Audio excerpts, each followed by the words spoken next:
Sometime in the year 2050, monsters invaded the Earth. They came with strange creatures, which were also called constellations. At the same time, people began to appear who, after awakening, could use magical abilities. In just 1 month, 200 people were reported missing. Yusangun was neither a hunter nor a hero, but an ordinary civilian. He was content with his quiet life without the struggle for existence. But one night he received a message on his phone from an unknown number. The message was of an advertising nature, offering to become awakened and receive all sorts of privileges. Sangun didn't yet know that this message would change his whole life. There was a chest in front of him, which of course, he wanted to open. SSS rank stats and legendary grade equipment were a 1 in a million chance. Sangun decided to try it on purely out of curiosity, but he didn't yet know that he could die if he decided to get rid of it. There were people who wanted to get this golden armor, and in order to protect himself, the guy had to increase his level. By clearing dungeons, Sangun became one of the few S-rank awakened in Korea, and as a reward, he received S-rank comrades. The first of them was the Knight of the Order of the Sacred Heavens, Som Merl. The second was the Iron Golem Achelon. The third is the King of the Abyss, Gafulf. And the fourth is the Dragon Knight Crocbane. But all this happened later. Sangun looked at his watch several times. He was looking forward to the end of the working day. Finally, it was exactly 6 in the evening, and the guy quickly got ready to go home. He said goodbye to his colleague, saying that they had done a great job today. His principle was to simply quit his job and live in peace. Through the glass doors of the office, Sangun could see the Academy's hunters training, and it looked impressive. The monsters and the awakened fought non-stop, and only now a short-term balance has come. For the past 9 years, Sangun had been working at a Soul Academy that trained hunters. Awakened, hunters, constellations. It all sounded cool, but it didn't suit simple people like him. Finally, Sangun was home, and after drinking his drink, turned on the TV. The announcer said that the 200 missing people were connected to the Slaughter King constellation, and were trying to figure out the plan. Sangun thought that every day was the same. The king continued to rage in the north of the country. Meanwhile, the presenter talked about budget problems that led to a split between the Hunters Association and the Civil Union. The guy thought it would never end and turned off the TV. In the changed world, there were people who were trying to make money, so corruption and crime flourished all around.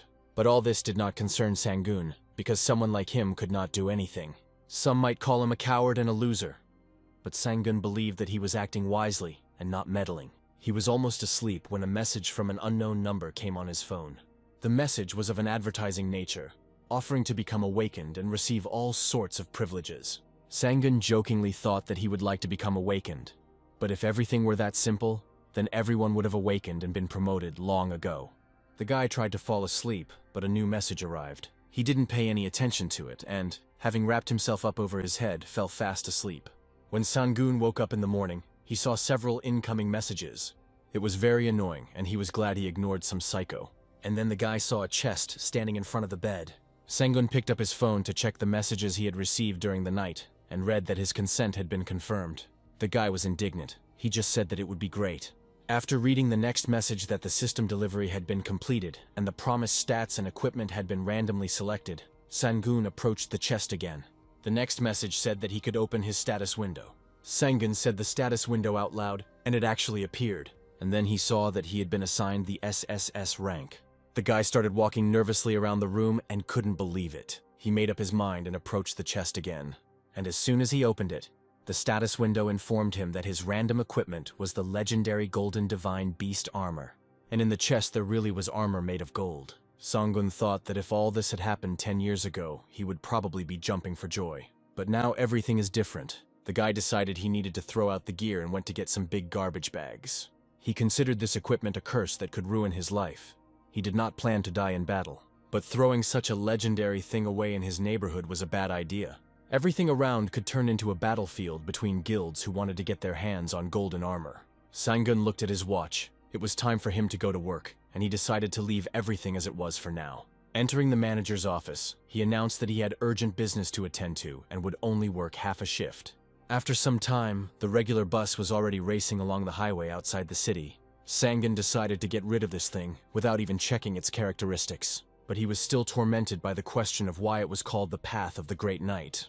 The guy opened the status window and read that learning all the skills in the Knight branch was a plus. Having got off at the right stop, Sangun headed towards the cliffs, and half an hour later he was standing on the edge of the abyss. He swung and threw the suitcases with equipment from the cliff.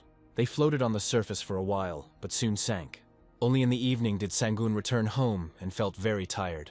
He turned on the light in the room and was speechless with horror. 24 years ago, one of the strongest awakened ones left Korea with his group due to a conflict with the authorities, and the residents began to be in danger, and the monsters began to appear more and more often. They behaved willfully on the streets of the city and destroyed people. Things became even more dangerous when the monsters began to infiltrate residential buildings and public institutions. In one of the schools, a teacher tried to protect his students, but there were too many of them, and it seemed that it would be impossible to cope with them. The teachers rushed to look for the children, who seemed to be hiding out of fear. And then one of the teachers found a group of students who were in one of the classes. But besides the teacher, a monster also found them. Some of the children hid under the table, while others started running. The kids screamed and cried in fear and asked to be saved. And then the monster broke the glass window and burst into the classroom. One of the guys managed to dodge and ran as fast as he could. He managed to hide under a chair near the piano, and the monster had already managed to grab the crying student, who did not have time to escape. Sangun was lucky that day, although help arrived too late. He became the only survivor in that room. The hunter told Sangun to smile for the camera because he miraculously survived. He thought he had managed to get rid of the equipment, but now the discarded suitcases stood in his room. Many wanted to get their hands on this golden armor, but Sangun saw nothing but trouble in it. But since she was back in his room, Sangun decided to check her stats and opened the status window. And the first thing he read was that the armor was automatically bound to the one who opened it first. Below was a button for additional features, and Sangun clicked on it. He learned that the armor's owner had access to breathing control, body temperature regulation, auto repair, and pocket storage. In addition, the equipment could find its owner on its own. Now it became clear to Sangun how the armor ended up in his house again. He understood that if the armor was here, his life could be in danger. But on the other hand, he wanted to put it on. Sangun thought that perhaps the word equipment would work, and to his surprise, it worked. The armor put itself on the guy, and he thought it was much cooler than he expected. But Sangun's mind tried to tell him that he shouldn't do this. He opened the status window again and decided to look for more information about the armor. To the manager's surprise, Sangun arrived at work early and immediately sat down at the computer. He wanted to find training materials for hunters and a gear sheet. The first thing he found was a system of penalties in the characteristic system. But Sangun always thought that if there were fines, there should also be rewards. The instructions stated that the hunter would receive a reward only by fighting evil, defending justice and the rights of the weak. There was also information that the hunter has the opportunity to learn all the skills in the night class branch.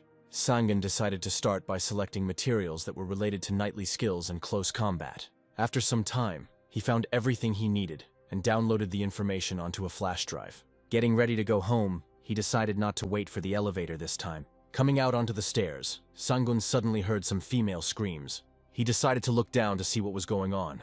Some guy who looked like a hunter was trying to get a girl to join their guild called Avalon. She categorically refused and tried to walk past him. At the academy where Sangun worked, there were guilds that fought for students with good abilities and skills, trying to attract them into their ranks. The girl stated that after the promotion she would receive a more lucrative contract than what the hunter was offering her. Sangun, knowing that the Avalon Guild had always been too aggressive, decided to help the student and returned to the hall. He walked out the door and took out his phone, calling the Che Yang Guild. The guy reported that the Avalon Guild was trying to recruit one of the students by force and indicated the place where this was happening.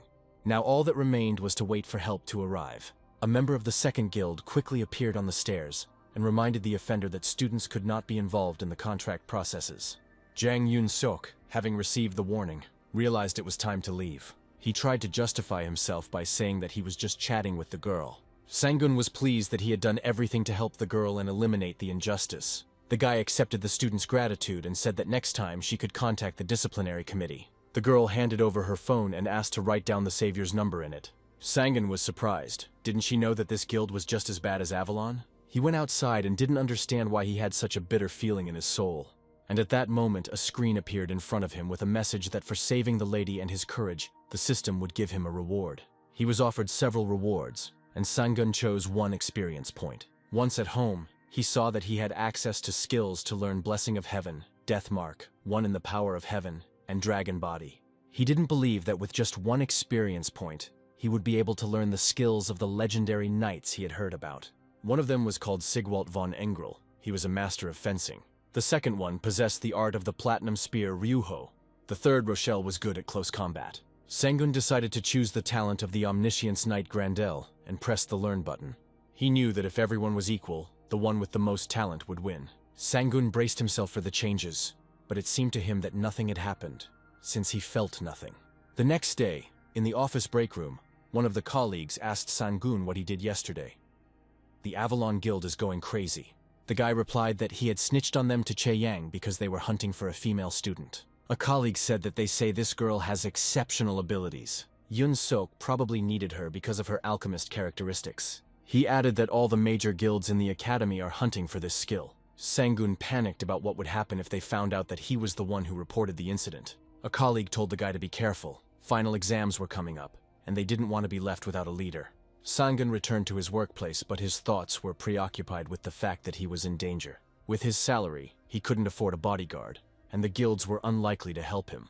And anyway, he didn't plan to get involved in all this. At some point, Sangun felt like this whole situation was forcing him to accept the path of the Awakened One. At the same time, classes were in progress in the Academy's earthly classroom. Yun Sok was sitting in the last row when he received a message from one of his guild members. This was information about 32-year-old Sangun, the head of the Technical Facilities Maintenance Department. Yun Sok smiled maliciously. He finally found it. He remembered his colleague's advice that the murder would attract too much attention. So was he really going to waste his time on it? One of them advised to forget about the student and look for another target. But Yun Seok shouted that this bastard had ruined everything. He needed Yunhei. Friends realized that it was simply impossible to dissuade him. The academy divided students into 3 classes: heavenly, earthly, and ordinary. But Yun Seok could not get into the heavenly class and remained in the earthly one. And the difference was colossal. The heavenly class is an opportunity to gain power. Yun Seok was willing to do anything to get into the heavenly class. But now he couldn't even increase his status level.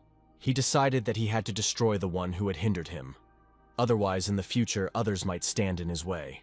Yun Seok was ready to turn to the Scavengers, a society hostile to both monsters and humans. He told his colleagues that all they had to do was spread a few rumors and the garbage collectors would do their job. The manager was angry when he heard that Sangun wanted to take 5 days off, and during the final exams at that. The guy wanted to hide and remain quiet until everything calmed down. He even told his boss what his decision was about, but the manager said that nothing would happen. Sangun was refused. But now, if something happens to him, Yun Seok will be the first to be suspected. Most likely, he will send a garbage man after it and will not want to get his hands dirty himself. The salesman, seeing the guy looking at the display cases, immediately asked what kind of weapon he needed for protection. Sangun replied, "Do rumors really spread that quickly?" The man said, "Why else would an unawakened person come here with such an expression on his face?" He placed a protective sword, a gas gun, a potion, and an automatic rifle on the counter and asked which of them he liked. Sangun asked to put aside a couple of potions, a sword, and said that he would pick everything up after work. In the evening, his car was already heading towards the F dungeon with many monsters, where entry was restricted for the safety of citizens. Sangun took everything he had bought from the store from the car and approached the portal. He was determined that if Sangun wanted to deal with the guy from Avalon, he would have to get stronger. Sangun read that in this dungeon one must destroy the beast hounds. He found the monsters without any difficulty, and knew that he had to do it whether he wanted to or not. Sangun donned his gear and, drawing his sword, walked towards the dogs. He was surprised when he was able to kill them with one blow. But then a new army of monsters attacked the guy. Thanks to the chosen skills, the number of corpses increased. And with each blow these skills improved, now he could destroy 10 monsters with one swing. After a while, Sangun could already feel them behind him without even turning around. Finally, the dogs were killed and magic crystals appeared on the ground. But if he decides to sell them, the association will immediately understand that he is awakened. Sangun opened the status window and saw that his abilities had doubled and his level had become 4th. The system also informed him that he had been awarded rewards that would be delivered soon. He again decided to choose experience points as a reward. In addition, Sangun received the patronage of all the forest spirits. The system reported another skill, Vision of the Forest Blade, from Knight Ilarion. The reward has been applied, and the exit will open soon. He realized that with such abilities, the best guilds in Korea would fight for him. Suddenly, a branch snapped behind him, and Sangun decided that it might be someone sent by Yun Seok. But if he is wearing this armor, the enemy will be afraid to show himself. So, we need to find him first before he runs away. And then Sangun noticed a bird that seemed to be behaving strangely. Suddenly, the guy realized that she was telling him that this was how the forest skill he had acquired worked. Sangun suddenly pulled out a knife and threw it in the direction the bird was pointing. The next second, wheezing could be heard in the bushes, and he realized that he had hit the target. Although he was not allowed to use ranged weapons, knife throwing was still an option. But the system immediately issued a message about the violation, and if it happens again, a fine will be imposed. Sangun walked around the bushes and saw a man lying on the ground. It looks like he was injured, but we need to be on our guard. The stranger saw the Golden Knight and exclaimed that he had not come for him. He had another mission here. He asked the knight for bandages and said that he had come to teach a lesson to a certain guy. Sangun took out the potion and handed it to the garbage man. He took a sip and said that he felt much better now. Sangun swung his arm sharply and dealt the garbage man a fatal blow. He walked up to the body and took a phone out of his pocket. Now Sangun knew that the murdered man's mission was to eliminate him. It was the first time he had killed a man, but it was a necessity to survive. And then Sangun noticed some things near the corpse. Now he knew that things dropped after the death of an awakened person and decided to take them. After that, the guy took out his phone and copied the necessary files from the garbage man's phone. Sangun threw the body off the cliff, hoping that the monsters would take care of it. Now it was time to gain new skills.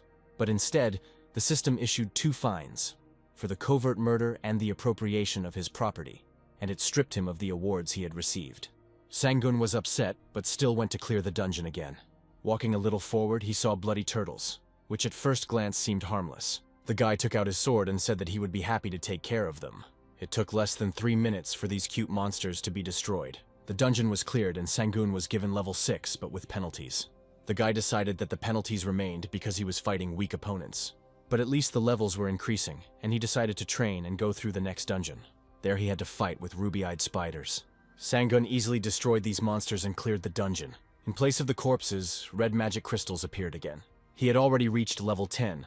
1 penalty out of 3 had been written off, and 1 skill point had been given as a reward. Sangun sat down to rest, but he was interested in what kind of battles were awarded for. He read that the reward was given for clearing out living forms that were harmful to people, and the turtles were quite harmless. The status window said that Sangun had received the device technician skill, which allowed him to enlarge the system window and also open the enemy search function on the minimap. Sangun opened the map. It contained a lot of information that could be used in battles. He remembered about Yun Seok, who had lost contact with the garbage man and would probably send reinforcements. The guy initially doubted whether he could handle the Avalon Guild, or perhaps deal with them without even encountering them. 3 days have passed since the day Sangun visited the dungeons. Yun Seok actually lost the garbage man who stopped communicating. And then one of the guild members exclaimed that they had problems. Someone had posted the correspondence between the garbage man and Yun Seok online. The guy couldn't understand how this was possible, and he added that after the disappearance of the garbage man, rumors began to spread and are circulating in other guilds. Yun Seok said that if this turns into a guild war, then he did something wrong. And then his phone rang from an unknown number. The voice on the phone said that he was the one who had to go into hiding due to a recent incident. Sangun added that he had been working at the academy for 9 years and was well versed in such matters, and that the missing garbage man had already been taken care of. He suggested leaving it all as rumors so that he could safely return to the academy.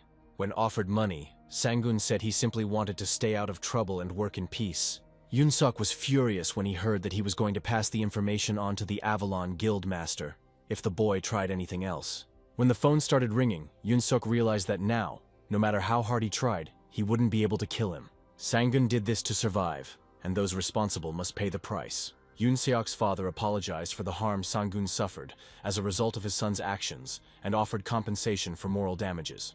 But the guy replied that he didn't need anything, he just wanted justice to prevail. Now he had to return to the academy. After checking the updated stats, Sangun saw that he had reached level 15 and his skills had been increased. On this day, Sangun was working in the training room and adjusting the work of the robot monsters. He tried to make up for the missed days. His colleagues were surprised that despite the hard work, Sangun didn't even break a sweat. The guy smiled and replied that he just had a good rest. After work, he said that his colleagues could leave early today and he would return to the gym because he had forgotten something. Sangun walked down the empty corridor, but he definitely felt someone's gaze on him. He opened the map skill and confirmed his guess. The guy walked into the gym and then said he knew there was someone there and told them to get out. And then a beautiful red-haired girl came out to him. Sangun was very surprised to see a female student in the gym. She said reproachfully that he should have come here earlier. The boy replied that he did not understand what business a student of the heavenly class could have with such a simple person like him. The girl asked him not to pretend to be ordinary since he was able to notice her.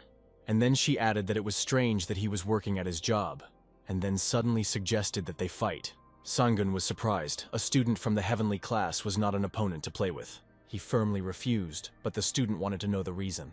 The guy replied that he was currently busy preparing for exams and asked the girl to find another opponent. Sangun had no intention of fighting, much less revealing information about who he really was. The guy was about to leave when the student shouted that if he didn't agree, she would tell everyone that he was awakened. She added that her co-star told her that Sangun has a martial arts star, so she needs this fight to become stronger. The guy realized that no matter how hard he tried, he would not be able to hide his awakening.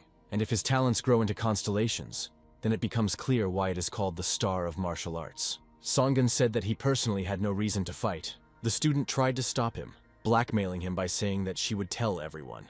The guy replied that he didn't care, he would just stick to his legend. The girl was upset. She wanted so much to become stronger.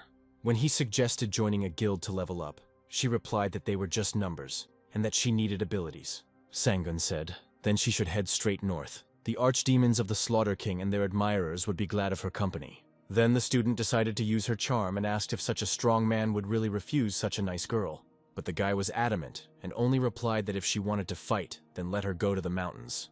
This answer angered the student, and she used the magic circle of justice. Sangun said she should know about the punishment for attacking a staff member. The student replied that he was not an employee at all, but an awakened one. She added that this barrier circle would disappear if one of them died, or at least lost consciousness.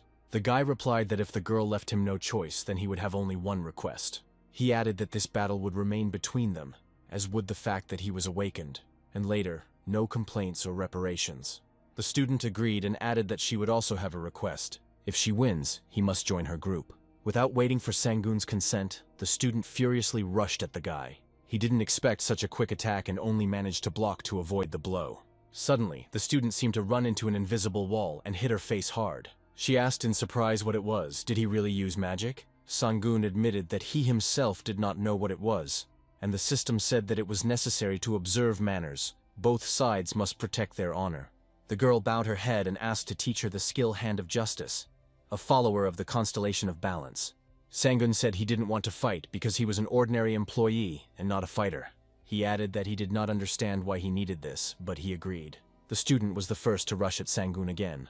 The guy put the block back up and felt the energy flowing through his body. The girl spun around in midair to kick Sangun, but he was able to dodge it. To increase the power of the blow, the student used the skills Solar Eclipse, Sacred Punishment, and Book of Justice. The student attacked Sangun, but he again defended himself by holding out his sword.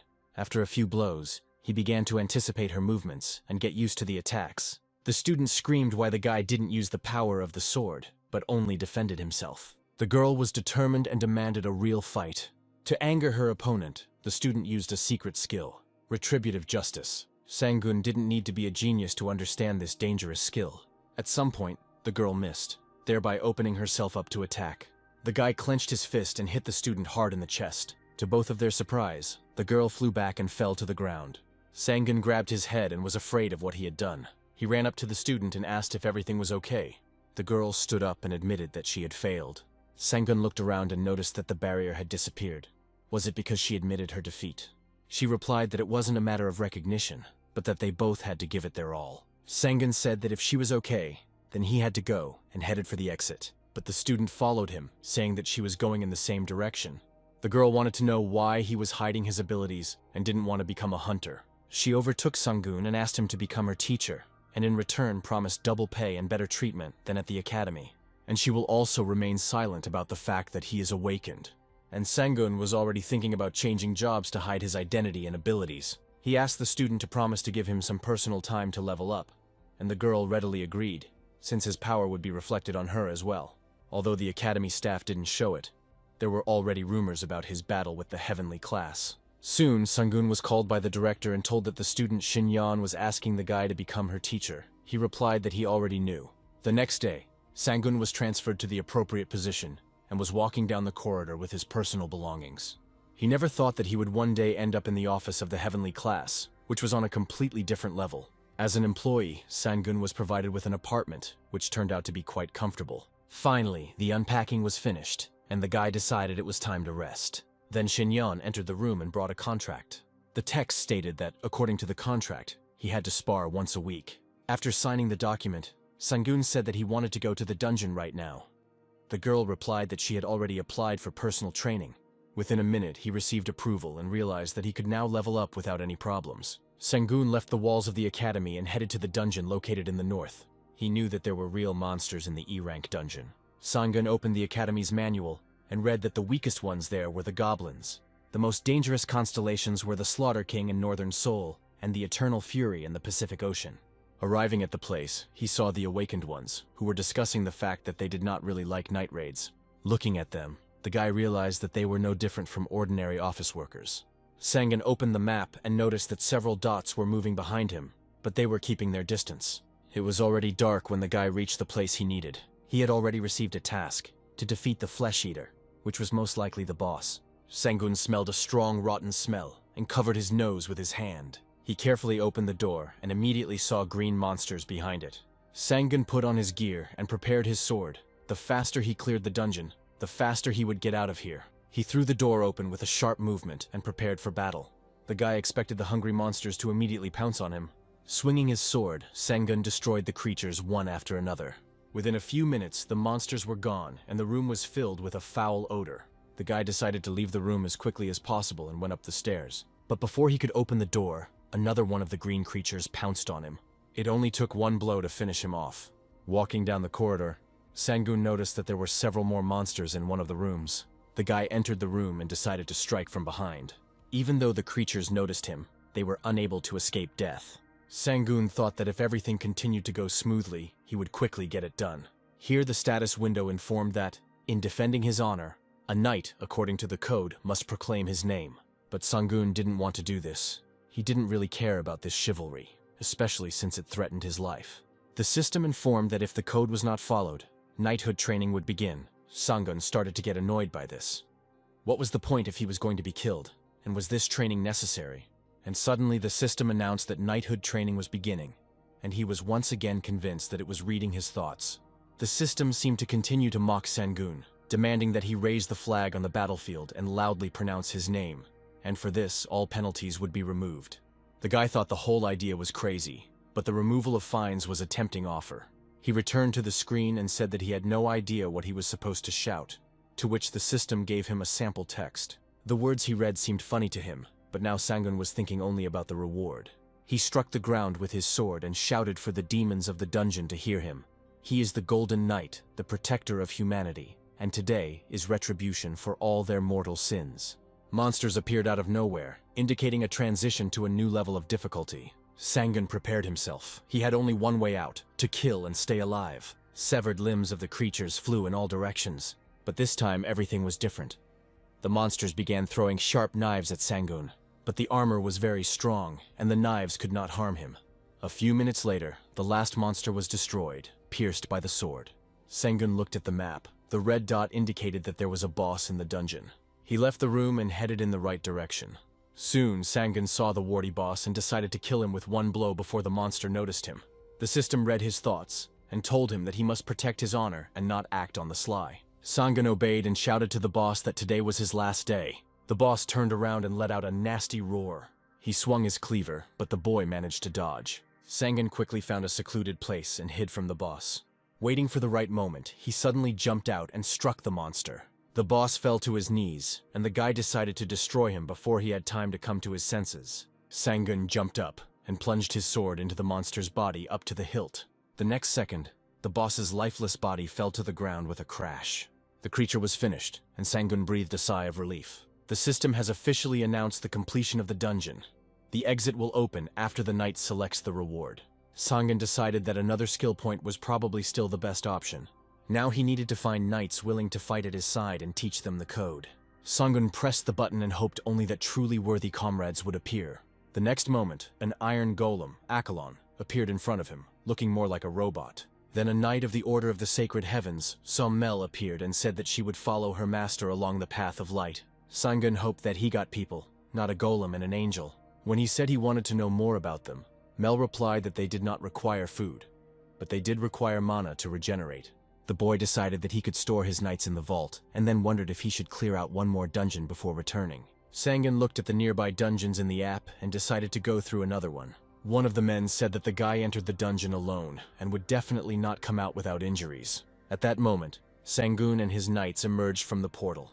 He immediately noted that the three looked like garbage men and said that people avoided this place unless they were waiting for someone. They tried to justify themselves by saying that they were just passing by and were already leaving. Akalon told Sangun that their voice recording had been analyzed and their hostility had been confirmed. The garbage collectors had hoped that the boy would be alone and were now apologizing for their presence. One of them said that they had no intention of tracking him. It was just a small misunderstanding.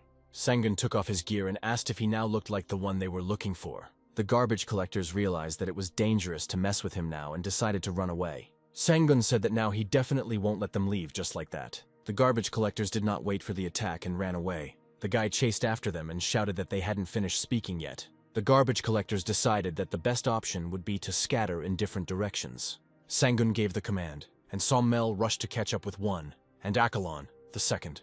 Mel shouted that in the name of the Order of the Sacred Heavens, punishment awaited them. Sangun understood that all three knew his identity, and that he must not miss any of them. He tried to catch up with the third one and not lose sight of him. The garbage man turned around and, seeing no one, decided that he had lost the chase. But Sangun appeared from the other side with a sword in his hand, and the garbage man had no choice but to escape from him into the dungeon. And right at the portal, Sangun's sword caught up with him. The guy said he knew the scavenger would run towards the portal to hide in the dungeon. From his phone, Sangun learned that behind the garbage collectors was a demon worshipper who demanded that they find victims for the Slaughter King. Akalon also caught the second one and was already dragging him to his owner. Mel appeared next, delivering the third garbage man.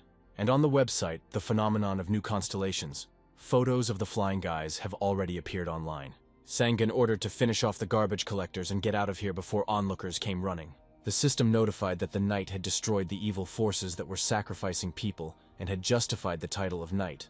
Now he could choose a reward. Sangun scrolled through the possible rewards and chose the spatial gate to the knight's sanctuary. The system notified that the skill was activated, and the next moment, a huge gate really did appear in front of him. When Sangun came inside, he said that Akalon and Mel could stay here until he needed them. Sangun didn't want to get up, but he knew that a true knight starts the morning with training. And then he saw Mel, who explained that she and Akalon were free to leave the vault. She added that she would not attract attention, as she did not take any equipment and wore regular clothes. Mel said that creating things like clothing is not Akalon's only talent. It remained in the vault. Smelling the delicious smell of food, Sangun rushed to the kitchen. Breakfast was also prepared by Akalon. Mel said that before returning to the vault, Akalon decided to please his master and cleaned up his house. Sangun decided to taste the food. He had never eaten anything like it before. The breakfast was excellent, and the guy couldn't understand how this golem could be both a killing machine and a housewife. Sangun was about to leave, and Mele ordered him to return to the storage facility. After making sure that the gates had closed behind her, the guy decided to check the status window before leaving. Now his level was 17, and all his stats were beyond S rank. At the Sacred Heavens office, Sangun met Shinyon and told her how her martial arts classes were going. The guy said that he was going to the Midday Sun Guild to report on the dungeon, and the girl replied that she was going in the same direction. The guild office looked like a Japanese pagoda in the Oriental style. Sangun and Yan entered the square just as the guild was training. Then one of the guild members called out to Shinyon. Sangun also heard this and asked the student how they knew her, and the three guys bowed low before her, expressing their greeting. The girl got angry and said that she asked not to do that. One of the boys replied that she was the only one awakened among them, and then added that a guest was waiting for her. Go Sung-jun was in the room and said he was waiting for Shin Young. He was the son of the Blue Dragon Guildmaster.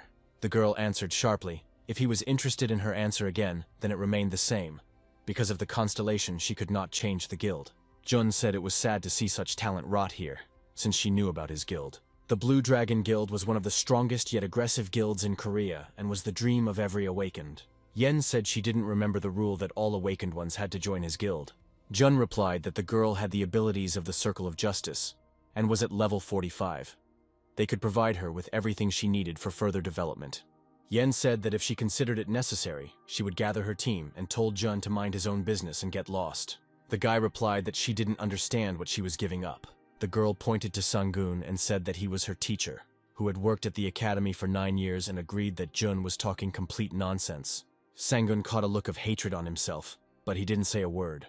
Yeon told Jun to leave and not distract her from more important matters. The guy walked out the door and angrily slammed it behind him. Sangun asked why she had brought him into the conversation. She could have simply said that her constellation would not allow her to change guilds. En replied that she had already tried, but he couldn't hear her. But she couldn't ignore him. They were in the same class. Sangun asked what she was going to do next. The girl replied that she had to become stronger first. Then the guy said that with her level it was time to go to a C-rank dungeon. Jun called an emergency meeting at the Blue Dragon Guild and sternly asked why he didn't know anything about this girl's entourage. Without waiting for an answer, he hit one of the guild members. Jun added that he had already said several times that Shin Young was needed by his guild. The second blow landed in the stomach, and the guy winced in pain.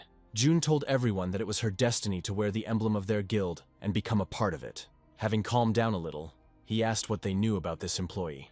One of the guys answered that his name was Yu Sang-gun. He was 32 years old.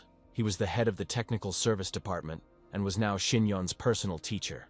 Jun asked why the student needed help from someone like him. Was she really going to create her own team? He didn't understand why he needed to hire just one employee for such a plan. The guy replied that perhaps Sangun was awakened. The surveillance cameras caught their battle, where the student used the circle of justice. Jun said whether this means the employee is C rank or maybe higher. With such indicators, he could easily join any guild in Korea. So why is he hiding behind the guise of an ordinary employee and hiding himself? Jun shouted that it was their direct responsibility to find out everything about this guy, even if Sangun had only recently awakened. He guessed that if their plans came to fruition, in a couple of years the Midday Sun Guild would have 2 B rank awakened and would be able to clear dungeons of a higher rank. Then the Blue Dragon Guild will not only lose a good member, but will also gain a competitor. One of the guys said that Sangun goes to dungeons and recently applied for an E-rank dungeon. Jun told Josu to go to the dungeon, and then he knows what to do. Sangun got out of the car near the forest before reaching the dungeon. He felt someone's presence. Could it be the garbage men again? Without showing it, the guy headed deep into the forest along the path, and after a few steps he suddenly broke into a fast run. Josu lost sight of Sangun and didn't understand where he could have gone. The guy watched the pursuer from an ambush and at first thought it was some newbie. After some time, Sangun continued on his way. He understood that this was not a garbage man and was pursuing him on someone's orders. The only one that came to mind was Sojun. Perhaps he found out that Sangun was awakened. He felt someone again, stopped and took out his phone. He had some kind of plan. Josu followed the guy and didn't understand why he didn't go into the dungeon but walked through the forest. Sangun was in the slums in the north of the city, and he had a plan. Josu reported that the boy was heading towards the portal leading to the dungeon. That's when he was discovered while he was digging through his phone, but he can't tell Seo-jun about it or he'll get kicked out of the guild. Unsuspecting, he walked into a dark alley, and then he came across someone he never expected to meet. Seo-jun's car headed to where Josu pointed. He got out of the car and looked around. This place didn't look like where Sangun should have been. His partner showed him photos confirming that he had entered the dungeon. Seo-jun didn't understand where Josu had gone. He was supposed to follow Sangun. The partner replied that he might be hiding from the garbage collectors. Seo-jun was already standing in front of the portal where Sangun was supposed to enter, but something was wrong. And then he made a sharp movement with his hand. The arrow he caught turned out to be a scavenger's arrow. When 3 people came out to him, Seo-jun decided that they were the garbage men. He threw away the broken arrow and asked who they were. The leader replied that it was stupid of him to send such a fool on the mission. He snatched the phone from Seo-jun's hands and said that he wouldn't need it now. The leader added that their pawn had wandered into foreign territory, and they were concerned about the repose of his unfortunate soul. Seo-jun didn't know that this area belonged to the garbage collectors. He asked what made them think that his guild members were hunting them, but the leader replied that that was what they did, sending out bait. Seo-jun said that they were confusing something. It was a misunderstanding. The leader replied that there were E-rank dungeons in this area, so what else could a low-rank hunter do here? Seo-jun realized that he had been lured into a trap, and it seemed to be Sangun's doing. He said that this was his first time here, and that he had never hunted anyone before. The leader asked if he really just wanted to be forgiven for his stupid act, and when he started approaching him with a crossbow, Seo-jun realized that everything had gone wrong. He realized that he didn't have time to get the weapon out of his inventory and use the equipment. The only thing he could use was a heroic-level weapon, the Blue Dragon's Fang. The leader waved his hand and ordered his subordinates to show who the real hunter was. Seo-jun realized that he had to attack first and use the skill against the leader. But he didn't dodge or even move from his spot. And then Seo-jun looked at his leg. He felt this substance absorbing his energy. If he did not free himself, he would die. Seo-jun tried to quickly free his leg, but the substance had already almost completely absorbed him. and left almost no energy in him. The leader said that he didn't expect someone like him to be from the Blue Dragon Guild. And he's not the only one associated with the constellation, so they're similar. He added that he is a demon worshipper, a flesh hunter serving the Slaughter King, and his name is Jin Minsu. Seo Jun knew that the Slaughter King was the most dangerous constellation in South Korea. The leader said that what was the point of his rank if he still lacked experience. He added maliciously, "I wonder what reward he will receive for such a catch." And So Jun begged not to kill him, he doesn't want to die. But the leader calmly pointed the crossbow at So Jun's head.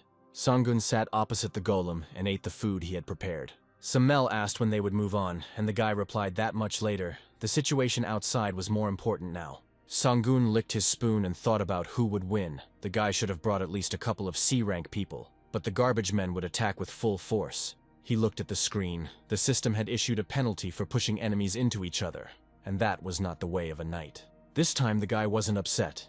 He only thought that the garbage men had to win, and rank didn't matter. Sagun put on his armor and said that they were moving on. He decided that such a huge dog could tear him in half. Remembering the knight's code, the boy shouted that today he would bring justice to evil. The aggressive bloodhound was ready to destroy Sang-gun. On the orders of her master, Som Mel selflessly entered into battle with the monster. She used her golden wings and skills skillfully. It seemed that it was impossible to defeat such a huge dog. Akalon did not remain indifferent and also attacked the monster.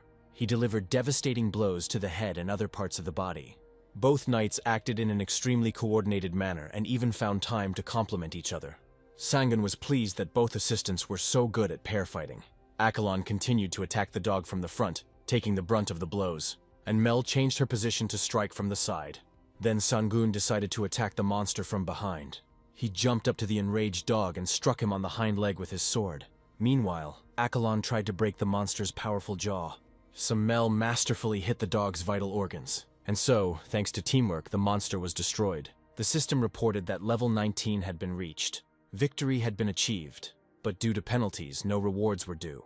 Having to make do with what he received, Sang-gun left the dungeon to check the situation outside. He looked at the map. No enemies were found nearby.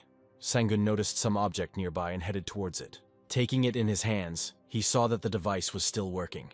He told his partners that he had left it there on purpose in order to find out later what had happened there during their absence. At this time, there was real unrest at the Blue Dragon Guild base. Guildmaster Go Jong-soo didn't understand where So Jdong had disappeared to. Having called an emergency meeting, he reported that contact with him had been lost. So Jun had not appeared at the academy or the guild office. The secretary said that perhaps he had taken on some mission, but he had always reported about it before. But there had been no news from him since yesterday evening. Jong-soo asked if there was any way to track his last location to begin an investigation. The girl replied that the last time the signal was in the area of the E-rank dungeon in the north, where he went alone. She added that the area was very dangerous and he could have been overtaken by demon worshippers. The master grabbed his head. He knew what these people were doing, serving the Slaughter King. Jong-soo said that everything must be done to find his son. Sang-gun placed the report about the E-rank dungeon on the table and added that he had obtained the magic stones and the dog's fangs. Shin-yan replied that these materials were quite rare, and then asked if the boy had had any run-ins with the Blue Dragon Guild. She added that the guild had officially announced Seo Jun was missing. Sang-gun replied that he knew nothing about it. As he headed towards the exit, he added that he and Shin-young could spar tomorrow. Before heading into the next dungeon, the guy wanted to gather as much information as possible about the Blue Dragon Guild. There were already rumors circulating in the office about Seo Jun's strange disappearance. Colleagues were talking about the fact that he had a B rank and was the son of the guildmaster, so he couldn't just disappear. Sang-gun began to worry that he might be the first to be suspected of all this, but now he needed to get to the equipment and gear repair room. The worker reported that his sword was in perfect working order again. Now Sang-gun was ready to go into the dungeons again. But then someone called him by name, and the guy turned around. He immediately understood who they were. Sang-gun exclaimed that he was a fan of the Blue Dragon Guild and asked them for an autograph and a photo. The girl asked if he had time to answer a few questions. The man handed the guy a business card and said that his name was Guk Jin, and that he was the leader of the Blue Dragon Guild's intelligence team. When asked if Sang-gun knew anything about Seo Jun, the guy replied that he only knew that he was interested in the student Shin-young. Guk Jin asked what connection there was between Sang-gun and this girl. Trying to remain calm, the boy replied that Shin-young had hired him as her personal employee. Realizing that they would learn nothing more, the Blue Dragon Guild people walked away, ignoring Sang-gun's requests for an autograph. However, Go-jin turned around and said that he would send a gift from the guild, which was much better than an autograph. Having played the fool, Sang-gun thought it worked, and he had an alibi. The girl assumed that Seo-jun was captured by the garbage men while he was following this guy. Go-jin replied that it was quite possible. Apparently, Sang-gun was interfering with his plan and wanted to get rid of the guy. He added that Seo-jin made a mistake by going there without proper equipment, apparently trying to hide his identity. In the end, it all came down to scavengers and demon worshippers. Sang-gun went into the dungeon again to meet new monsters. This time he encountered a huge angry bull. The boy fought selflessly, defending the honor of the knight. After the victory, Sang-gun was counting on another reward. The system suggested choosing one, and then finding a stronger enemy. It was already gratifying that the 20th level had been reached. This time Sang-gun chose Night Summon. He needed more allies. Having activated the reward, he eagerly waited to see who it would be this time. A dragon knight in silver armor named Kronbane appeared before Sang-gun. The knight was huge, which meant he would be of great use. Some Mel asked what their next steps would be. Sang-gun replied that they would not delay and would immediately go to the next dungeon. It took a month to investigate the disappearance, and Guk-jin could confidently state that he was killed by flesh hunter Jin Minsu, who served the Slaughter King. Jong-soo asked how he was able to contact his son. Guk-jin replied that the day before, someone had killed some of his garbage men, causing a commotion among them, and Seo-jun himself had ended up in their territory at that time. Jong-soo ordered to catch this Jin Min-soo and then asked who could have killed the garbage men. Guk-jin replied that they didn't know. The garbage collectors were looking for him themselves. But there are suspicions that this is the work of Sang-gun. There is information from video cameras that it was at that time that he was clearing the E-rank dungeon located in that area. Perhaps it was he who lured Seo-jun there. One of those present suggested that if the demon worshippers killed Seo-jun, then by taking his things, a new A-rank demon worshipper could appear. The master replied that he would immediately contact the association and other guilds. The second person present asked what they should do with Sang-gun, who was currently a member of the Midday Sun Guild. Jong-soo said not to touch him for now. If rumors spread about it, then everyone would think his son was a stupid fool. It would be better if everyone thought that his son fought the demon worshippers under the orders of the Blue Dragon Guild. In the dungeon, Kronbane showed his best side, fighting alongside and always coming to the rescue. And now that Sang-gun already had 3 assistants, dealing with monsters became much easier. Finally, the creatures were dealt with, and Sargon said that they could rest a little. Akalon, as always, took care of his master and handed him some water. After half an hour, Sang-gun said they were moving on. There were new monsters in the next dungeon, but this didn't scare the guy at all. Kronbane cold-bloodedly destroyed the creatures, carrying out the orders of his master. He went on the attack selflessly, and Sang-gun practically didn't have to do anything. But Sommel was not happy. Kronbane tried to take all the glory for himself.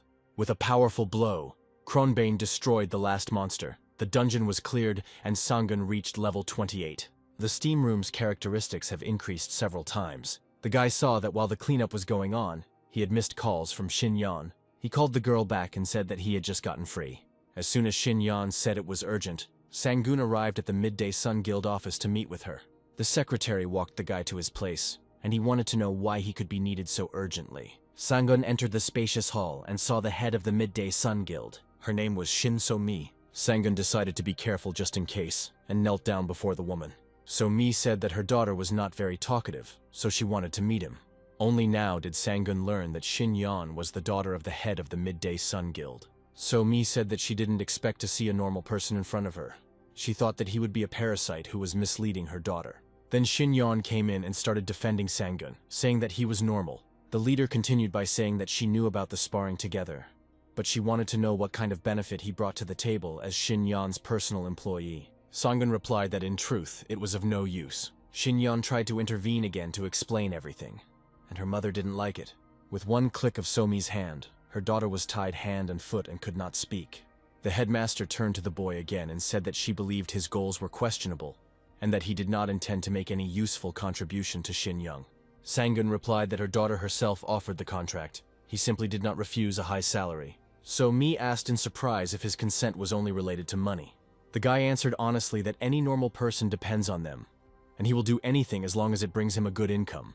The head replied that this made the situation even more suspicious, since men are guided more by instincts than by their brains. Sang-gun stood up and said that he understood what she meant, but he preferred older and wiser women to children. He boldly walked up to the throne, approached the woman and added that he was talking about people like So-mi. Of course, it was impudent to say such a thing to a married woman. but it was a way to divert suspicion from himself. And it seemed to work, so Mi replied that every parent worries about their child, and then added that it was time for her to go. After the chief left, Shin-yeon angrily said how Sang-gun came up with the idea to say such a thing to her mother. The guy replied that he just wanted to resolve the situation peacefully and use this tactic. Shin-yeon turned away in an offended manner and said that she was not a little child, and besides, she didn't have a father. She turned around and added that he had been gone since she was born, and her mother did not want to talk about it. Sang-gun replied that he didn't know that, nor that So-mi was her mother. Shin-yeon said that many men from hunters to celebrities have tried their luck, but her mother does not reciprocate any of her feelings. Sang-gun decided to interrupt this conversation and said that he needed to prepare for the report, and the girl replied that he was the only one who could be suitable for the role of her father. The guy turned around and told her not to even think about it. At the general meeting, Guk-jin reported that the reconnaissance team was defeated, but they were able to find out that Jin Min-soo was an S rank, not an A rank as they thought. He showed the address of a demon worshipper who thanked the Blue Dragon Guild for such a donation. Thanks to Seo-jun, he gained rank and impressed his co-star. Guk-jin suggested organizing a threat suppression squad, since he is not sure that Min-soo will stop there. Kang Dong-hui, the sole guild master, asked why the other guilds had to clean up the Blue Dragon Guild. He was immediately asked to be more restrained and show respect to everyone present. Don-hu replied that if they tried to attack their city, his guild would react immediately. Guk-jin approached the Olympus Guild and asked what they thought of his proposal. The chief replied that they needed to contact the higher-ups before deciding anything. Most of those present knew that the Olympus Guild was the strongest in the world, with 12 constellations on their side. Guk-jin said that in order to resolve the situation with the demon worshippers, they need 3 S-rank hunters, or 10 A-rank hunters. So is there anyone willing to help?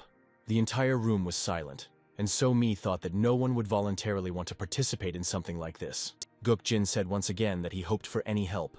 Otherwise, he would have to declare a state of emergency and inform the government about everything. He added that his Blue Dragon Guild would provide 1 S-rank hunter and 5 A-rank hunters, and another 5 would be needed to deal with the demon worshippers. Guk-jin named the guilds Sword, Sky, Untamed, Humble, and Midday Sun.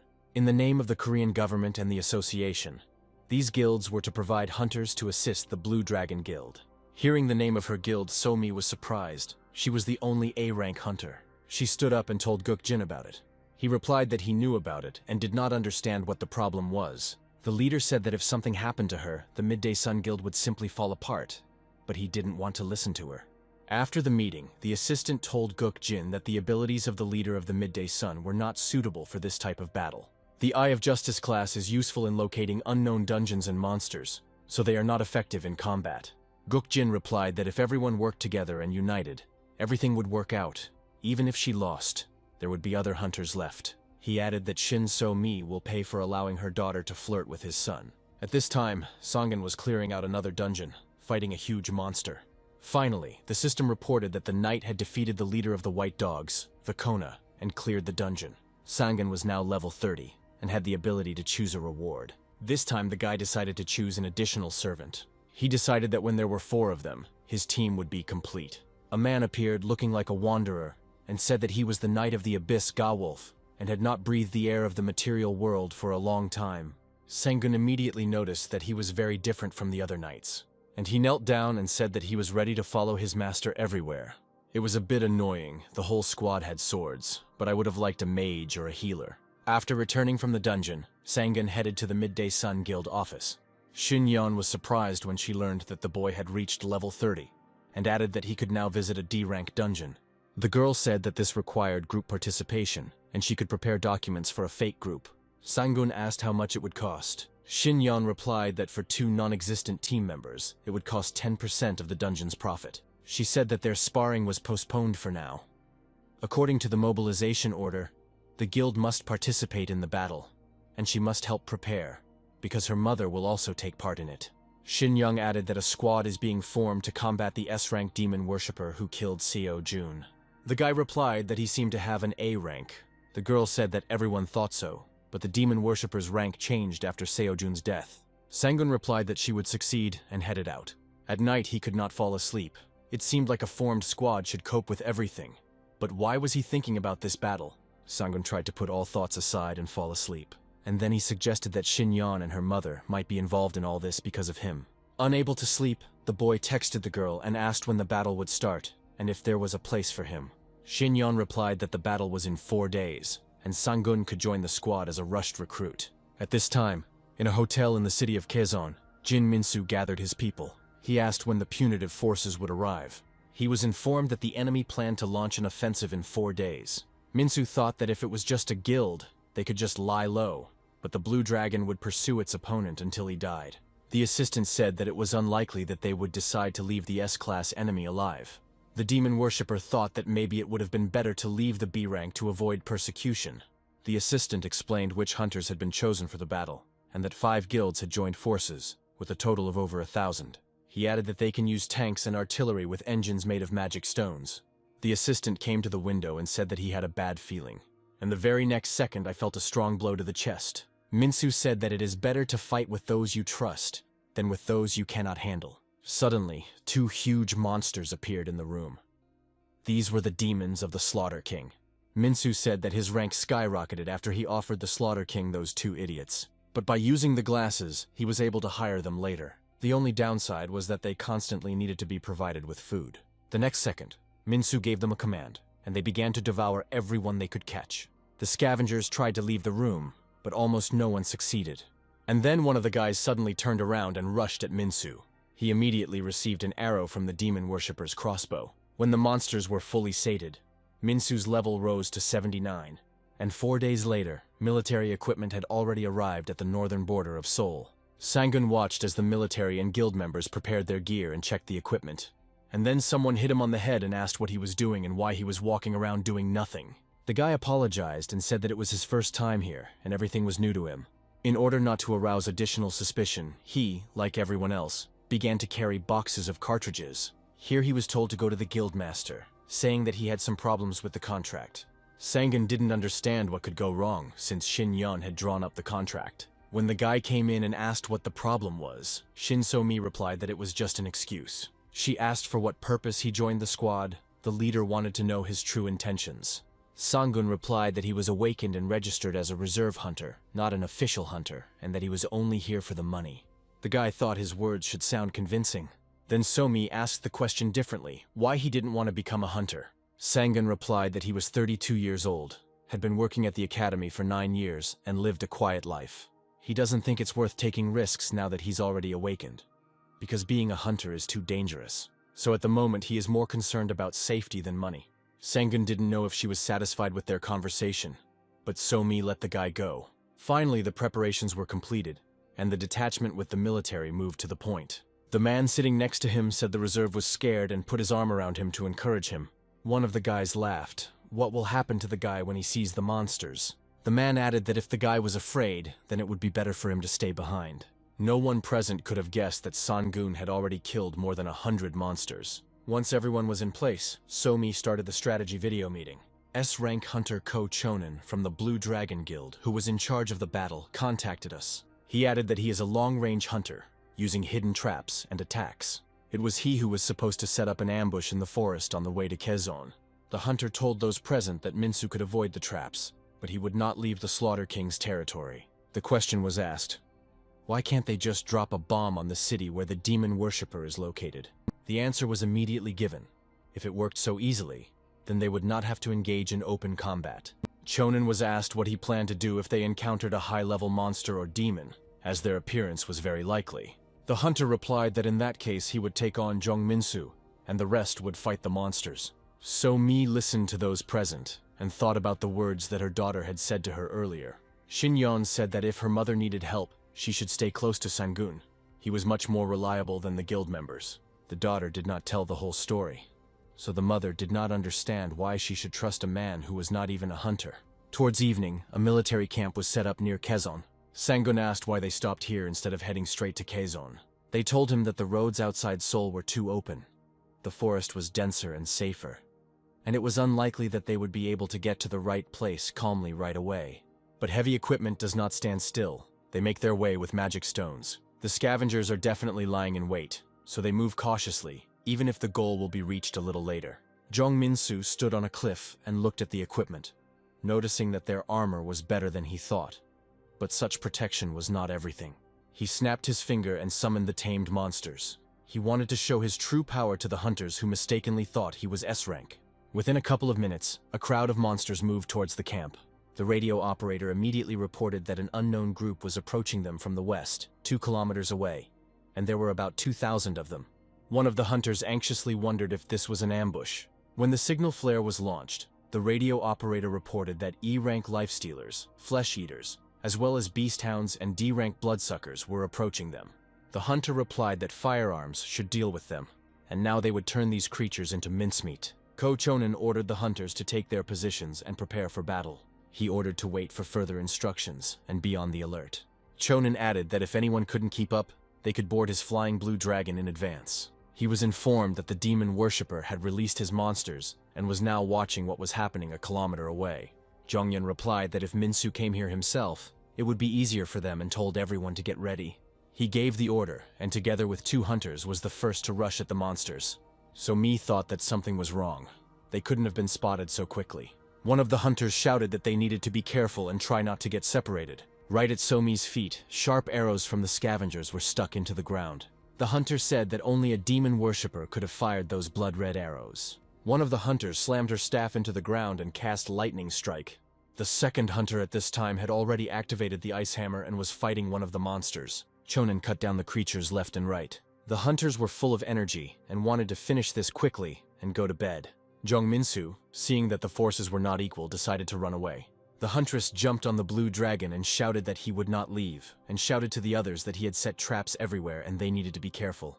Minsu ran as fast as he could, his only goal being to get away from here. Zhongyun also had no intention of letting Minsu go and almost caught up with him. He struck hard at the demon worshipper, but his fist sank into empty space. Chonin realized with surprise that it was a trap. At that moment, he was informed that an A-rank monster leader had appeared in the middle of the camp. It was Butcher, the Dragon King. A huge monster raged across the camp, causing chaos and terror among the hunters. He destroyed military equipment by lifting it into the air and throwing it to the ground. Minsu watched everything from the side and said that the battle was becoming much easier. In order to deceive Chonin, he used the skill to create a blood puppet that was no different from himself. While the hunters were chasing his clone, Minsu summoned a huge monster and, opening a portal, directed it to the base. The hunters who did not have time to retreat were immediately devoured by the vile creature. Meanwhile, Minsu was receiving bodies for the Slaughter King and was getting his level raised. Before the hunters had even destroyed the fat monster, Minsu summoned another one. A huge clawed paw hit the ground with force, and the boys scattered. One of them shouted that they had to do everything they could to hold out until the guildmaster arrived. But as soon as he managed to say this, he was immediately seized by the creature. The person in charge of the group told the others to lock themselves in the van and not come out. The hunter replied that this was not a way out. The monster would destroy him or simply crush him. Then they would not escape death. Sangun wondered if he should call his knights, since they could easily deal with the creatures. But Som Mel and Akalon have already been spotted before, so you need to be careful. The guy started going over options in his head. Maybe he needed to run away, taking Xinyan's mother with him. But he didn't see her anywhere. When he approached the door of the van and began to open it, the hunter said that he shouldn't do that. It was dangerous. A monster immediately appeared in front of Sangun. He wanted to run away, but the system warned that this would not do honor to the knight. Before the huge creature noticed him, the guy closed the doors and thought about what he could do. Sangun opened the map. Since so many monsters appeared here at the same time, it meant that someone must have opened a portal for them. He would like to know which of these dots could be a demon worshipper. The guy heard cries for help and, turning around, saw a car with a wounded man inside. And then it dawned on Sangun. This guy would probably start collecting bodies for the Slaughter King. The guy threw on a medical gown that was lying nearby, and now knew for sure that the demon worshipper would come for the wounded. Minsu found another B-rank hunter and said that he was already exhausted, so it would all end quickly. But Sangun managed to jump up to the guy and gave him a recovery potion. Minsu, having managed to hide behind a lying log, remained unnoticed, but was annoyed that he had missed the B-rank victim. Then Chonin appeared and told everyone to gather. He ordered to check how many people were left alive. The demon worshipper did not stick his head out. Safety was paramount now. But when he saw the wounded man walking, it was hard to resist devouring him. Sangun again thwarted him by restoring the hunter's health. Minsu was angry. This medical staff had interfered with his plans twice already. The guy sent the hunter to the gathering place. He still needed to find the wounded. At that moment, the demon worshipper's crossbow arrow flew straight towards his back. Minsu said that no one would bother him anymore, but he could never have expected that the knight's sword would pierce his chest through and through. The demon worshipper could not understand how this happened. The first of Sangun's skills was that he could foresee what was happening behind his back, so he could take safety measures in time. He plunged his sword into Minsu's back up to the hilt, and said that it was not so easy to find him in an ambush. The system informed that there is no need to pity those who fight from ambush. It is necessary to get rid of him, and give him to be eaten by wild animals. But Sangun didn't hear when Minsu said unite blood points. And the next second there was a bright, bloody explosion. Through the bloody smoke, the boy saw that the demon worshipper had disappeared. And Minsu stood on the tree and was amazed that there was not a single scratch on the golden armor. Sangun realized that Minsu used the explosion to fly. The demon worshipper said that for the sake of this technique, he spent all the points he had saved for 20 years. He added that, in addition, he used the regeneration whistle and the elixir, so he would definitely win. Standing on the tree, Minsu said that he would still take his body. Sangun decided to deal with the demon worshipper as quickly as possible and rushed up the tree. Minsu jumped to the side and began firing back with a crossbow, but the arrows broke on the golden armor and did not harm Sangun. The demon worshipper began to quickly move away using the furious speed skill. Minsu was already at a sufficient distance when he said that he would now offer the collected bodies to the Slaughter King, and then get rid of the guy as soon as he gained the next level. But Sangun quickly rushed after him. He too prepared for long-range combat. 3 days before the expedition, Sangun received a skill point for eliminating the scavengers rampaging through the city. It was then that he acquired the skill of long-range combat. Sangun shouted to Minsu that it was very stupid of him to run away. He used the Emperor's ultimate sword skill, Earth Star Flash. The next second, the demon worshipper was pierced by a bright, deadly beam. Minsu stood exhausted on his knees in front of Sangun and did not understand who he was and where he came from. He tried to use body restoration magic several times, but it was all in vain. Sangun raised his sword over his head, and Minsu begged him not to kill him. After the death of the demon worshipper, all the demons and monsters immediately disappeared, and the members of the expedition will not be able to help but notice this. The guy decided that he had better get out of there right after he received his next award. Suddenly, everything around became quiet, and Chonin and his people could not understand what it all meant. They heard a powerful explosion, but did not know what caused it. And then the hunters saw a corpse on the ground. They decided to search it to understand who it was. A minute later, it became clear to them that this was the demon worshipper Minsu, whose inventory contained the items and armor of the murdered Sojun. After fighting the monsters, more than a third of the group were killed, and another third were wounded. Chonin was furious. Someone had just taken their reward for destroying the demon worshipper. While they were getting ready, So-mi approached Sangun and was surprised that the guy had survived. The guy replied that he simply managed to find a good place to hide. So-mi suggested they talk somewhere else and pointed to the trailer. Upon entering, Sangun immediately asked about the losses. The leader replied that the loss of Awakened and staff was very significant. The guy took out the crystals and said that the fate of the survivors was important now. So-min asked what that meant. Was it really him who killed the demon worshipper? But Sangun lied and said he only killed a couple of the scavengers who were following him. He added that the chief could use these crystals to make up for the losses. So-min asked incredulously if he had any ulterior motives for helping her. Sangun went to leave, but replied that she could just treat him sometime. He had never eaten home-cooked food. When he went outside, he knew it was expensive. But he hoped that Shin So-min would be useful to him someday. Then one of the hunters approached him and was glad to see the guy alive. He said that Minsu was dead and they needed to clean up quickly before other garbage men came. Having fallen behind a little, Sangun looked at the status window and saw that he had risen 8 levels at once. And the guys walking ahead were discussing the fact that Chonin was not himself, because he was not the one who killed the demon worshipper. So the order was not carried out. Sangun realized that he had created additional problems for the Blue Dragon Guild, and decided to be as quiet as possible.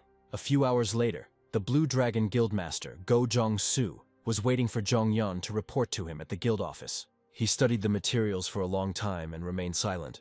Then Jong-soo put the folder aside and said that this was not the result he sent it for. He added that he couldn't believe that a guy had come along who could deal with a demon worshipper. Chonin handed him the photo and said that it was the only thing their drones were able to capture. He added that, synchronizing time, this guy in golden armor is the only suspect. Jong-soo looked at the photo again and at first thought it might be a hunter from the Olympus Guild, but their equipment was different from this golden armor. Jong-yeon guessed that this guy was from some guild that didn't belong to Seoul. Jong-soo thought for a moment and said that only the Blade and Iron Will guilds could have a Knight-class hunter. He added that the priority now was to eliminate the consequences of the battle with Young Min-soo. But the golden armor should not be forgotten either. Sangun woke up in the middle of his legs and looked at his watch. It was almost midnight, and then he shuddered. His knights were standing in front of the guy. They expressed their resentment that the owner preferred to fight alone and did not call them for help. Sangun realized that they did not understand why he did this and hastened to explain to them. He said that the guy attacked him from behind. He was just returning the favor. Besides, he was alone. Sangun couldn't trample him with his superior numbers. It seems that they were not very satisfied with the answer. But from the point of view of chivalry, the guy explained it as best he could. Yesterday, Sangun came back so tired that he couldn't check everything properly. And then among his things he saw a small notebook, which he didn't have before. From the records, Sangun learned that garbage collectors are not enemies of humanity, but business partners. The Academy believed that the Slaughter King's territory was the land after the end of the world, but in reality, it is a picture of human society. The note said that a certain Pastor Lee had created an Institute of Man, and the owner of this notebook was instructed to obtain 100 people for this institute's laboratory. Sangun threw the notebook on the table. It seemed like this world had gone crazy. At that moment, Accolon came in and brought a pizza baked by his own hands. The guy took a bite. He had a bad feeling about the notebook. The next day, the long-delayed sparring match between Xinyan and Sangun took place in the Academy's training hall. The girl tried to fight honestly in order to gain a level increase. At first, the guy only repelled her attacks, taking almost no action. But at some point he kicked Yen hard and she flew back to the wall. As he took his finishing stance, Yen noticed that his breathing didn't even falter. The girl approached Sangun and said that she could not understand his tactics. He always used different fighting techniques. She added that this is quite strange, because even one of these arts is difficult to master. Sangun replied that it was all because of his fighting talent as the Knight of Omniscience, Grandel. He said it took him 3 days of training to learn how to do a 540-degree turn. And 2 days later he won the national team. When Xinyan asked Sangun to attack with all his might, he smiled. He added that he would agree, but only after she could break through his defense. The next second, the girl closed her eyes and rubbed them, apparently imagining that someone had just been standing behind him. And the guy suggested taking a break and drank some water from the can. Xinyan didn't understand whether it was reality or a vision. When they went outside, Sangun asked why he had to go out with her. Did she really not have any friends? Yon replied that a student like her did not have any. The girl asked how he relaxes. He probably hangs out all weekend long. The guy replied that he spends most of his time in the dorm. The student said it was quite boring. Sangun said that after his parents died, he stayed in a shelter for a long time, then joined the army, and then began working at the academy. And then it seemed to him that they were being followed. It might be the academy student who has been stalking them for some time now. Sangun thought that the Blue Dragon had sent her, since he might be under suspicion after the last expedition. And Yan was already distracted by the display case with new combat armor. Having seen the characteristics, the girl was completely delighted. She turned to Sangun and asked what he wore when he went into the dungeons, to which the guy replied that he used a standard cheap set. When Yeon asked about his weapon, Sangun said that he had a regular iron sword. The girl said that with his rank he could buy something worthwhile. Sangun replied that he would buy it in time. He couldn't say that his golden armor was enough for him. The next second, Xinyan exclaimed that it was time to go shopping and forcefully pushed Sangun into the store. It was his first time in a gear store, and he saw that there was a lot of interesting stuff there. When Sangun said that his class couldn't use metal weapons or anything that was designed for long range, the student replied that a sword, spear, and shield would be fine for him then. When they entered the elevator, the girl said that she preferred weapons from the Hephaestus Company, but Beowulf's new item is on the 8th floor, and she'd like to take a look at it. The Hephaestus Weapons Company was named after the mythical god of fire. The consultant greeted the customers and informed them that they only had luxury goods and they could only purchase one product. Sangun was surprised, and the student explained that the artisans make weapons with individual characteristics, so each product will be one of a kind. The guy knew that his personal weapon would be a dream for any hunter. When Yena repeated what he needed to buy, Sangun replied that he might have problems with money. But the consultant replied that all weapons except heroic and legendary are cheaper than he thinks. But there are weapons that cannot be purchased even for money. He added that such a weapon is recognized as a constellation and chooses its owner. Sangun replied that it was difficult for a weapon to find an owner, and the consultant looked at the girl and said that it seemed like she wanted to test herself again in choosing a legendary weapon. And then she nodded towards the guy and said that he would try too. Perhaps there was a weapon here that would choose him, but Sangun refused. Shi Yan began to beg him, but the boy replied that he preferred to improve his skills rather than rely on weapons. The girl began to get angry and capricious, not understanding why he didn't want to have fun. Sangun thought that Yen was acting like an employee of the Olympus Guild, who were so partial to such weapons. And then his gaze fell on a strange short staff with a sharp tip. Before Sangun could extend his hand, the consultant stopped him, saying that it was a legendary item and was not for sale. He added that this weapon was created specifically to fight titans, and to hold it, you would need at least an SS rank. Sangun broke out in a cold sweat. His rank was completely appropriate, and thank God he didn't manage to get it. To avoid arousing further suspicion, he obediently walked away from the display case. Without buying anything, Yen and Sangun headed towards the exit. Suddenly, a man appeared near the abandoned display case and said that he saw this disappointment. The weapon replied that it had met for the first time someone who could become its master, and the guy was simply driven away. The man caught up with Sangun, put his hand on his shoulder, and said that he had an interesting proposal. He pointed to the door of the VIP room and suggested that they talk there. Sangun immediately saw that very staff sword, and the stranger said that he did not know much about the guy. But this weapon saw right through him and knew everything about his abilities. He began to put on white gloves and added that he had chosen him as his owner. Opening the display case, the man suggested that Sangun take the weapon, but not drop it. Otherwise it would make a hole all the way to the first floor. Sangun extended his hand and decided to try. He gripped the handle tightly and was delighted. He had succeeded. The man said he knew he was not mistaken and now the sword belonged to its owner. The weapon was made of god steel and was quite heavy, as it was used to fight titans. The stranger said that he would give it to him for free and keep everything a secret. Sangun couldn't believe it and said that this thing must be very expensive. The man replied that it was true, he was worth hundreds of billions. He promised that everything would remain a secret after all.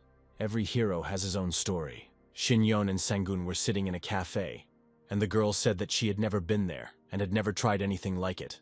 She called the waiter and ordered another portion of sushi. While the girl was enjoying her meal, Sangun looked at the map and noticed 4 dots on it. These stalkers were probably watching them. It began to tire him, because they seemed so clumsy. The girl who was watching the cafe decided it was time to use detection magic.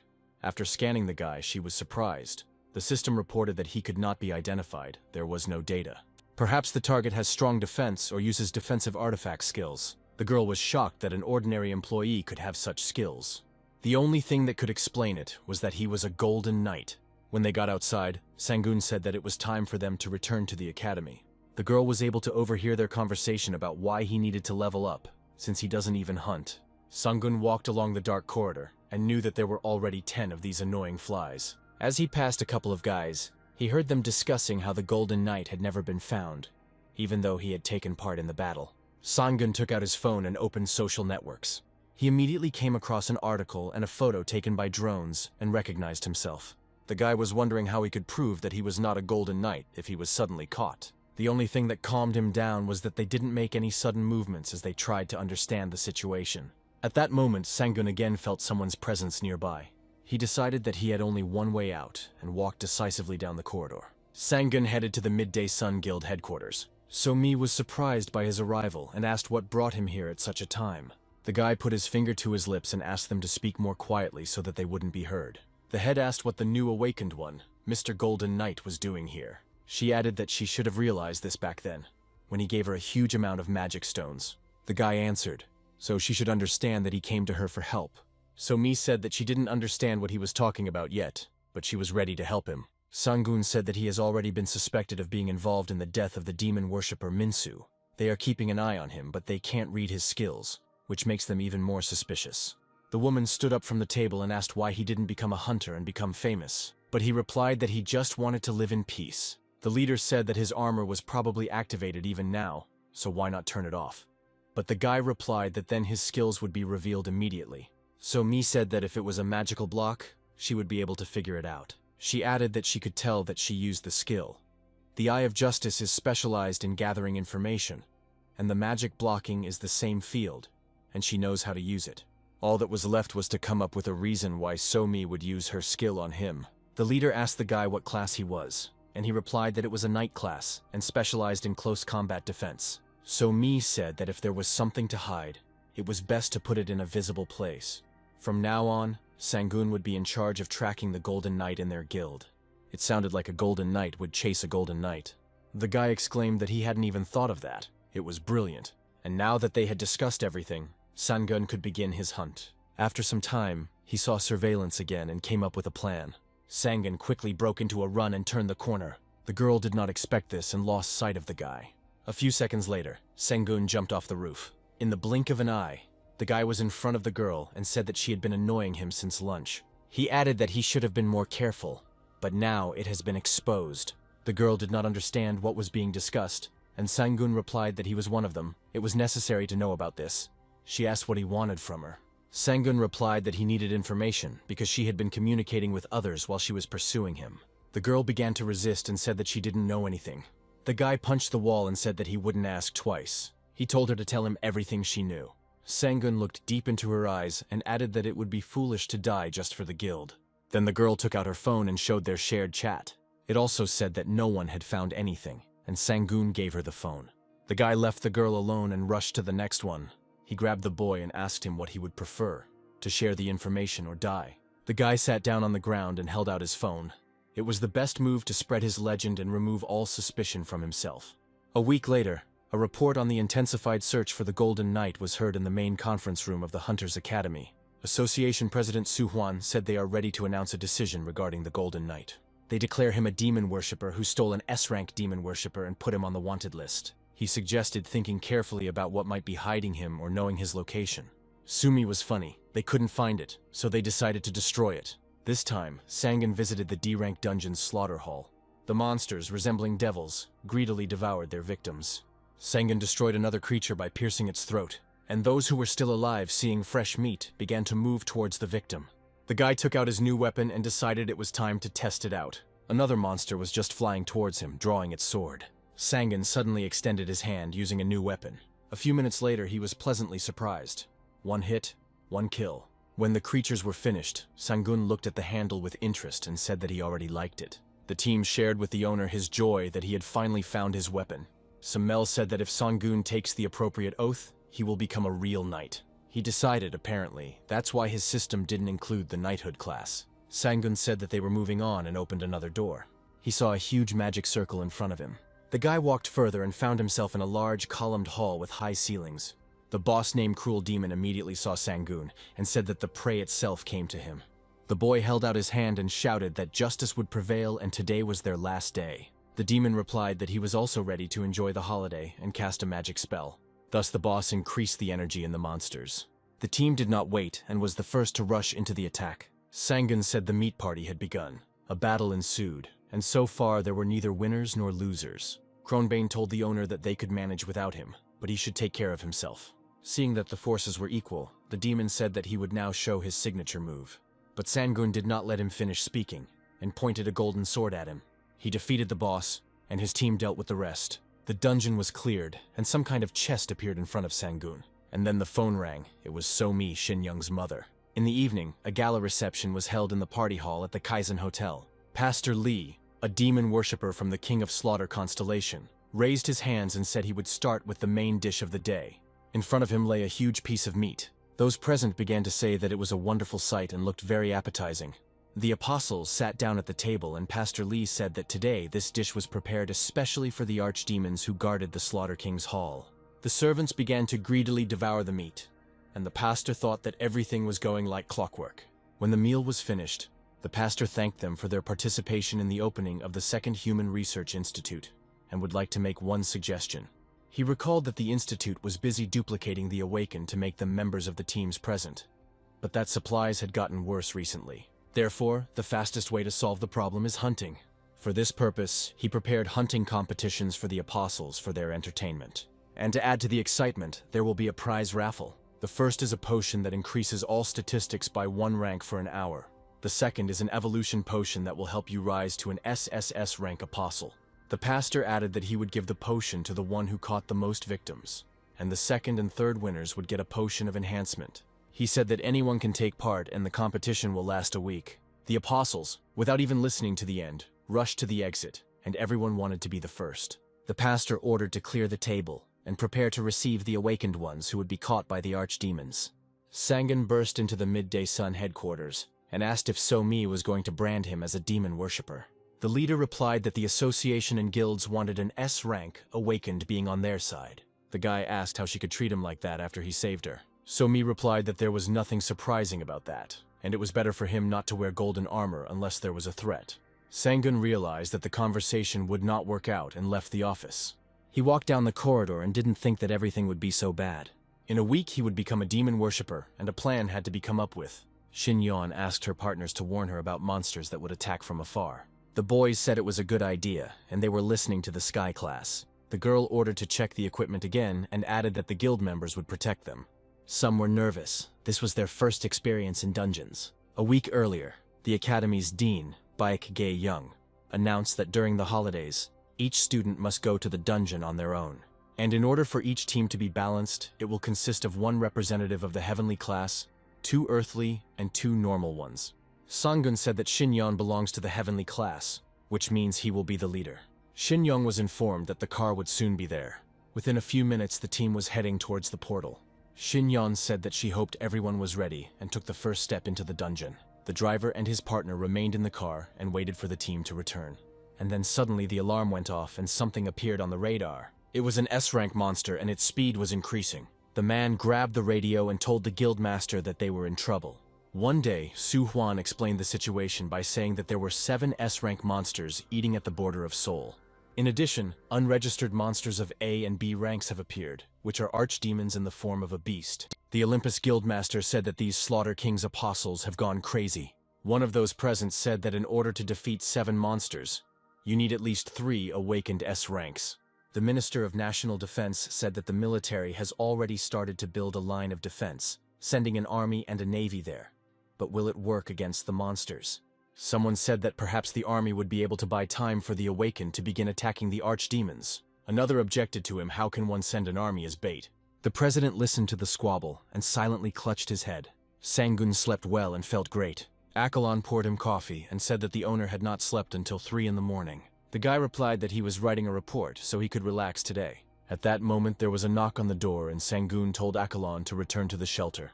He opened the door and saw Somi out of breath. The head asked why he wasn't answering his calls, and in general, whether he had seen today's news. Sang-gun said he was going to move to the academy dormitory or to the southern area. But then Somi grabbed his hand and asked if he was really going to run away right now.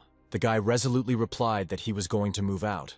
He closed the suitcase and headed for the exit. And then the head said that her daughter had gone underground and found herself in the epicenter of danger. She handed Sang-gun the phone and told him about the 7 archdemons and S-rank monsters that had appeared all over northern Seoul. Somi said that Yeon went there to do her homework, and after that, contact with her was lost. The guy asked what the association had to say about this. She replied that they could not make a decision. The situation was so sudden that they did not know where to send people. The woman began to beg Sang-gun to save her daughter, but the guy resolutely replied that he had no other choice but to leave. Somi cried and said that this child was the only thing she had and asked for help again. And then Sang-gun told her not to blame him if he was late and not to place high hopes on him. He put on his armor and added that he had never dealt with S-rank monsters before. On the northern border of Seoul, the military was already ready for battle. Observers reported the appearance of monsters. It was an archdemon, an S-rank monster, an Iberico beast, which was 2 kilometers away. The commander immediately gave the order to kill. Iberico shouted that by gathering together they had saved him the trouble of hunting them. He told his minions that they could do whatever they wanted with the people, but they had to give him the strongest of the awakened ones. The military aimed their equipment at the beast, and in the next seconds several powerful volleys were heard. Iberico immediately used stun, and then he let out a long, deathly roar. The exploded equipment burned in the air and fell to the ground with a roar. Jiangsu was informed that the Seoul Guild was having a hard time. The Blue Dragon Guildmaster replied that they should experience everything on their own skin. He was asked if the breach of the defense meant the fall of Seoul. Yongsu replied that the enemy's goal was not the fall of Seoul, but the hunt for the awakened. He heard that he was supposed to be the first SS rank hunter in Korea. It would be problematic if the Seoul Guildmaster beat him to it. Shin-yeon's team cleared one of the dungeons and headed towards the trailer. But when they arrived at the designated point, they saw that the car they had arrived in was gone. The girl told everyone to be careful. The trailer didn't disappear for no reason. Anne took out her phone and called her mother. She tried to tell her about the trailer, but Somi told her to get out of there immediately, or find a weak dungeon and hide there. When the team asked what was going on, the girl said that she didn't like all of this and needed to evacuate immediately. But there was no transport, so they decided to hide in the dungeon. But they didn't have time. The archdemon Leghorn came out of the bushes. Shin-yeon remembered reading about him in textbooks. It belonged to the Slaughter King and had the strength of an SS rank dungeon boss. Xinyan understood that they couldn't escape. All they could do was fight. The girl told the team to find a secluded place. She would take care of the monster herself. Xinyan touched the ground and used Ring of Justice. Leghorn realized that she was from the constellation, but he didn't think that the girl would use this skill. He said he might not be able to handle her spell, but he could knock out the caster. The monster extended its clawed paw towards her and ordered her to say its name. Xinyan revealed her name and constellation. The next second, she was thrown back several meters by a powerful blow. Yina stood up with difficulty. She understood that there was a very big difference in strength. But the next moment she fell to the ground and lost consciousness. Leghorn picked her up and checked to make sure she was still alive. Placing the victim on his shoulder, the archdemon said that they would pay well for it. And then a knight in golden armor appeared and asked to let the girl go. Legan looked at Sangun and said that he looked more expensive than this girl, but for his rudeness he would make him suffer before he died. He added that he gave the knight the right to name himself. Sangun replied that he had no intention of introducing himself to anyone who was bullying a child. The monster released Yen and said that he would simply call him the Nameless Knight. Sangun saw the demon throw Xinyan to the ground and became very angry. He quickly drew his golden sword. Sangun made a sudden movement and struck the monster in the stomach. Leghorn collapsed to the ground and closed his eyes. The guy ran up to the girl and carefully took her in his arms. Sangun thought he had destroyed the monster, but it turned out to be alive and called for helpers. Then the guy did the same. He ordered Sommel to carry the girl to safety, and the others to follow him in attacking the monster. But Sangun made a mistake by running too close to him. Leghorn grabbed his weapon tightly with his paw and did not let go. The guy ordered the team to attack, as he understood that he was in a hopeless situation. The team would have dealt with the monster, but it called for help. Leghorn had a glowing ball in his paw, and he said that he would now test what the Nameless Knight was capable of and released his wings. Sangun grabbed the sword with both hands to snatch it from the monster's clutches. He pushed off with his foot and succeeded. The boy felt that this creature was very different from other monsters. Leghorn soared into the sky and asked who he was and whether he was a man at all. He rushed at Sangun, but was hit on the shoulder. At some point, it seemed to him that the monster's powers had become weaker. He decided he was in a better position and rushed at Leghorn, but said the guy was in for a surprise. Sangun turned around and saw the second beast, Przewalski's archdemon. Leghorn asked him to help him up, but he replied that only the constellation connected them. And Sangun was thinking about only one thing, whether he could handle two. Leghorn realized that there would be no help, and he had to get the guy himself. The boy felt that the monster was becoming stronger again. Sangun threw away the golden sword and drew his first weapon. He raised it to him and shouted that the weapon must reach the heights of superiority, and the blows would prove that he was a star on this earth. Leghorn shouted at the boy to give him time to transform. Przewalski shouted that no one was going to wait for the end of his transformation. Sangun struck the ground with his sword and used Earthstar Flash. Leghorn screamed in pain and began to burn alive. The guy thought he had killed the monster this time, but there was a red dot on the map. The next second, Leghorn rose to his full height and turned fiery red. Sangun realized that he had managed to transform. He took the golden sword again and pointed it at the monster. The guy was ready to attack, and Leghorn shouted that he would now show him the true power of the Phoenix's revival. Suddenly the monster disappeared, and the next second appeared behind Sangun. The monster began to hit the ground, damaging the surface. His blows caused cracks in the ground. At some point, Sangun stumbled and, losing his balance, fell and hit his head. Leghorn extended his paw to take the knight as a sacrifice. He took off his helmet and said that first he would eat his eyes, then his arms and legs. Sangun was tightly clutched in the monster's paw. Was he really going to die so stupidly? While the demon was talking about the sweet murder, the system reported that the knight had reached level 39. Sangun grabbed Leghorn by the beak with force and said that now all his dreams would remain in the past. He squeezed it so hard that the beak cracked and shattered into pieces. Once on the ground, Sangun said that thanks to the team's victories, he was able to reach a new level. The team responded that they had not wasted their time and were always ready to help the owner. Sangun decided to restore his health first and drank the potion. But Leghorn could not calm down and shouted that he would defeat the man. Having regained his strength, this time Sangun needed only one blow to kill the monster. But that wasn't the end. The guy asked the horse-headed monster if he would fight. Przewalski calmly replied that the guy himself no longer wanted any battle. Sangun said he was right and began packing his things after Leghorn's death. The team went home, and the guy muttered that he would never fight S-rank opponents again. Meanwhile, the remaining archdemons were active on the northern border of Seoul. The archdemon beast Tosadak screamed at his minions to destroy the people, so Mi used her vision skill and said that they were approaching.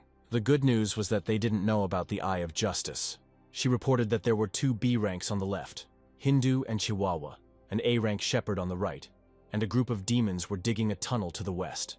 So Mi only thought about one thing, that her daughter would be okay. And then Hindu was informed that Chickenhead was dead and Horsehead was eating everything himself. He ordered to retreat and hunt Leghorn's followers. People could not understand why they retreated. Was the battle over? So Mi was also completely perplexed when she found out that they had escaped. Su Huan didn't understand why they left. The military said that this was no accident and that they might need to prepare for a repeat attack. Su Huan said that they are fighting to kidnap awakened ones on Pastor Li's orders. The military assumed that the public would insist on sending troops to rescue the kidnapped people. Su Huan said that now that they knew the enemy's strength, they would need at least 20 S-rank hunters to defeat the 7. Chan Su corrected that there were not 7, but already 6. The resulting video was immediately displayed on a large screen. The recording also captured the arch-demonic beast Remrem, who laughed at the death of Chickenhead and claimed that they should not lose, even though they now had to retreat. The question immediately arose in the conference room, who killed Leghorn? Yong Su replied that while collecting information from the satellite, he found something interesting. He brought the information up on the screen again and added that he had seen this somewhere before. It was definitely the same Golden Knight that fought Minsu. Jong Su added that it was possible that he was drawn into the battle and managed to defeat the beast. The soldier replied that then another question arises: was it a single battle or a group battle? The Olympian Guildmaster suggested keeping all this a secret to avoid confusion. But Su Huan responded that, on the contrary, it was necessary to make this public and switch public opinion to rescuing the abducted. So Mi visited Sangun in the hospital and exclaimed that he was in a terrible condition. The guy said it was hard, but he saved Xinyan. She is now also in the hospital. The woman suddenly said that he needed to undress in order to undergo a small examination. Sangun started to resist, but So-Mi said that she had worked as a doctor for a long time, so she knew more about what he needed. She almost forcibly took off his t-shirt. The guy realized that it was useless to resist and lay down in the pressure chamber. Half an hour later, So-Min concluded that he had bruises, minor fractures, and bleeding, but that surgery was not required. Sangun just needs to keep drinking potions and resting more. No one has ever died with 1,000 stamina points. The guy exclaimed that he had 2,000. Opening the information window, he realized what was going on. His golden armor was damaged. Sangun got dressed and So-Mi said she wanted to ask him one question. She asked directly if he was the one who killed Leghorn, since his death stopped the advance of the other arch-demonic beasts. The guy had hoped that he could avoid this question, but it seemed that he had to answer it. He said he was very lucky, but if it happened again, he would definitely run away. So-Mi bowed and thanked her again for saving her daughter. Sangun asked how long it would take him to recover. The woman replied that 3 days, no more. He said that he would continue to drink potions, but would live at home. It was too suspicious to stay here. His body still hurt, but Sangun hoped that the armor would heal itself. And then he remembered his knights. Were they okay? Half an hour later, Sangun said that he had bought enough potion if any of them needed to recover. Mel replied that she had enough mana. Gaywolf said that he had enough alcohol, and Crocbane only needed meat. Sangun took out his phone and said that he would order for them whatever they wanted, but an hour later he regretted it. The knights emptied not only all the plates, but also his pockets. He spent 2.5 million won, but tried to smile, and said that he was glad that they liked everything, and that she was satisfied. After dinner, Sangun checked the information. He had reached level 43, and his skills had doubled. He received rewards for leveling up, saving a lady, and killing a strong enemy. Sangun told the knights that he had 3 rewards available, and decided to ask them which one they would choose. But when they all started recommending skills similar to theirs, he realized that this wouldn't work. Sangun said that he chose it himself, and it would be horse riding skill. What he wanted most was to ride the dragon. Gewolf said that his trust still had to be earned, and besides, they were very dirty. Akalon added that dragons are vulnerable in cold places, eat a lot, and are not cheap. Sangun listened to them and became a little upset, and then Mel said that there was one option. If the owner gets the summoning skill, many problems will be solved, because he will only appear when he is summoned. She added that it was better to learn a riding skill with multiple slots, then he would be able to interact with many summoned beasts. Sangun replied that he understood everything and walked up to the screen. He chose everything he needed and, after receiving the rewards, decided to try the summoning skill. The guy stopped in time, realizing that it would be problematic in this room. And then he remembered that he still had to choose a symbol of honor, an item, wisdom, or physical improvement. Sangun thought and decided to choose an item. At first, he thought it had something to do with the damaged parts of the armor, but it turned out that it was a completely different new armor. Sangun decided that in such an outfit everyone would immediately understand that it was he who killed Leghorn. But the choice was made. It was necessary to study its functions. Within a couple of minutes he knew that the armor would improve with each level he gained. In the morning, Sangun came into the kitchen and asked Akalan what was for breakfast today, but instead he saw Shinyon. The guy was surprised that she had already been discharged and asked how she was feeling. The girl replied that she was fine, and then apologized for making him fight such a strong beast as Leghorn. Sangun replied that if he had known about his strength in advance, he would not have gone so far, and Yon laughed. On TV, the news reported that the Golden Knight had defeated Leghorn and then disappeared. Sangun didn't understand how they knew all this. Shinyon said that because of the war, they started using satellites, and apparently one of them detected him. The second announcer added that, having defeated the beast, the Golden Knight hides and does not cooperate. The guy said that it seemed like they were even afraid of him, because the knight did not belong to any of the guilds, and if he is a loner, then it is impossible to control him. Shinyon sadly said that her vacation was ruined, and all her teammates were missing. Sangun replied that they most likely ended up with Pastor Lee. He added that they are being kidnapped in order to experiment on them. The announcer said that after the murder of Jong Minsu, Pastor Lee expanded his circle of influence in Korea. The guy said that if things continue like this, it will be quite difficult to organize a rescue team. En replied why he thought so since they had an S-rank hunter. Sangun said that guilds don't want to lose their hunters, as they will immediately lose their place in the top guilds. He added that it seemed that there was no hope for a rescue team, and that they would most likely abandon the idea. The girl asked if there was really no way to save the missing hunters. Sangun replied that the management would consider the idea risky and abandon it. He added that she shouldn't even count on him. He wasn't going to reveal his identity. Shinyon burst into tears, and Sangun didn't know how to calm her down.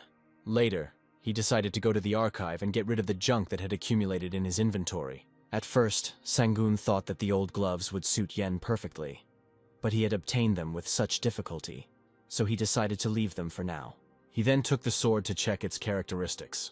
The system reported that he could handle all monsters that weren't wearing armor. Next was the ring blessed by the Slaughter King, which he also decided to keep.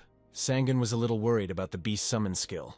Since he was in the archive, he decided to look up information about summoned creatures. The book said that if you are not a medium, there is a risk of calling upon an unwanted creature. In addition, the summoned creature must like the offering of the one who made the summoning. Sangun remembered that after Leghorn's death, he had a summoning material that could attract evil creatures, and the ring will certainly suit a medium. The book also talked about the privileges of the Slaughter King. Maybe he could buy another medium. This means that if he sells materials or stones through privileges, he may not be exposed. The next day, Sangun went to the area where the Mapogu hunter's office was located. In this part of the city, reconstruction was in full swing and everything was quiet. He found a deserted clearing and decided to use the ring. The guy was sure it would work. As soon as he pressed the consent button, a large magic circle appeared in front of him. And the next second, an ancient building appeared in the center of the circle. Sangun opened the door and walked boldly inside. He was met by a girl in a fox costume who said that she was conducting auctions on behalf of the Slaughter King. The guy thought that he would immediately meet a monster, but everything turned out differently. The girl asked how she could help a guy with such a legendary rank. Sangun replied that he would like to sell or exchange some items. She said that if these were magic stones, they were not valuable, and she would be able to buy them at a low price. The guy opened his inventory and showed everything he wanted to sell. And then the girl said that these things smelled like Leghorn. Was it he who killed this beast? Sangun had to confess. She said that the phoenix feather could be exchanged for 1,000 points, and its bones for 2,000. Sangun asked why she was not interested in the flaming sunstone. The merchant replied that it would be better to sell it to other constellations, but if sold to an ordinary person, it would cost more. She said that their constellation is not looking for profit, and it is unlikely that anyone will buy the things offered at a higher price. Sangun had no choice but to agree to the deal. A few minutes later, he was credited with 48,600 points. The guy said it should be 54,000. The merchant explained that there was a trade fee. Sangun opened the exchange window to choose something and noticed that it was mostly stolen goods. The girl did not deny this. She added that they buy and sell. They do not have artisans, like in other constellations. Sangun was leafing through the catalog and asked if there was anything dragon-like.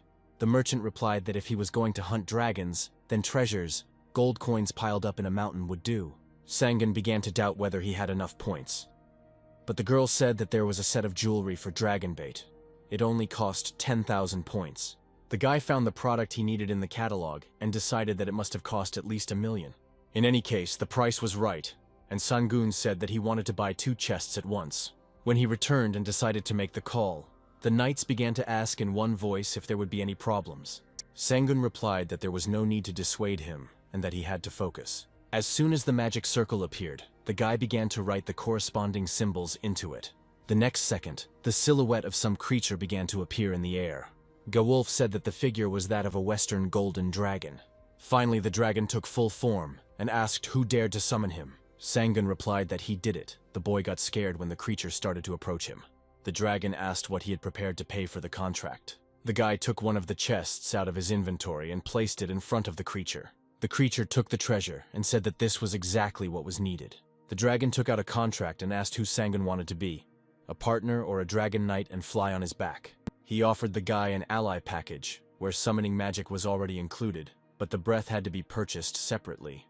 Sangun replied that he never imagined that a summoning skill would be like a business deal. The dragon said that it was for the sake of treasures. It would be difficult to sign a contract like it was before.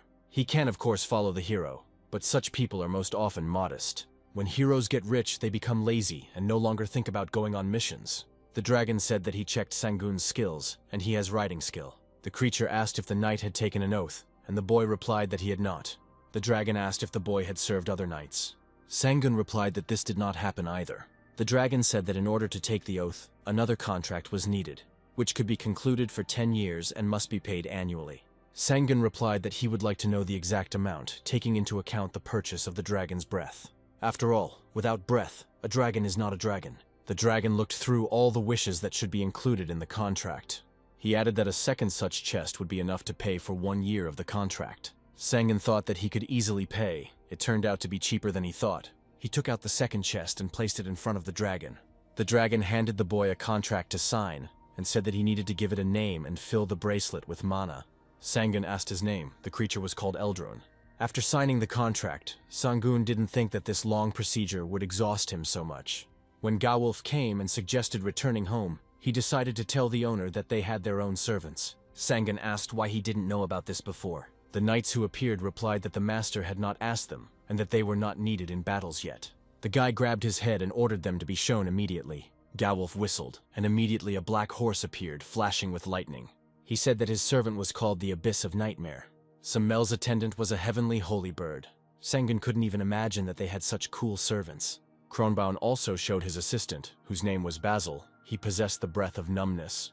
The guy thought that with such helpers, the dragon might not be needed. Achelon took out his assistant weapon Geogius, which used a top-class engine. Sangun realized that he personally would have to fly on the greedy dragon. Later, he visited the Midday Sun office, and told Somi that he wanted to sell that pile of magic stones. The head said that there was too much here, and that there might be problems. Sangun replied, but she had formed several large-scale teams in the guild. Somi showed the guy the guild's statistics. They had sold only 230 stones. She explained that the guild collects on average no more than 300 D-rank stones in one clearing. Sangun thought that dungeons brought in much more for the guild. Somi said that in order to balance the guild's finances, 300 D-rank stones and 500 E-rank stones could be exchanged under the pretext of selling stock. The guy asked how much it would cost. The head replied that it was about 3 billion won, but there were problems with taxes. Sangun said that he would only take 1 billion, and she could sell the rest on behalf of the Midday Sun. Somi thanked the guy and asked if he had thought about becoming a hunter, but the guy again refused. The chief said that in that case he would be a great villain. Sangun put on his nondescript gear and was already riding in a taxi in the right direction. The driver asked why the guy was heading to the new hunter management office. Sangun replied that he would like to go through some of the dungeons. The man asked why he chose this particular area. The guy decided to answer that his friend had simply invited him. During the last meeting, Somi warned me not to sneak into the dungeons, but to leave at least some notes at the entrance. Sangun replied that he knew that everyone was hunting for the Golden Knight, which meant he needed a group for cover. The north was closed off, so Gangnam was a good option, and he had to go with people he didn't know. The driver warned that they have strict rules, and if you're unlucky, you'll have to wait. The guy wanted to ask what he meant, but then they both noticed road services ahead. The inspector raised his baton and stopped their car. Sangun rolled down the window and the inspector asked for his documents. The guy, trying to hide his excitement, handed him the identity card of the awakened one. The inspector checked the documents and asked what an awakened E rank was doing here. Sangun replied that he was heading to the Hunter Management Office to clear the dungeon. The inspector said that with his rank he should move along the outskirts of the city, and not here. This place was once built by the upper classes of Korea together with the hunters from the Soul Guild, but in fact it was a fortress built for the safety of the privileged. Finally, the taxi stopped in front of the new Gangnam Hunter Management Office. Sangun was upset and had to pay 13,000 won for the detour. Many were unable to get into the northern dungeons, so they came here. The guy looked at the possible teams and realized that with his E rank it was difficult to find comrades among the D ranked. He needed to act differently. One of the hunters pointed towards the stranger and said that he had not been there before. The girl told him to check it. The guy replied that he couldn't do that. Maybe he was using a skill that hides information. But after looking through the newbie's phone, he realized that he wanted to enter a D-rank dungeon. The girl replied that he looked mature and was in good shape, but that they had to be careful, and that it would be better if the team was not full. She ordered to look for the missing participant, and she herself would deal with the newcomer. When the girl approached the stranger, Sangun asked how he could be of service. She said that she was putting together a team and they were short on people. The guy replied that he would also like to get into a D-rank dungeon. The girl found out that he belonged to the night class, so she invited him to join.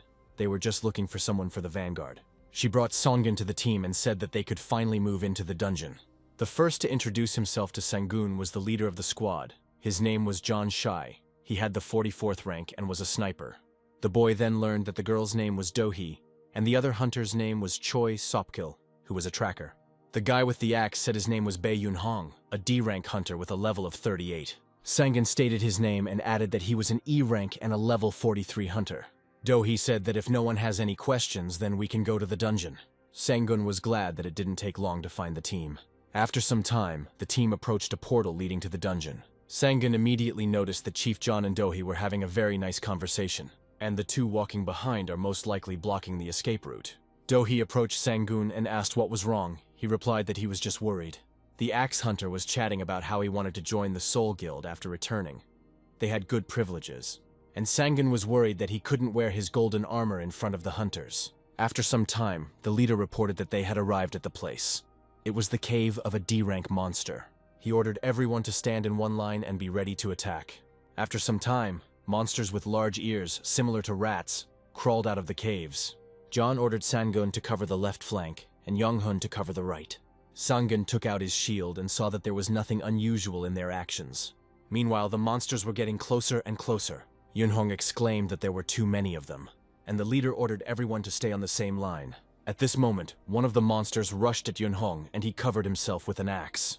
A second later, he opened his eyes and saw that the creature was dead. The leader told him to worry less and trust the others. Another monster rushed at Sangun, and the boy managed to fight it off with his shield. It was difficult for him to pretend if he were alone. He would have destroyed all the creatures long ago.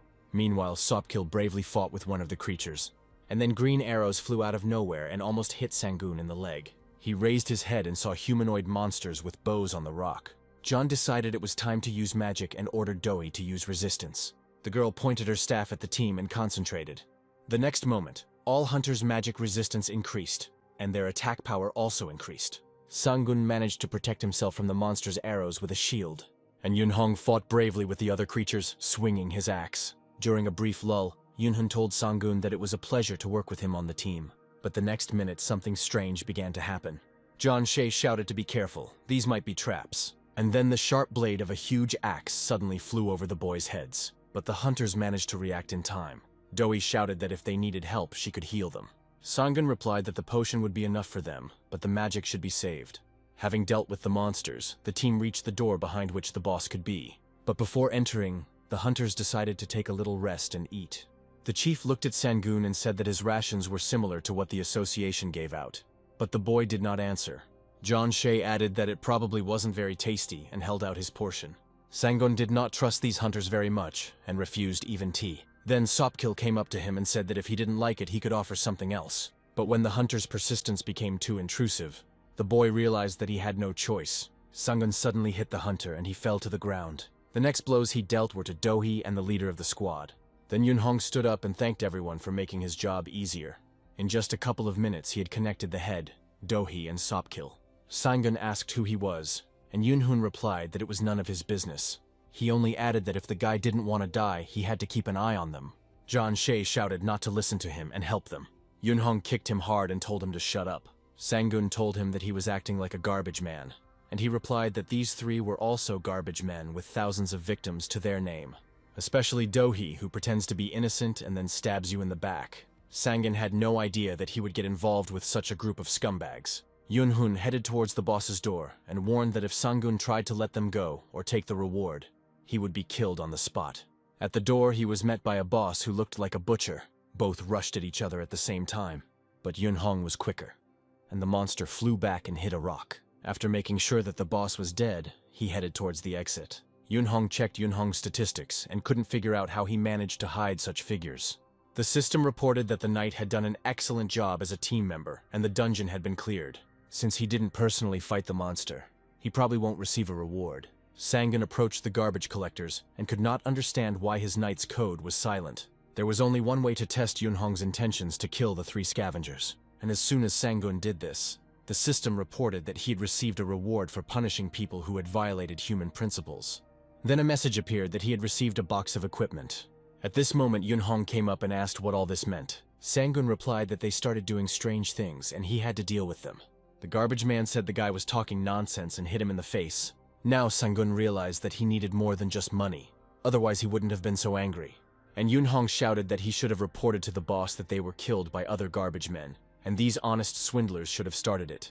Sangun didn't understand what boss and what swindlers were being talked about, and then Yunhong couldn't stand it any longer and swung his axe. Sangun jumped back and immediately pulled out his sword. Yunhong said that it seemed like the guy was not a simple swindler. The guy said he remembered something. Only those from the 3rd district could let in the guards of the Soul Guild Hunter's base. He added that he also noticed his new Gangnam axe. Yunhong rushed at Sangun in a rage and shouted that he would now take his life. But he missed again, and Sangun's sword hit him in the side.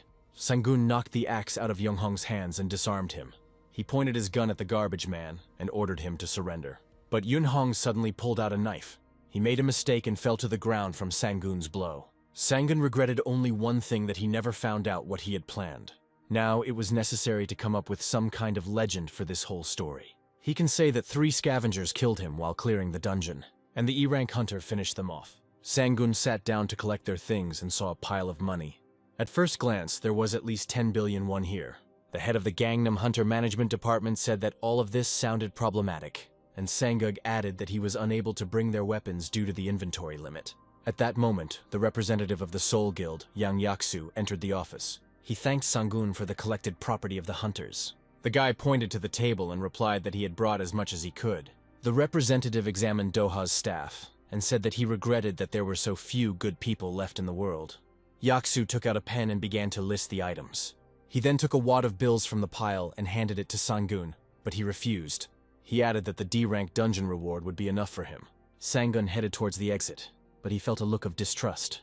A few minutes later, Yaksu came to Chairman Bei to report the death of his son, Yunhong. The chairman shouted that his son could not just die. The man explained that the profession of a hunter is very dangerous, and Yunhong fought against 3 garbage men. Bei ordered to immediately find and question the guy who miraculously returned alive from the dungeon. He could certainly be on the side of the garbage collectors. Yaksu replied that then he would hardly have brought the hunters' things. The chairman told his wife to prepare for the funeral, and Chin Sung would deal with this guy. He called the big guy to him and ordered him to find the guy and drag him to him. The chairman put a photo of Sungun on the table and added that his son died because of him. He said that he sent all the necessary information to his phone. Sung replied that everything would be done by tomorrow morning, and he would take Kenpo and Seong-chan with him. A couple of hours later, Sungun was standing at an ATM on one of the city streets. Seeing that there were more than 3.5 billion won in the account, he couldn't believe it. In addition, he received dungeon rewards. Sangun decided that such an event needed to be celebrated. Having bought a lot of food, he headed home to share it with his knights. And then in one of the alleys, 3 people blocked his way. Sangun immediately realized that they were not from the police and threw down the bags. The only way out was to run, and 3 strangers rushed in pursuit of him. Sanguk jumped down in one leap and managed to break away from his pursuers. He decided he needed to create panic and shouted that he was being chased by garbage men. Ambal Sung was angry, but he must not let it go. Sangun, without stopping, called Shin Yon and asked where she was. The girl replied that she was in her dorm, and the guy said that he would be there in 10 minutes. The big guy looked after him and understood where the guy was heading. He said they couldn't follow him to the academy and took out his phone. Sung made an important call to catch this guy and carry out the order. Shin Yan met the worried Sangun and brought him to the training room. After closing the door, she asked what happened. Sangun replied that he himself did not understand anything. He had just returned from the dungeon and handed over the hunter's things. And at that moment, someone started tugging at the handle of the locked door. Shin Yan came up and asked who was so impudent. A male voice replied that he had received information that one of the students had brought a man to the girl's dormitory, and he had come to check. The girl said that this was her assistant. The guy reminded him of the hostel rules and demanded that the man leave immediately. En replied that he was leaving soon. The girl turned to Sangun and said that he could not stay here. The guy replied that what scared him was that he still didn't know who was stalking him. Maybe it has something to do with Yunhong's death. Shin Yan asked in surprise how he was connected to this incident. And only now did Sangun learn the name of the murdered man, and that he was the son of the chairman of the Soul Guild. He said that he had returned all his things, and Yen replied that he shouldn't be so frivolous. Sangun asked what he should do now. They're probably waiting outside to grab him. If he starts fighting, the relationship between the two guilds may suffer. Sangun knew that for the girl's safety he had to leave. He told Yen not to interfere so that no problems would arise, and he had a plan. To begin with, Sangun gave the opportunity to be caught. Ambal thanked the group leader who helped find Sangun. Half an hour later, Sangun was delivered to Chairman Bei's house. Now the guy understood where he was and was brought here on his orders. Sangun was thrown into some damp room and told to await his fate. The chairman's assistants told him to calm down, since he would hardly be able to get out of there. Sangun was not alone here. A stranger was sitting on the floor opposite him. He had no desire now to find out who he was, and the guy sat down on the cold floor. At this time, everything was ready at Shinganam Hospital for Yunhong's funeral. For some time, there was silence in the funeral hall. Only quiet whispers could be heard. And then some old man burst in and started accusing Chairman Bei of the death of his son. He shouted that after the explosion at the plant, compensation had still not been paid to the victims and the families of the dead. If there had been money, his son would have had an operation and he would have lived. The old man shouted that the chairman should understand him, because he too had lost a son. The subordinate reported that the old man had snuck in here disguised as a guest and had caused this whole scandal. Bei shouted how he could put his worm and his son on the same level and ordered the old man to be removed from the hall immediately. And he shouted that he should be heard and paid compensation. After some time, Sangun heard the door open. A plate with some disgusting food was thrown on the floor. The boy thought with disgust that this was impossible to eat, and the stranger grabbed the plate and began to greedily eat this disgusting thing. Sangun clenched his fists. He would make these creatures regret everything. Then a big guy appeared and ordered him to get out the chairman, and his mistress were waiting for him. He added that he could imagine how Bei wanted to deal with him, since he ordered him to be brought right after the funeral. A few minutes later, Sangun was brought into the room and thrown onto his knees. The guy looked around. The room looked like a torture chamber. The chairman put on his gloves and walked towards the guy. Mrs. Bei told her husband to deal with him quickly and avenge their son. And suddenly the big guy got hit and fell to the floor. Sangun broke the ropes and said that he was trying to be human. The assistant shouted for the chairman to evacuate immediately, and the guy had already started to destroy everything around him. The assistants were already beginning to doubt that he had an E rank. But Sangun did not give them time to come to their senses and began to strike. The chairman shouted out who he was and whether he understood who he was dealing with. But Sangun did not listen to him and hit the chairman in the jaw. Mrs. Bei asked for mercy. Sangun replied that he would do so, but he must receive something in return. Within minutes, the chairman and his wife were tied up. Sangun said that they were in a torture chamber, which meant that there was everything they needed. Luckily, there were no cameras in the room. Now I had to create an alibi for myself. Sangun called upon Gawolf. He ordered the knight to sort this out in a minute, as soon as he left. The guy said that he could kill everyone except this couple. Gawolf replied that the master could rely on him. Sangun ran out of the torture chamber and started screaming that a demon had appeared. He managed to cause panic and escape. The chairman's men rushed first to the torture chamber. Sangun found a safe place and managed to create an alibi for himself. Samel asked if the owner would really go on foot. Sangun replied that he would also ride and called Eldraine. He added that they have very important work today. The boy climbed onto Eldraine, and the dragon soared into the sky. People on the streets noticed this miracle and immediately started filming it on their phones. This information immediately reached the leadership of the Soul Guild. Kang Do-hu was informed that the Golden Knight had come to Shinganam. He ordered the immediate evacuation of people, and also to inform the Ministry of Defense and other guilds about this. The assistant added that a demon had appeared in Chairman Bei's house and that help was needed there too. Du-hu replied that they might be vultures related to the one who killed Yunhong and had come for revenge. He added that a group of people could be sent there. Gewolf was having a blast, destroying everyone except the chairman and his wife. When Sangun appeared, he reported that the task was completed. Sangun and his team headed to the torture chamber. Now he had to prepare to receive guests. The news reported that a golden knight had appeared in Shinigami and taken Chairman Bei and his wife hostage, and the Soul Guild sent Guildmaster Shim Kang-hoon and the Gangnam Aces to the scene. And indeed, a few minutes later, the chairman's house was surrounded. Kang Hong shouted at the golden knight to surrender immediately. He had no chance. Sangun recognized him. He was a high-ranking hunter of the Soul Guild. He knew that they only had 2 S-rank hunters. The leader Du Hu was in charge of administrative matters, but the real power was held by Shim Kang-hoon. Kang Hong shouted that there was no point in holding hostages and he had no intention of negotiating. Sangun decided it was time to go out. He said that he too had no intention of negotiating, and had come to eradicate the evil of Shinganum. He added that Kang-hoon knows very well what dirty deeds Chairman Bei was doing by kidnapping people and killing them. Sangun said that the hunter could see for himself who was in the torture cellar. Kang Hong replied that he did not understand what was being discussed. Does the knight really think that after his statement the Soul Guild will be destroyed? Sangun replied that he would punish them and reveal the hidden truth and hope. Kang Hong told him not to move or he would die. He added that in the second row there are snipers and riflemen, and in the front row are the A-rank attack hunters. This is a winning tactic, and the knight cannot break through. Sangun swung his golden spear sharply and the front ranks immediately thinned out. Within a minute there was no trace left of the first row. Kang Hong exclaimed that it was impossible. He couldn't just destroy high-ranking hunters like that. The next minute, Sangun ordered his knights to attack the enemy's second ranks. Kang Hong shouted why the wizards were inactive, but the girl replied that the golden armor was some kind of artifact, and its curses did not work. She also can't cope with the knight's assistance. Kang Hong shouted, "Do they really have nothing to defeat the golden knight?" He was told that even the strongest hunters were dead. Kang Hong raised his sword towards the sky and cast all-out encouragement. The hunters received another boost of power, and again rushed to attack the knight and his team. Sangun realized that the fight would be a little more difficult. He saw that the enemy was inspired with fighting spirit. Gewolf said that any fighting spirit can be broken. Sangun gripped his spear tighter and prepared to attack. Kang Hong hoped that his fighters would no longer fall with one blow, but he was wrong. He no longer understood how one could defeat the Golden Knight. The hunters said that even after receiving buffs and healing magic, they couldn't do anything. Sangun asked if they really wanted to continue the senseless fight now.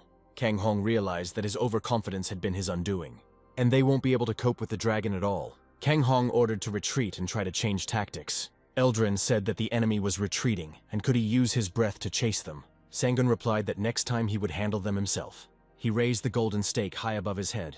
The next moment, the dying cries of the opponents were heard, and a minute later, the blast wave destroyed all living things around. Sangun looked at the dragon. Now it was his time to have fun. He pointed to the protective barrier that guarded the city. Eldrin flew high into the sky and began to destroy the protective wall. Television immediately began reporting that Shinganam's stronghold had failed miserably. This time, the Golden Knight and his team are too strong. The reporter said the barrier was starting to collapse, and the Defense Ministry considered it dangerous to get involved in the situation.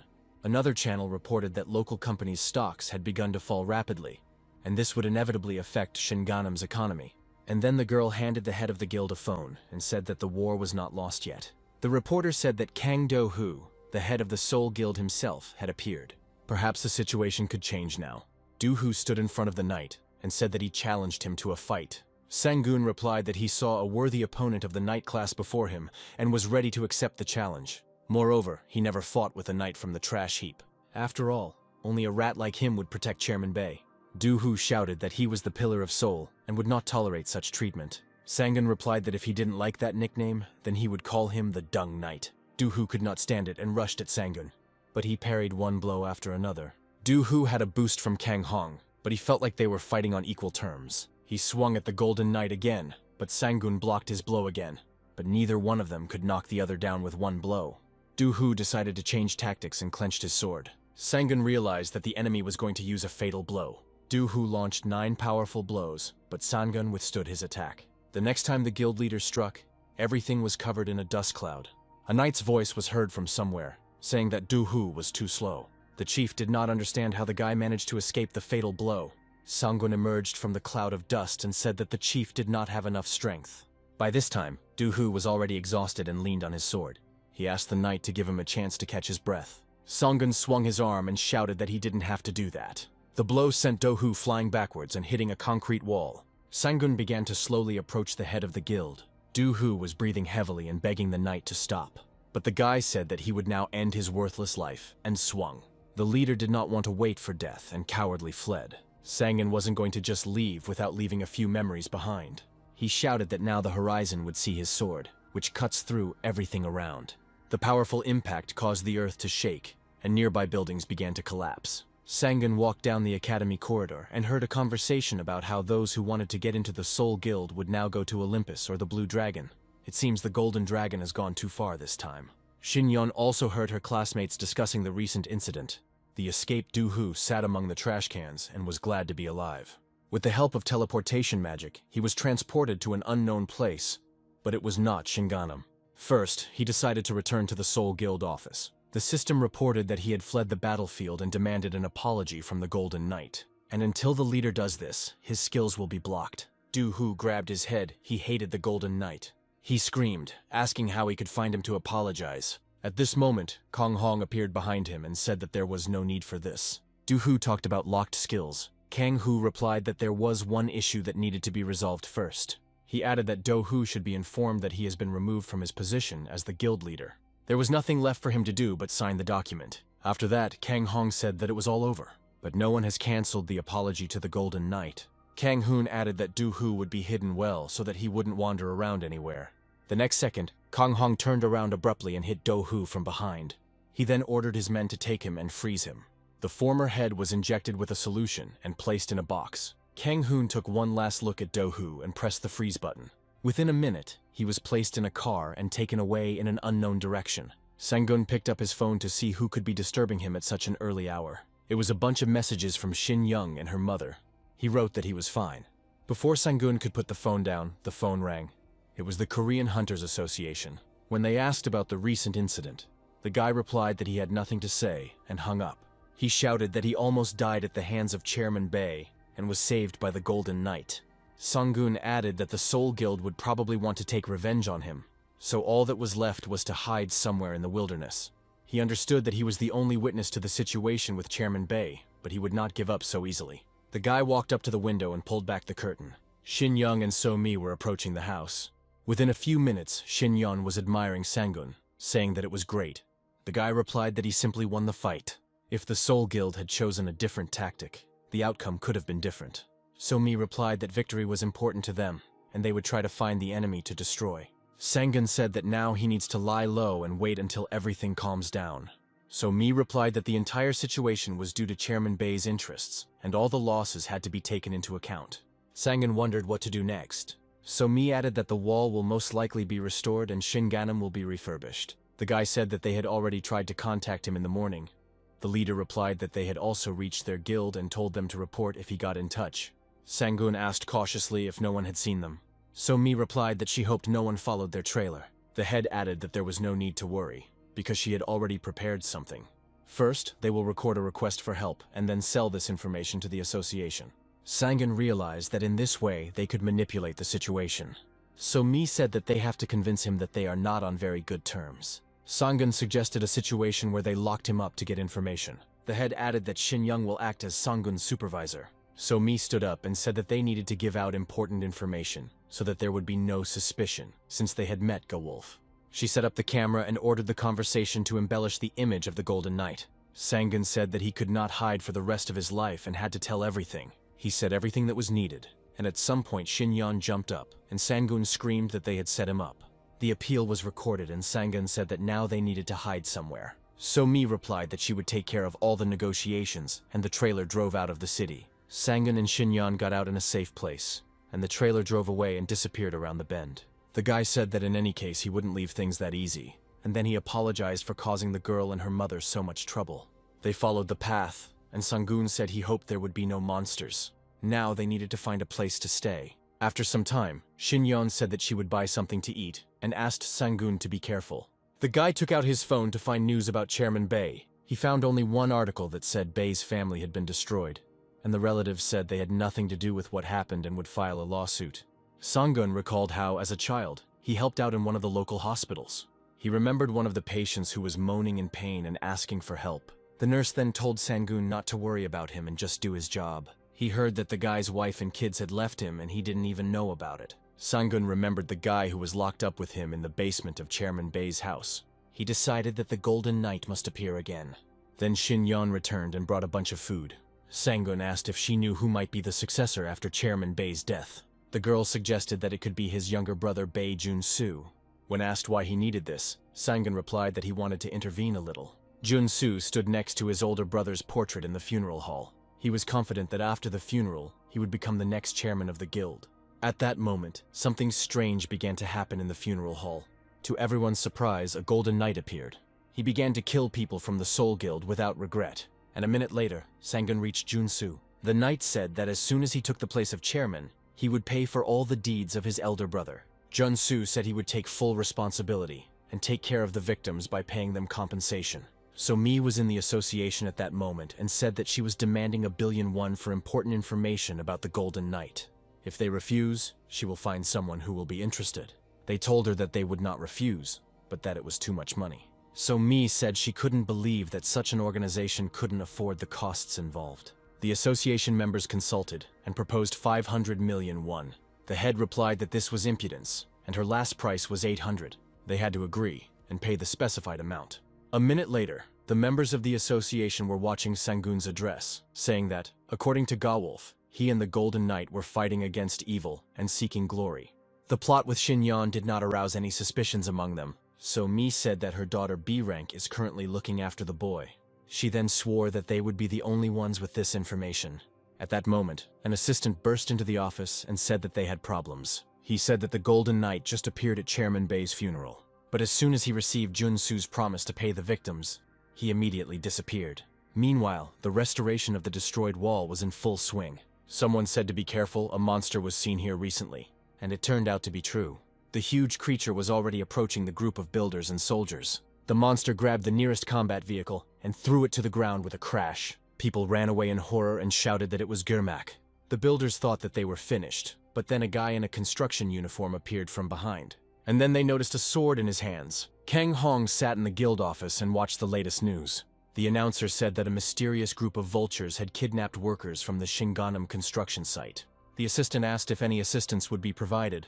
Kang Hong asked if there was any guild that was willing to deal with Gurmak. The assistant answered negatively.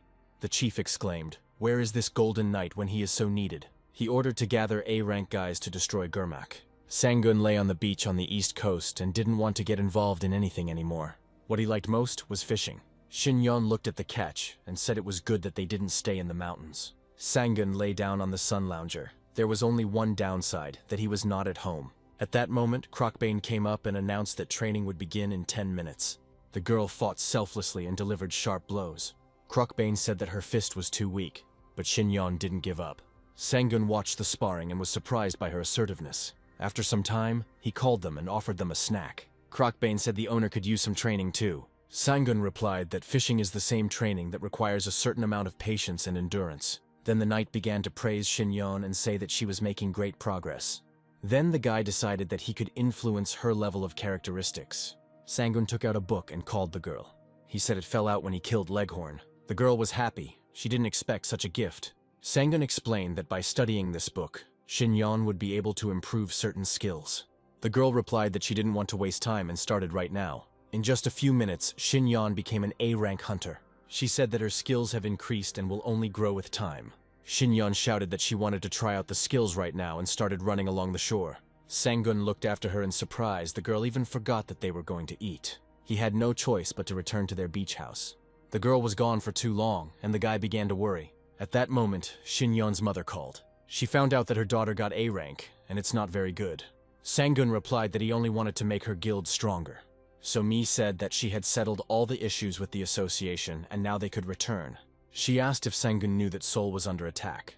The head added that the situation is much more serious than it seems. So Mi spoke about the invasion of monsters from the constellation Sangojung, and the site of the wall's construction turned into an A-rank dungeon.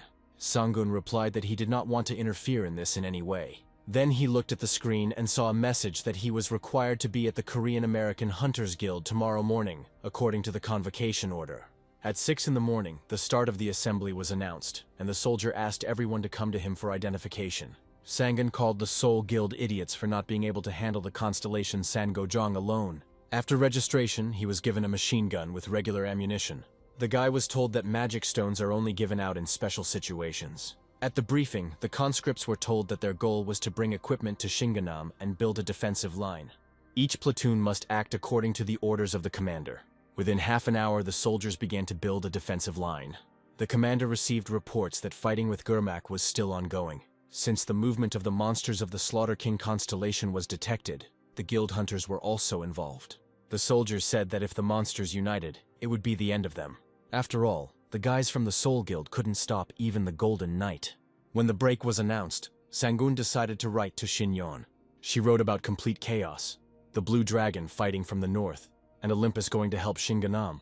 Things were only getting worse, but Sangun could do nothing.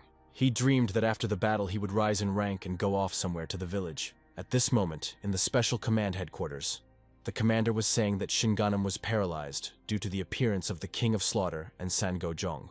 And this attack is fundamentally different from the previous ones. The ground forces have already suffered significant damage, and the vultures are acting in a more organized manner. It is necessary to find out how they managed to unite. Baek Gaiyon said that this could be found out later. What is more important to understand is that if Shinganam falls, Seoul will also be destroyed. The commander asked if she suggested revising the defense strategy. Arcades, an S-rank hunter from the Olympus Guild, said that he doesn't like this tactic at all. He added that while they are monitoring the situation, the Soul Guild will collapse, and all that will be left is to pick up the crumbs. Arcades was asked if he knew anything about the Golden Knight. He replied that the guy used the Titan's stake, and this is the work of Hephaestus. He added that such weapons are made in large quantities and scattered around the world, making them difficult to track.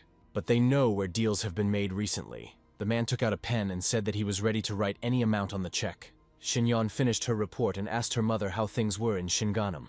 All she knows is that Sangun was drafted into the army and is simply digging a line of defense. So Mi replied that in that case he shouldn't be harmed. She added that Sangun is strong enough, but he doesn't care about this world. He doesn't want to do anything. Shinyon asked why her mother thought so. So Mi said that as a child, he lost his family while running away from monsters, and his problems did not end there. But at least it's good that he didn't get angry at the world. Otherwise, they would have faced a very strong opponent. The head looked at the photo and said that everything would be fine. Shinyon laughed and said that she seemed to like this guy. The leader stood up and exclaimed that it was simply because of her that she was indebted to Sangun. The bus with conscripts arrived at the location.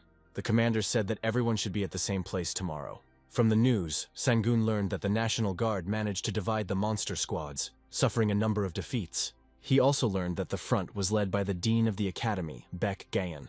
The guy thought it was strange, but he didn't go into details. Sangun remembered when he worked in the academy office 5 years ago. One day, the dean came into the office and said that human rights violations against staff had been discovered at the academy. She is going to build a reliable legal system because she cannot stand by and watch this happen. Therefore, all employees must undergo appropriate health examination. After work, Sangun walked down the corridor and headed home. And then, through the doors of one of the offices, he heard arguments about how the academy should not engage in wastefulness. Gaiyon said that all funds should be invested in research, but she was told that she still didn't know much and was trying to introduce her own rules. She screamed that if they raised great staff, then the guild as a whole would be better. These were disputes about negligence and corruption. Eventually, thanks to Gaiyn's persistence, many managers quit and work became easier. Sangun left the office and caught a taxi. When he said he needed to go to Shinganam, the driver reminded him that there was a war going on there. The guy replied that he knew this perfectly well and was ready to pay double the rate. The driver agreed but refused to go inside. Sangun wanted to close his eyes to everything, but he couldn't. Fierce fighting was taking place on the southern front line of Shinganam. New monsters appeared that were not so easy to destroy. The soldiers kept shooting without stopping, but their numbers did not decrease. Even the magic stone bullets couldn't stop the monsters. The commander was informed that the first platoon had been pushed back. There was no communication with the second, and the defensive line near the third had been broken through. The commander looked at the radar and saw that there were more than 1,000 monsters. He ordered to shoot the weaker monsters first. There was a simultaneous volley of gunfire, and a group of creatures flew into the air. Gurmak watched the battle and saw that the pathetic humans were trying to fight back, and he ordered to move on to the second plan. The commander immediately noticed that 4 groups had separated from the base of the Sogo-jong constellation. He couldn't understand why they were leaving the base without cover. And then the commander was informed about the appearance of a new monster named Bohaku, who was moving towards Suwon. He grabbed the radio and instantly announced a code red alert. Baek Gae-young said decisively that if there were no volunteers, she would personally go to Suwon. Kang Hong said that they had already suffered great losses, and it would not be easy. The dean replied that sitting at headquarters they would not change anything. The military said that there would be no help from the Soul Guild, and there was no response from them. Guyan replied that she would handle everything herself. The dean walked up to the trailer and told the driver that they were heading to Suwon. Gayan gathered her gear and, turning on the trailer's protection, set off on her way. Sangun approached the headquarters and said that he needed Baek Gayan, but he was told that the guy was late. He added that he had urgent information and learned that the dean was heading to Suwon. He learned from the military that some powerful monster from the constellation Sangojong had appeared there. Gayan asked if there was any information on this monster. The driver said they knew nothing about his skills. The dean opened the panel and first decided to get acquainted with the pirate-class monster. Perhaps it would have similar skills. From the data, she learned that these creatures retreat if they see no point in continuing the battle. The trailer stopped and Gayan ordered the door to be opened. The driver pressed the button and asked the dean to be careful. She moved with lightning speed, searching for the monster. Finally, she decided to hide in one of the trees, and then Gayan saw Bohaku, but he was thrown back by some sudden explosion. The monster also did not understand what had happened and looked around. The next second, the Golden Knight appeared and shouted that, following the knightly law, he was ready to carry out the punishment. Gayan saw how the knight's team appeared after him. Sangun said that he would now be punished for his criminal actions. Bohaku replied that the right to steal and possess gold had always been the preserve of the strong. The knight said that because of such thoughts, there are people overcome with grief. He wanted to hit the monster, but it dodged. Bohaku struck back but also missed. The monster said the knight was pretty good, but what about his henchmen? The next minute, an army of golems with huge cannons appeared. Sangun shouted for Eldrin to deal with them. The monster shouted to the golems, and they fired simultaneously. The dragon rose high and used his breath. It could easily incinerate a huge area, leaving nothing alive. Sangun, in response, also ordered his knights to enter the battle and destroy the golems. He chose the moment and Bohaku found himself on his knees. Baek Gayen watched the fight, and the knight's voice seemed familiar to her. Sangun swung to deliver the killing blow. Bohaku wanted to dodge, but the knight cut off his sword, which was on the monster's hand. Bohaku shouted to the golems to protect him, but they fought the knights. Sangun struck again and realized that the enemy was too strong. Is it because he has the body of a squid? He remembered that he had recently managed to catch one on the coast. And then a local resident showed him the squid's weak spot, its vital point. Remembering this advice, Sangun hit the monster hard between the eyes. Bohaku lost his balance and fell to his knees. The knight raised his spear. This was his second hunt for an S-rank enemy. Bohaku begged and asked to let him go. He added that he could buy off the treasure, otherwise the knight would only get what he had now. The dean was sure that the Golden Knight would refuse and kill the monster. But suddenly he said that he would let Bohak live if he gave him twice as much. The monster had no choice but to agree, and the dean couldn't believe her ears. Bohaku shouted to his golems to stop fighting. After that, he said that he was ready to make a deal, and the next second a mountain of gold appeared on the ground. The monster said that even the savings of his subordinates were collected here. He added that the knight must fulfill his part of the bargain and let him go.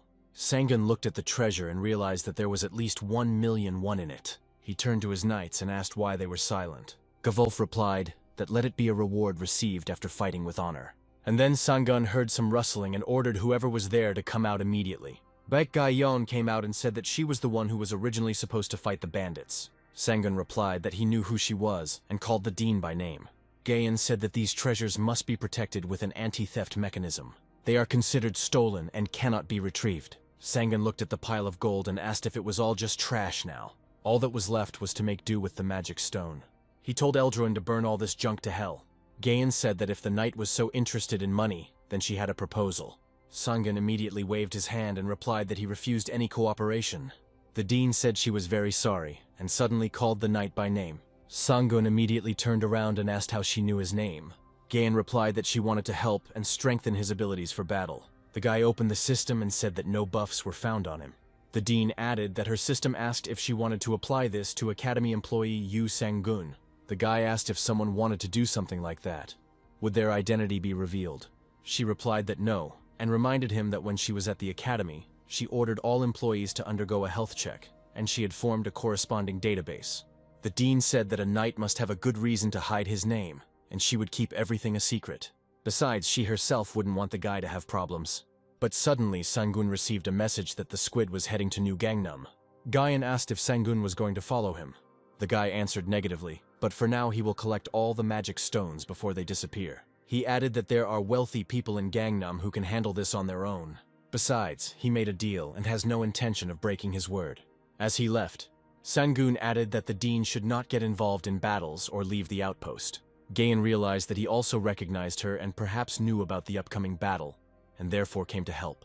The next morning, the alarm rang, and Sangun had to head to the meeting place. He stretched and asked Akalon to make him some coffee. The assistant brought a cup and said that they had a guest. The guy asked who could be there at such an early hour. Akalon replied that it was Dean Beck Gayan. Sangun peered out of the bedroom cautiously and saw that she was indeed sitting in the living room. He left the room and asked what could have happened for the dean to come here so early in the morning.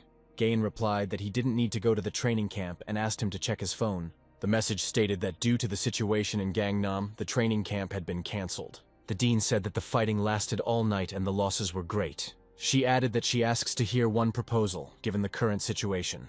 Sangun asked what kind of deal could be discussed if the battle was over. Gayan said that it was about Pastor Lee. The guy replied that if she asks him to save the people he captured, he refuses. The dean said she was willing to pay a decent amount. But Sangun refused again. He explained that due to the cost of treatment, this would only bring suffering to the injured and their families. Sangun added that good intentions do not always turn out to be good. He said that it would be better to have breakfast now than to waste time on useless undertakings. At breakfast, Gayan told me that in Gangnam, where Bohaku was headed, the siege of the rear lines of the front began. The Blue Dragon and Olympus were fighting monsters. Many buildings were destroyed, and monsters looted the storage facility and set fire to the buildings. And Sangun told Akalon that the food was very tasty. The dean said that shelters were also raided, and more than 1,500 people were kidnapped. When Sangun worked at the shelter and received his 600,000 won, he was happy until he found out that he had been cheated and underpaid. He shouted, "When the world is collapsing, these rich people only think about their money." The guy asked if Gayan had ever gone hungry or rummaged through trash cans. If not, then there was no point in telling his righteous nonsense. When the dean said that she did not understand his constellation if they were clinging to such a gloomy person, Sangun replied that he had no constellation. Gayan was surprised and asked what kind of power he had in that case. Sangun replied that he had no idea. In general, he will not do all this. He will reach the desired level and will live on. The dean replied that it was a pity that people would never know that there was such a coward who only knew how to run away. The guy left the table, but then Gayan said that she had one more request. Sangun replied that he was ready to listen. The coward had not yet left anyway. She asked if he could receive the great master's inheritance instead of her. Shin Young entered the classroom and heard the kids discussing the situation in Gangnam. But then they turned their attention to the girl and started talking about how she was able to obtain an A rank. After all, this is only possible if you get a special book that costs a fortune. Then one of the hunters approached Shin Young and asked if she had thought about his proposal. The girl again replied that she was going to stay in Korea and work with her mother. The guy waved his hand and said that if she changed her mind, he knew how to find him. The classmate said that if she were her, she would accept the offer. But Shin Young replied that everyone there was arrogant, and there was no one there at the level of an uncle. The girl asked in surprise which uncle she was talking about. Shin Young realized that she had almost let it slip, and immediately lied that she was talking about a newcomer who had recently joined their guild. So Mi was shocked when she found out that Sangun became Baekgyeong's disciple. The dean said that this is the key to the chest where the master's legacy is located. It must be given to a worthy one. She added that if Sangun gave it to the wrong person, he would have problems leveling up and receiving rewards. This is how he ended up on Baekgyeong's list of students. So Mi said that the dean would be able to control any information about him, and Sangun would be able to raise his level calmly. But the guy was still afraid of attracting attention to himself. The head said that the good thing about the situation was that he wouldn't be involved in anything. Sangun replied that they could then form a group of 4 hunters. So Mi said that she had already taken care of this and submitted the corresponding application. The guy exclaimed enthusiastically that she had an excellent ability to foresee the future. The head replied that anyone could have foreseen something like this. Pastor Lee's car moved slowly through the underground city of Kaesong. The first thing he saw was crowds of people being led under guard. The pastor did not understand where such an influx of prisoners and people came from. The driver replied that it was because of the recent events that happened in Gangnam. He explained that the Golden Knight who killed Leghorn had caused a stir in the city, and soon Sango Jong's forces had appeared. The pastor realized that those bastards came here to sell the captives, He asked what happened to the Chinese buyers. The driver said that negotiations had failed. He added that this had led to problems with food supplies. The driver asked what would happen if the Golden Knight entered the game, since he even had a tame dragon. And then the pastor cut him off and said that he was talking too much for a driver. The guy replied that he understood everything and fell silent. A meeting of 4 hunters took place in the office of the Midday Sun Guild. The dean immediately suggested taking B rank for the group. Sangun replied that it was dangerous and suspicious. Gayan said that they shouldn't waste time on C rank since she's already here. She added that she had already visited B rank dungeons more than 300 times. This is why a different group rank may raise suspicions. Sangun thought about it and agreed. The dean added that she had already informed the association that she had taken on a student and might resign from her post. Sangun said that if no one had any questions, they could go to the dungeon. So Mi added that she would never miss a chance to gain experience. And just an hour later, the trailer passed the post of the B-rank dungeon control zone. Gayan said they were almost there and told them to check their equipment and potions. Finally, the trailer stopped and she opened the doors. The first thing Sangun noticed was the absence of monsters. The dean said he could handle it and told him to go first. For some time, everyone walked silently along the forest path. Sangun parted the leaves and finally saw the portal. He walked forward and asked them to follow him carefully. Soon he felt something was wrong and turned around. There was no one behind him. The women stood on the other side of the portal, and the dean said that he would go on alone. As soon as Sangun rushed towards them, the portal began to close, and a second later it turned into a small dot and then disappeared. He grabbed his head in panic and did not understand what had happened, so Mi asked if they did the right thing. Gayan replied that being a hunter meant that you had to put your life on the line at any moment. So Mi had heard that in such dungeons, not only combat training was important, but also experience and concentration of mind. And the dean was confident that the guy would cope. The first thing Sangun did was calm down and decide to call his knights, but the system reported that this was impossible due to the dungeon level and large territory. Gayan already knew in advance that the apostle of the Great White Swan was in this dungeon, and he was very cunning.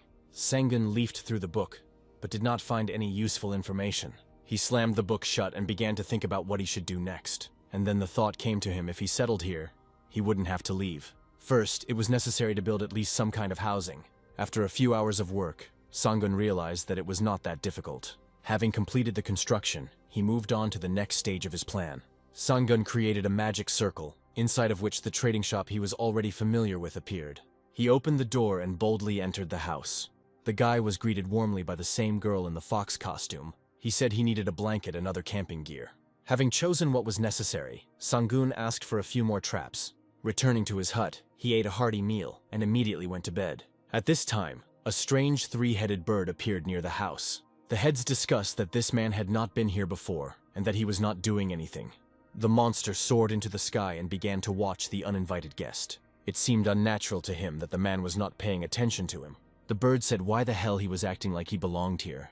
The guy turned over and told her to shut up. The monster said that he would now force the man to fight with force and show him real hell. Sangun closed his eyes as tightly as he could and tried not to react. After a while, it seemed to him that everything had become quiet, and he opened his eyes. He stood in the middle of some crowded square, not understanding how he got there.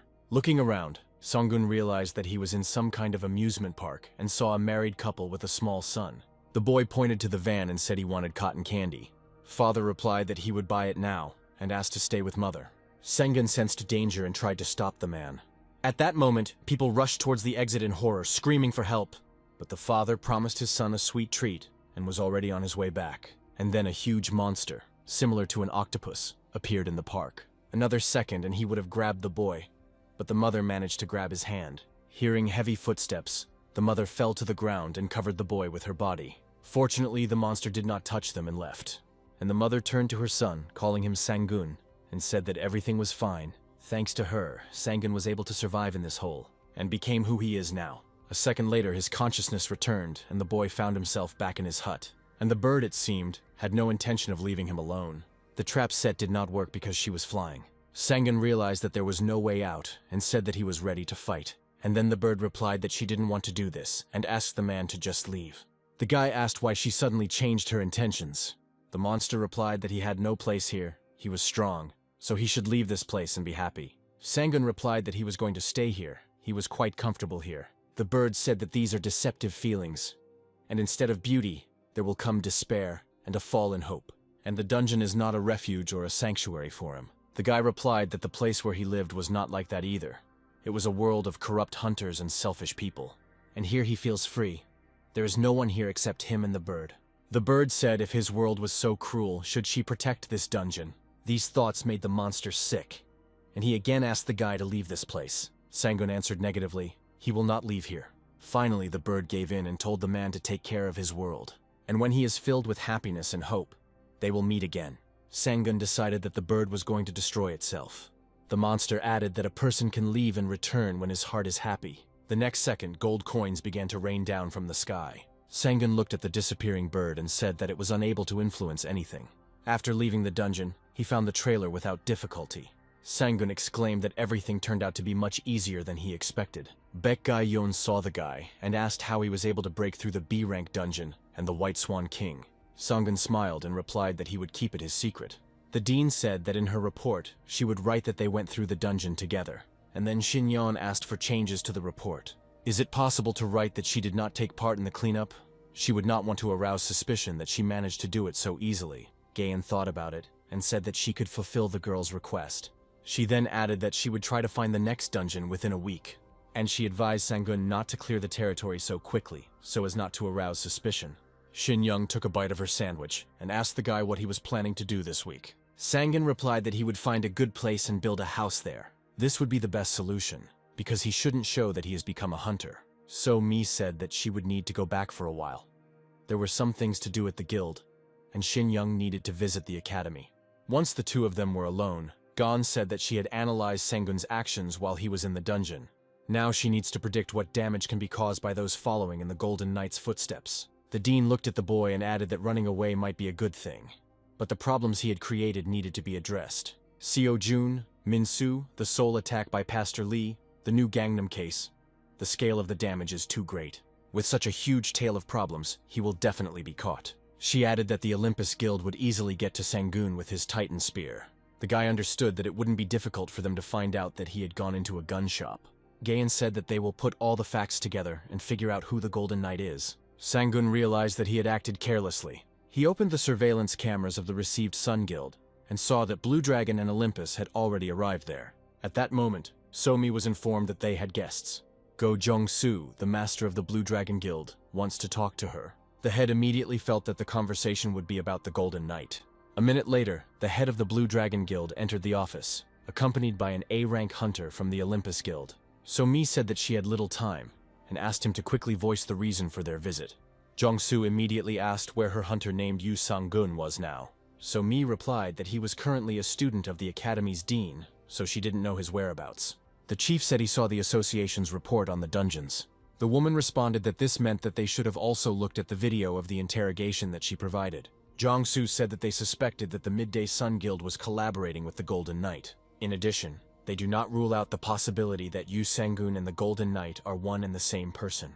But Simi continued to insist that she knew nothing about it. Then the man asked differently, what kind of relationship did she have with Sang-gun? She replied that they were just workers. The guild only helps the guy when he asks for it. Jong-soo said that if she continued to remain silent, she would be punished along with the Golden Knight. And this is not a threat, but for now only a warning. The oil tycoons are more focused on finding someone to blame for the incident than on rebuilding the city. They want this villain who put their money at risk. So Mi replied that she did not want to take part in this, much less cooperate. The leader insistently suggested that she choose the right side. Otherwise, it won't be as soft anymore. So Mi never expected this turn of events. And then the chief and the hunter stretched out their hands forward, and the man said, "Perhaps she will speak like that." The woman felt their influence and ordered them to stay away from her. Jong-soo realized that it was a little more difficult than he thought. So-mi was losing strength and wondering if she was doing the right thing by putting herself in danger to save Sang-gun. Suddenly, one of the walls collapsed, plunging the office into a cloud of dust. No one present could have imagined that a Golden Knight would appear here. Jong-soo and the hunter let go of So-mi and stared at the knight in horror. They were afraid of him and didn't even resist when he took the guild leader in his arms. It was only when the knight jumped out of the window that they realized it was their chance to catch him. To avoid any negative consequences, Sang-gun immediately summoned the knights. He handed So-mi over to them and told them to put her in a safe place. And Jong-soo gathered an army of hunters to catch the knight. And within a few minutes they were prowling around the city in groups. Sang-gun found a secluded place and watched what was happening. The leader shouted that the knight was no better than any serial killer. He shouted his name and ordered him to surrender.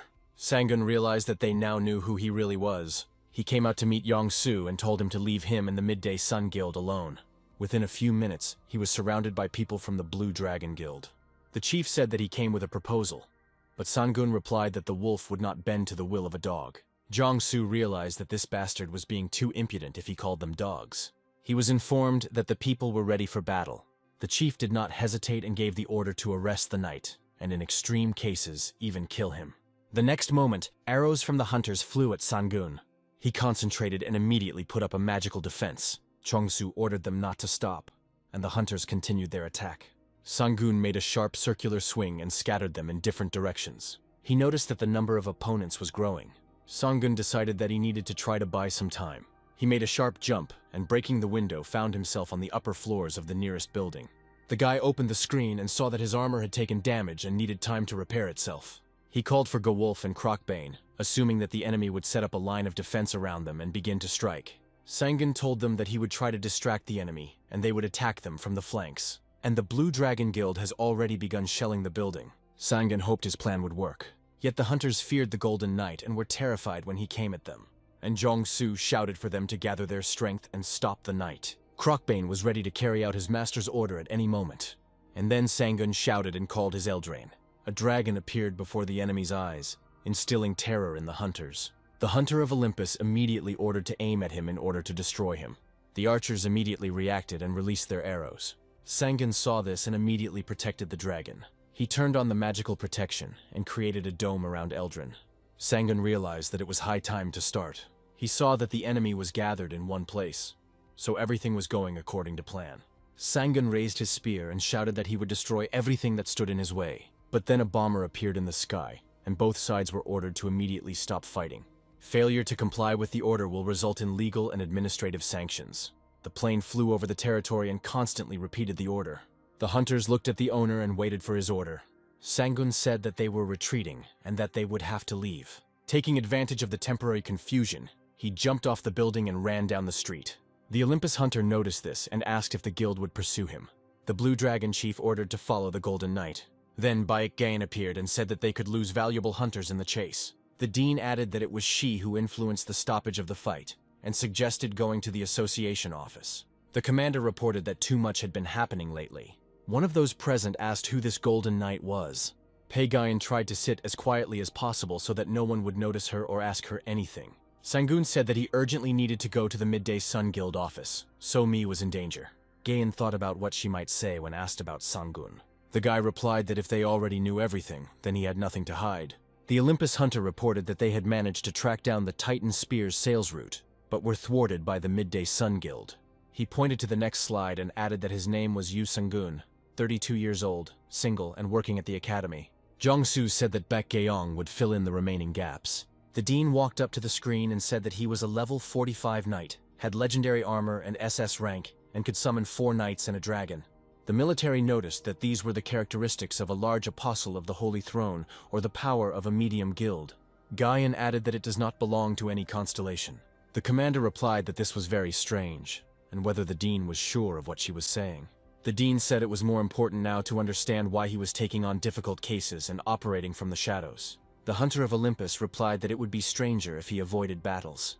Gayan said that the incident with Chairman Bei was very worrying, but it was an accident for Sang-gun and he was trying to protect himself. Jong-Soo jumped up and shouted that she was talking complete nonsense, but the dean reminded that the chairman himself had awakened the sleeping lion, and Jong-Soo had been involved in an illegal hobby. After all, he did not take any proper measures against his private prison.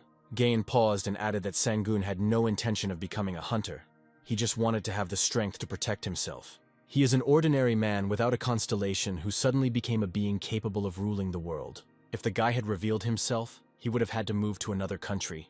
One of the military men began to suspect that the Midday Sun Guild was deliberately and illegally hiding Sang-gun. Chung-Soo added that her daughter Shin-young was also involved in this, and now this is a problem for their entire guild. The leader said that he intends to call a meeting of the association's leaders and make a decision. He is confident that it will not be without an arrest.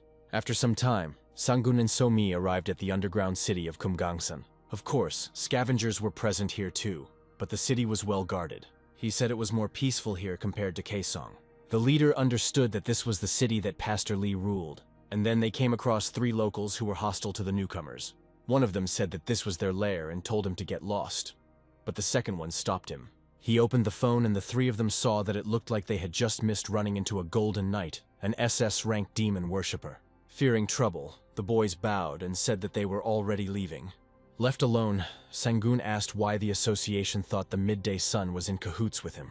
So Mi replied that the guy needs to take responsibility. The guy asked if he was really a burden to her and the guild. The head turned away and said that she believed that he would come to the rescue, but she did not think that he would do it so stupidly. Sangun asked what was wrong since he reciprocated her trust. So Mi said that each side will play to their advantage, and the Gangnam authorities will try to demand compensation for damages. Chairman Bei's case will definitely reach the courts, and there are big shots involved. Sangun replied that they would do so in such a way as to shift all the blame onto others. In any case, he will try not to interfere in anything and live his own life.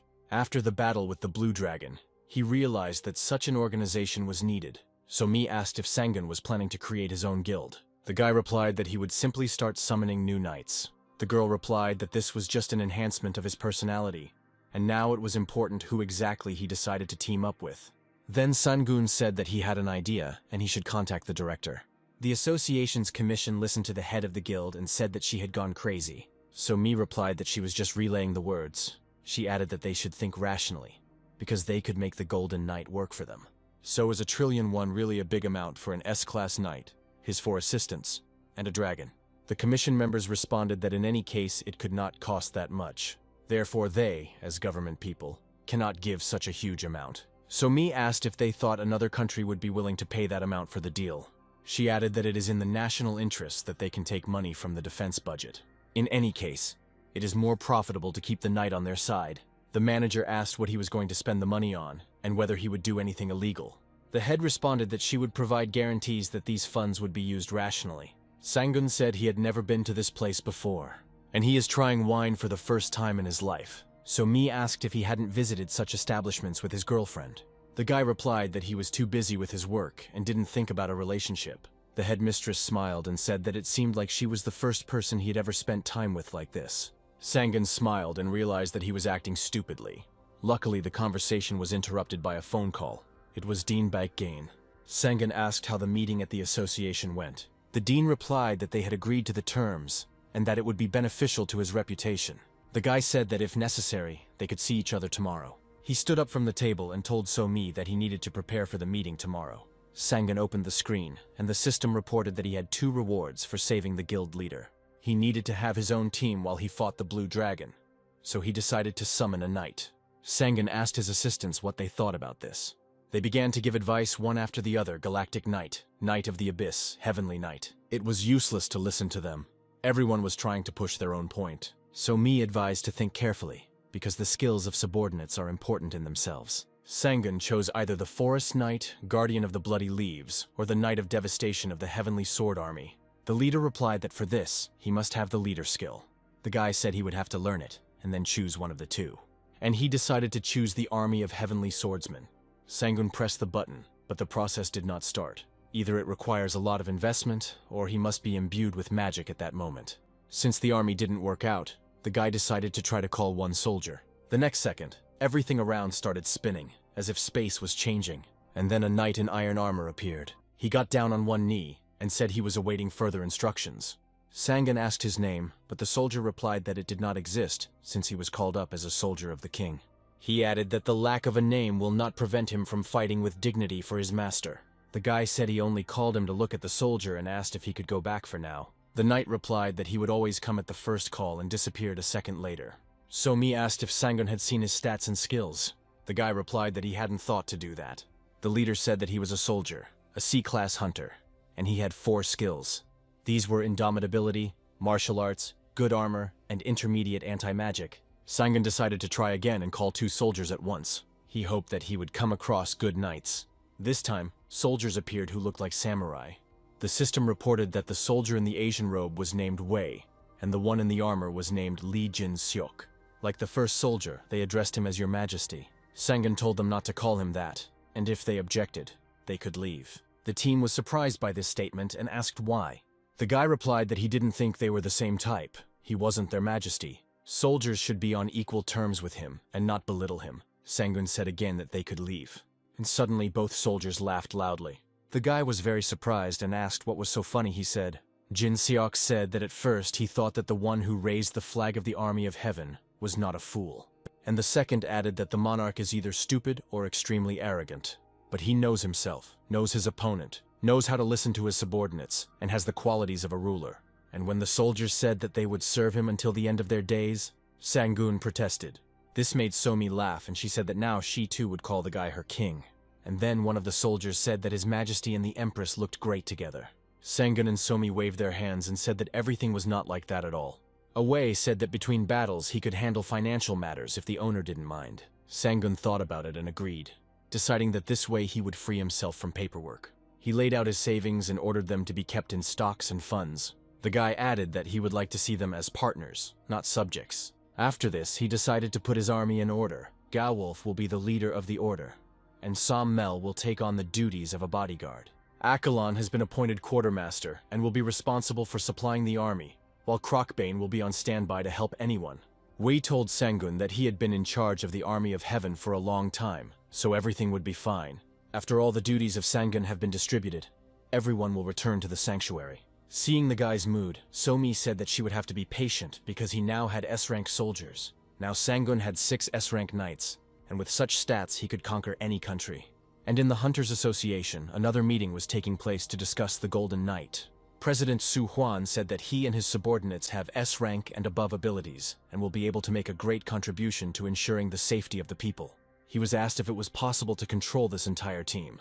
The president responded that it was a national contract, and they would work on it. Su Huan was asked how he intends to resolve future disputes between the victims of the Gangnam incident and the disputes with the Seoul Guild. The president responded that this issue would be resolved through mutual economic competence. Then someone announced that a golden knight had appeared outside, and everyone rushed out into the street. They saw a huge dragon in the sky, which was much larger than what was on the cameras, and Sangun knew that he could attract such attention to himself. The dragon circled and landed on the platform in front of the office building. The guy said he would be back soon and told Eldrin to stay here. Sangun already hated in advance all those with whom he would have to negotiate. They began to ask him one after another why he didn't want to become an association hunter or a hunter, what constellation he belonged to, and what his relationship was with the Midday Sun Guild. Sanguna met Baekgein and said that she could feel his indignation even through his helmet. While in the elevator, he felt that the elevator was going down very deep.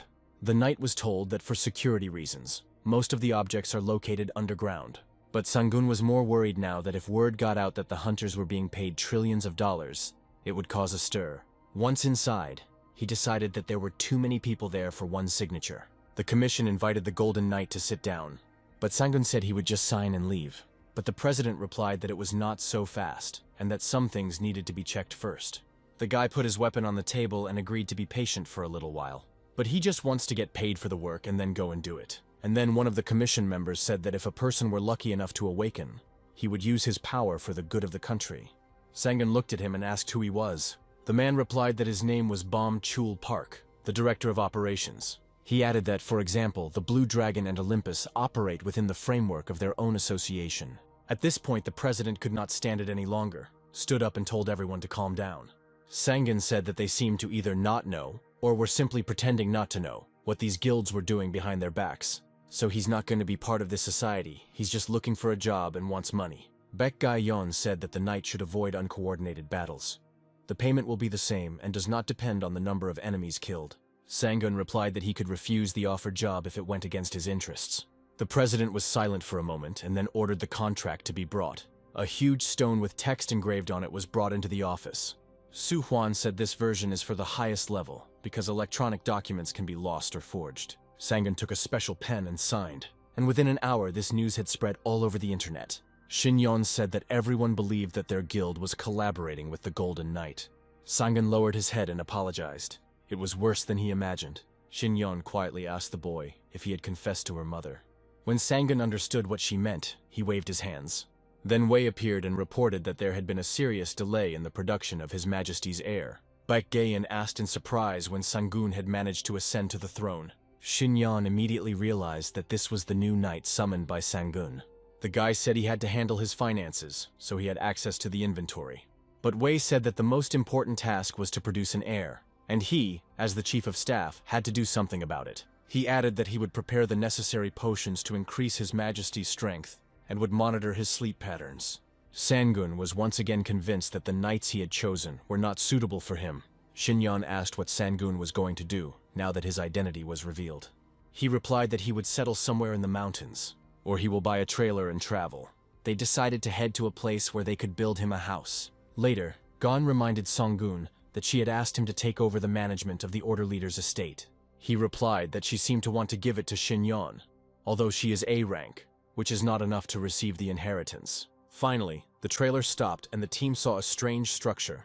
The dean said that this is the Iron Fortress, the legacy of the head of the Order. She added that this base can accommodate more than 2,000 people.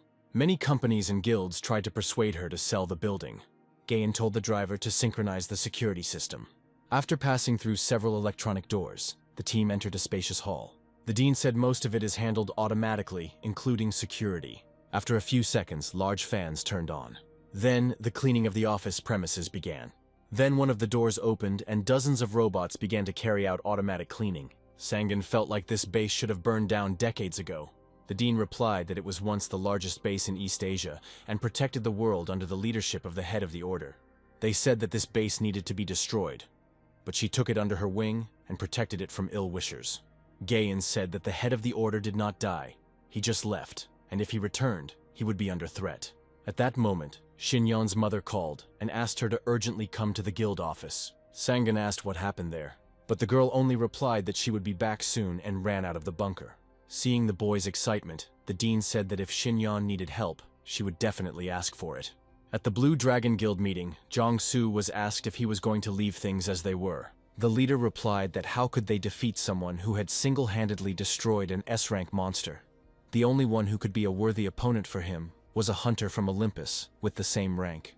He asked Arcades if he had received a response from headquarters, and he replied that they were proposing to make peace and create an alliance. He was immediately told that this was impossible. Too much damage had been done. Jiangsu replied that in this world, power is determined by strength.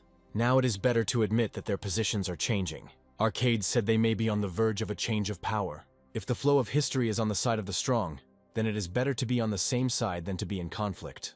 But Kang Hong was angry and decided that something had to be done before everything fell apart. And in the Iron Fortress, the system informed the temporary administrator Sangun about conducting a briefing on base management. The system started with a green code. She reported that she could not register Lord Akalon because she was unable to retrieve the database. Sangun himself logged into the computer and, as an administrator, registered the knight. At this moment, Xinyan returned to the base with her mother. The guy noticed the sad faces and asked what happened. So Mi replied that she had left the constellation and Xinyang's contract had ended. Sangun asked if this was a punishment, so Mi replied that it was more of an agreement. Xinyan added that they had lost a lot of skills, and their levels had dropped. So Mi said that she had lost the guild's authority, and had earned the anger of all its members. Sangun was very sorry that everything turned out this way, but So Mi replied that she didn't regret it. It was her own choice. The guy said that if she has plans for the future, he will try to help her in everything. He added that if So Mi stays, her level and skills will gradually recover, or a new constellation can be found. Then Baek Gain came up and said that she didn't see any problem with it. She added that it was not for nothing that they were in the Grandmaster's fortress. The dean walked over to the wall where a skill tree had appeared. There was a lot of information on the panel about skills and many items. Gayan said she was afraid it would fall into the wrong hands, and so she kept it a secret. Pastor Li once again gathered the remaining 6 apostles for a dinner party. But besides them, 3 more participants were invited. After dinner, the pastor said that the ceremony could begin, but first he would like to introduce someone who will help them make a plan. At that moment, Kang Hoon, the master of the Soul Guild, entered the office. Those present asked him hostilely what he was doing there. People shouted that they were not going to be sold, but they were not easy prey. Pastor Li told everyone to calm down, and in the end, they themselves offered to cooperate. Kang Hong said he understood their doubts, but his enemy's enemy is his friend. He suggested joining forces to deal with the Golden Knight together. Kang Hong added that if they let him go, they would put both themselves and this place in danger. He told the pastor that if the archdemon beasts went to where the Golden Knight appeared, he would follow them and ask for cooperation. Then Kang Hong turned to those present and promised that everyone would receive a reward for agreeing. Pastor Li said that Kang Hong is their trump card against the Golden Knight and their spy to sow chaos in the enemy's affairs. But people were afraid to believe him, assuming that the guild leader simply wanted to make a name for himself by capturing the Golden Knight and then stab them in the back. In addition, not only can they be the first to destroy this knight, but they can also capture the Soul Guild. But the pastor assured that Kang Hoon would not stab him in the back. His goal was to destroy Korea after the Golden Knight died. Sanggun walked into the base's warehouse and asked what was going on. Gon assumed that the association wanted to get to know him better and possibly become friends. The guy took a small box and said how quickly Olympus went from threats to uniting with the Blue Dragon. He walked up to the trash elevator and threw the box into it. Then Wei appeared and said that there was no need to refuse gifts and favors. The loader finished his work and approached Sanggun to give him something. Suddenly Wei snatched the envelopes and said that it would be delivered to the king only through him. The letter from the Blue Dragon was an apology. They simply had no choice at the time. And the letter from Olympus offered a new weapon. Then Sa Mel came up and said that she had collected more letters lying at the entrance. One of the letters was from an association, where they offered to undergo special registration for hunters. Sanggun immediately threw away the letter and said that he had no intention of establishing relations with them. The next letter was a complaint from the Southern Reconstruction Organization. Gon said she could help resolve the issue, but the guy refused. Sanggun replied that only one complaint was worth worrying about, and then asked if there was any competition when clearing dungeons. The dean replied that there was no competition, but now we needed to think about what to do with the damage caused. Sanggun said he had an idea, but he would first tackle the dungeons. He went to the exit and asked not to worry about him. The dean thought she didn't know what he was going to do, but at the same time she didn't know what she should do. Sanggun's trailer and crew were speeding along the country road. He wondered why none of his assistants were driving. It turned out that none of them had driving skills. The guy told Akalon that he should be able to do this. He replied that he didn't have a license. The team made their way into the dungeon and noticed that everything was a little different here. Gewolf said there were wizards and steam-powered machines here. After conducting reconnaissance, the team gathered near the trailer. Sanggun said that B-rank goblins are no joke. Besides, they have an army, wizards, and a civilization. Samel said that their skills should help them defeat their opponent. The guy replied that these were other goblins. They were protected by a magic circle, and there were more than 400,000 of them.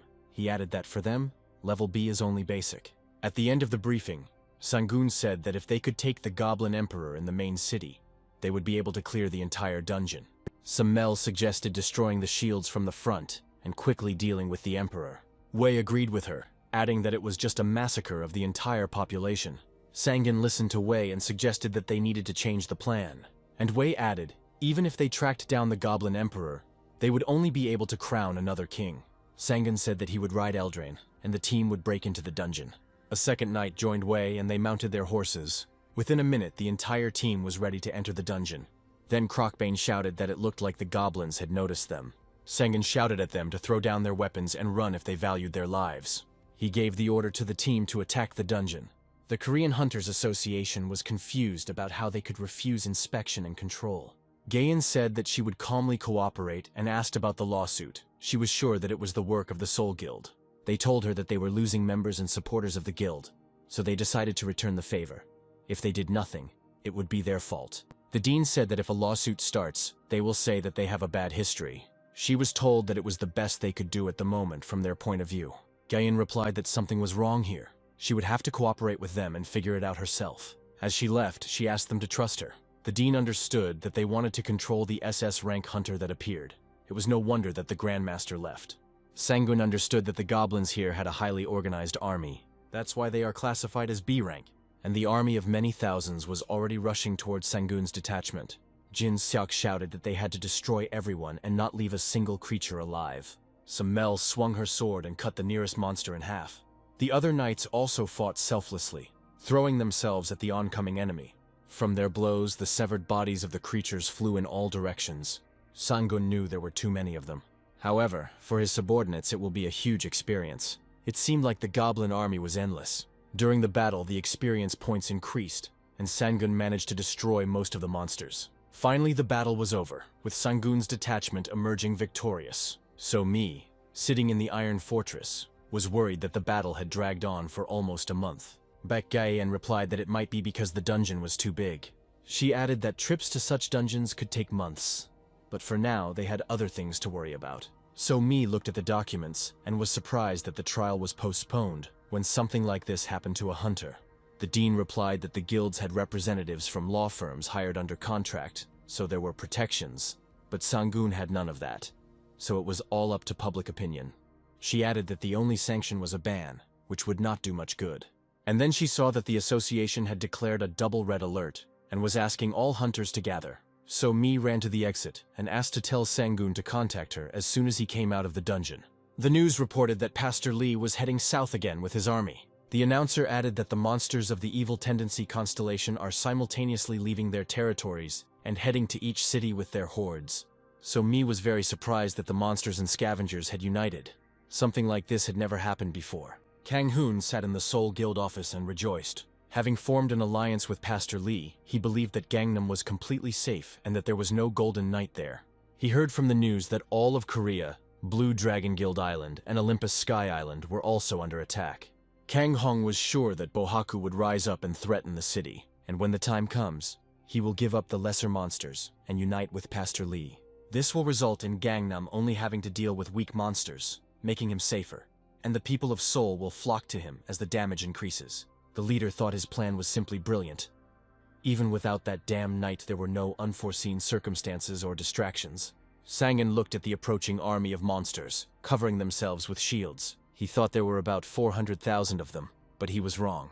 We reported that Aklon conducted a scan and reported that there were more than 1 million monsters. Now Sang-gun understood why no one wanted to enter this dungeon.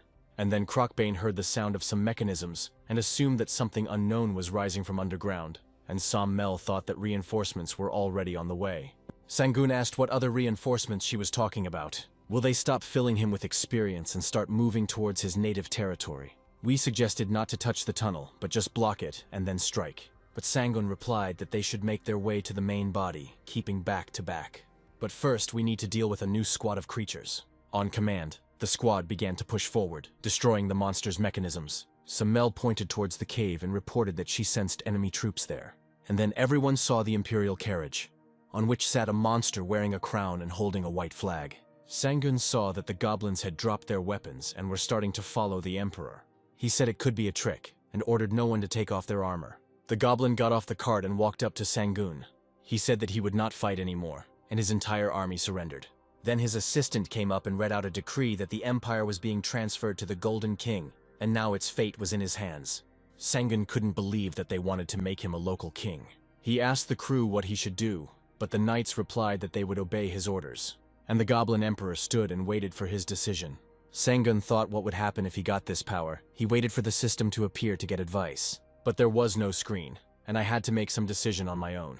He said that there was no point in fighting anymore. He accepted the surrender of the Empire and agreed to become the new king. And only now a screen appeared, which informed that now the Empire was under his rule and he could control the goblins. The entire army, along with the chief goblin, knelt before the new king of the Empire. They were ready to obey any order from Sang-gun.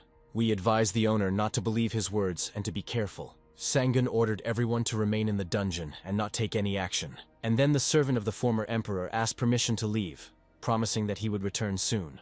After taking a hot shower, Sang-gun immediately felt like he wanted to live. He collapsed on the sofa and was ready to sleep for a whole month. Sang-gun immediately fell asleep and didn't even hear a single phone call. On the outer front of Seoul, the Blue Dragon Guild faction is located. Yong-soo said that the defense systems and turrets on the city walls are not working properly, and attacks are focused on the generators that power the system defenses. People were perplexed, because the location of the generator is a top secret. The leader continued, even if they stop the main assault, they will have problems. He was asked if A-rank monsters were really that hard to kill. They can't deploy troops until they destroy these monsters. Yong-soo replied that a strike team had already been formed. They would try to destroy this group of monsters as soon as possible. Now they need to work together with the military, and this is the best way out. The Olympus Guild discusses sending troops to hold the front lines in Northeast Asia, as well as the arrival of SS-rank hunters under the protection of Hercules. The gaps in the province's defenses were that the S-rank hunters were concentrated in the capital. It was too obvious. Jong-soo stood up and said it was time to go out onto the battlefield. The turrets on the walls couldn't cope with the huge horde of monsters. One of the creatures pointed to the city and ordered the walls to be torn down. The military tried to prevent a breakthrough of the defense and requested more air support. Blue Dragon Hunter Kochonen was informed that there were already dead at the airbase. The hangar had been taken over, and there was no time. A supply convoy delivering ammunition reported that they were under attack by a Citadel minion and required assistance. Jong-soo decided that he would have to leave Korea as soon as possible. Chonen found the guild leader and reported that things weren't going well. The A-rank people had set up a shield barrier and were guiding them. They have to collect the bodies of the captured and fallen and feed them to the beasts, the archdemons. He added that to destroy this thing, the help of an S-rank hunter would be needed. Jong-soo told him to calm down and rest a little. Wei pointed to the character table and said that Sang-gun needed to learn the language of the Empire. And Crocbane continued to train hard. Jin Seok saw Somi and dropped the rope. She asked how they managed to get out of the dungeon. Wei replied that everything was fine and the owner was unharmed. So Mi said she wanted to see Sang-gun. Wei asked her to wait. She knew that Sang-gun had fought for a month and then immediately fell asleep after leaving. Then Somi called Baek Gae-yeon and said that the government was ready to hire him and pay him a commission. She added that we are talking about $1 trillion. After waking up and feeling muscle pain, Sang-gun decided that he would need to learn the skills of regeneration and physical recovery. He wanted to drink the drink and go back to bed. And then through the window he saw Somi. Wei came in and announced her visit. When he went outside, Sang-gun asked what Somi was doing there and what happened. The woman replied that they had a very serious and urgent situation and asked to get straight to the point. She got into the trailer and added that they needed to go to the Iron Fortress. And then Sang-gun heard that an order had been received for $1 trillion. So Mi said that she would tell them all the details once they reached the fortress. Sang-gun didn't expect to receive any more orders. The situation was unpleasant, as it looked like a national crisis. Once inside, Somi said that she knew he didn't like doing things like that, but many people's lives were at stake. Sang-gun saw two strangers and asked who these people were. Gaean approached the guy and said that they were sent by the government to discuss the execution of the order. One of the men said that there was a combined attack by the evil-oriented constellations and scavengers. The Butcher Apostle, Pastor Lee, and the SS rank demon were threatening the entire country. He opened the map so Sang-gun could get an overview of the situation. The guy asked what exactly they were willing to pay such a huge sum for. The man explained that the money was for the murder of Pastor Lee. Sang-gun was confident that he would not lose this fight, but this may give them an excuse to use it for political purposes. He said that he couldn't do it just like that, and he needed guarantees in the form of an advance payment. Sang-gun added that if the cost were to include the loss of tanks, fighters, and other equipment, then it would be more profitable for them to pay him half, which would speed up the resolution of the situation. And for the sake of international relations, they will have to come to terms with his proposal. Sang-gun reminded them that while they hesitated, people were dying every minute. People had to agree, and the guy said to do it faster. One of the men took out his phone and said that they had to make a report first. Sang-gun told the dean that they must understand that he was not their toy.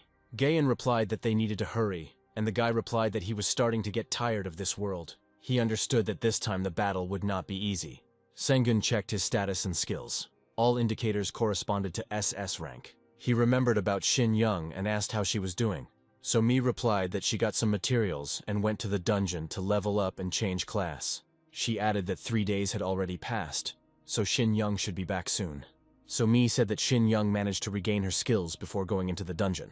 Sang-gun replied that maybe next time they could go to the dungeon together and asked about So Mi's class. The woman replied that her class had changed. Plus, she now has a rifle that has excellent detection. Sang-gun replied that all this news made him happy.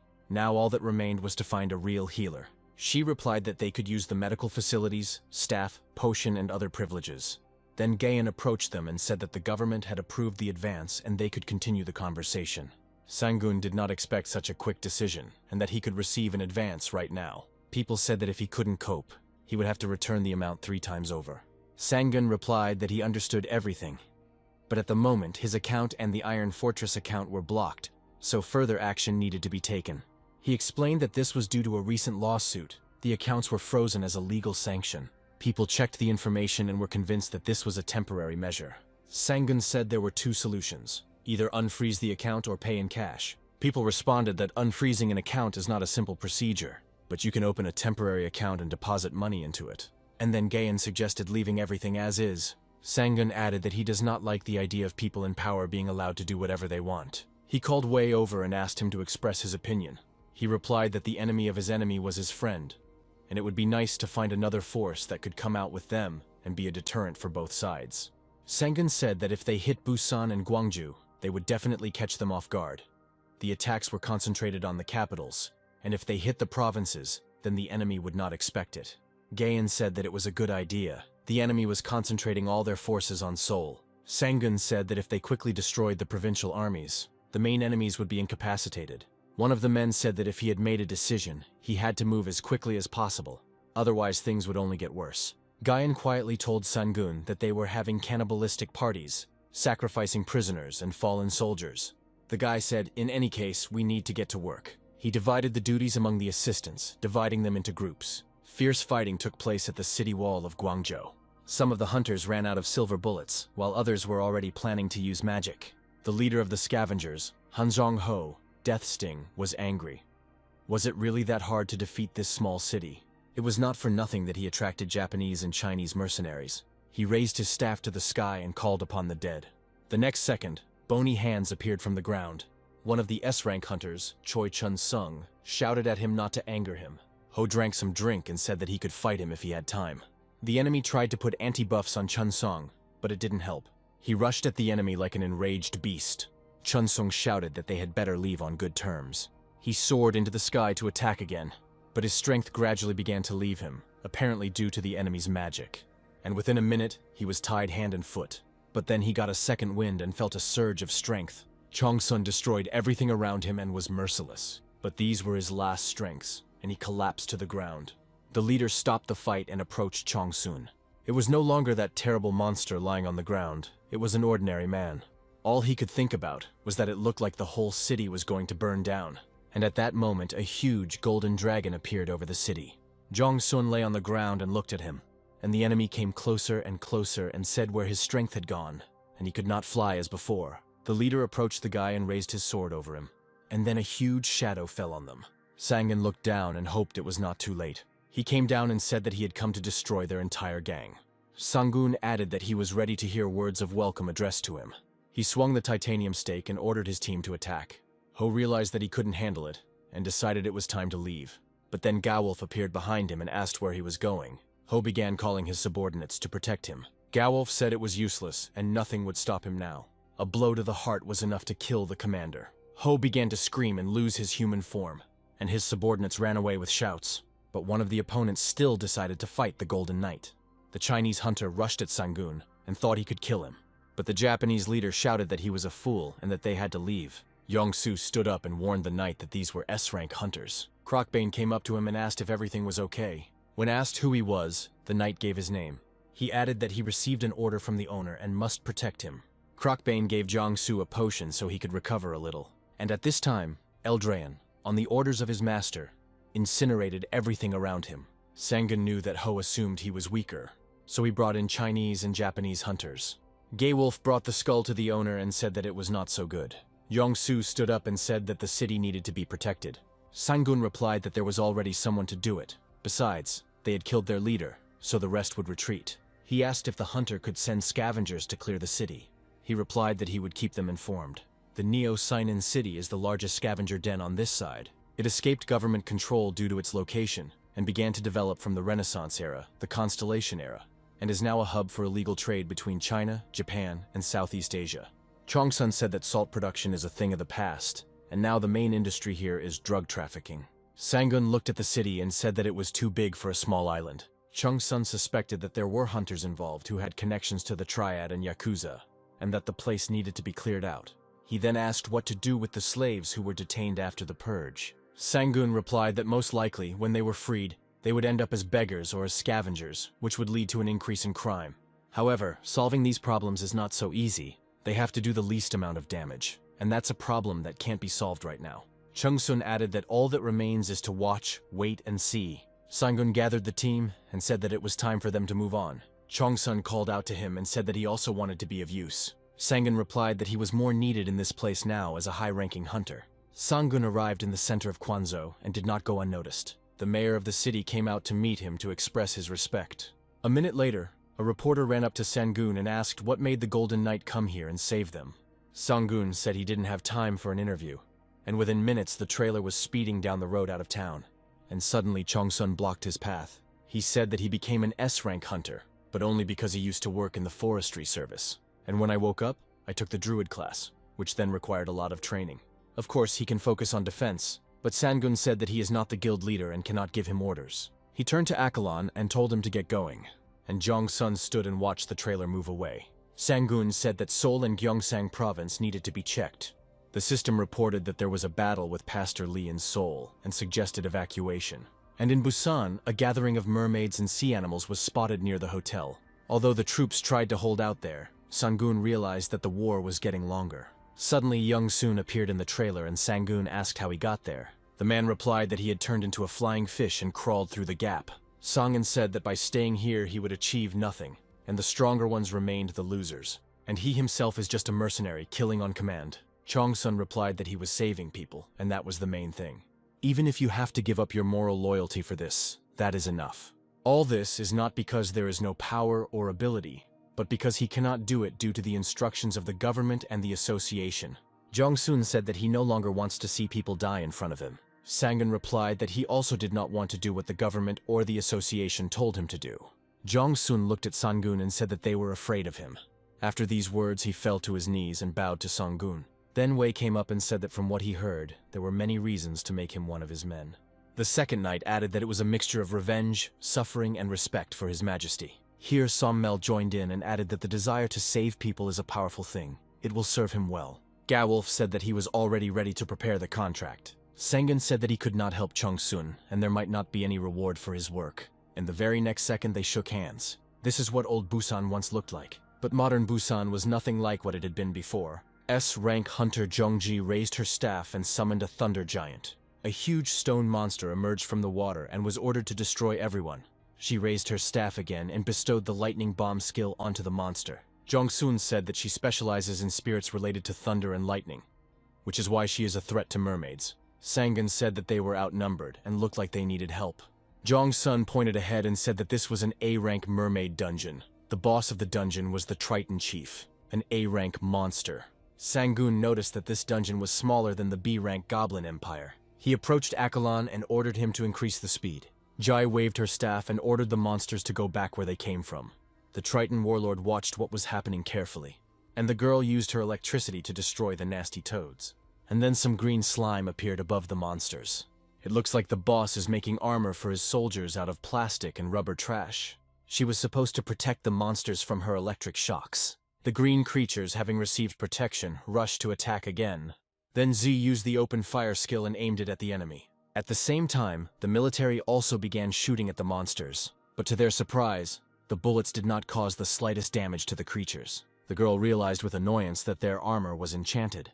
The monster guard was approaching, but the military could do nothing, and the vile creatures were already close enough to strike. Before G's eyes, soldiers began to die one after another. The girl realized that they were starting to lose.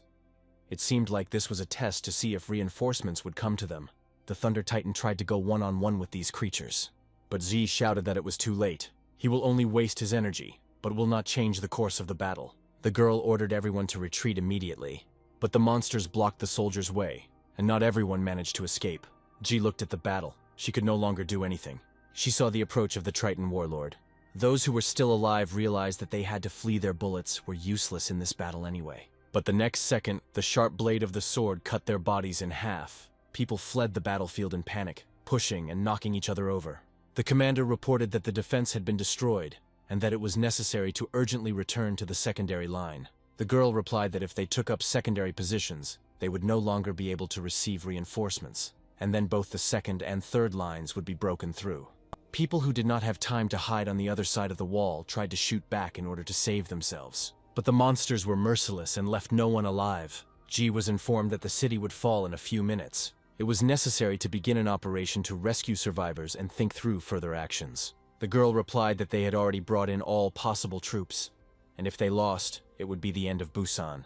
The general ordered the immediate withdrawal of all troops and the preparation of helicopters. But then Z said that she would defend this place to the end. The general could withdraw troops and leave the territory. He gritted his teeth, but then gave the order to prepare for retreat. The evacuation of the troops took place quickly.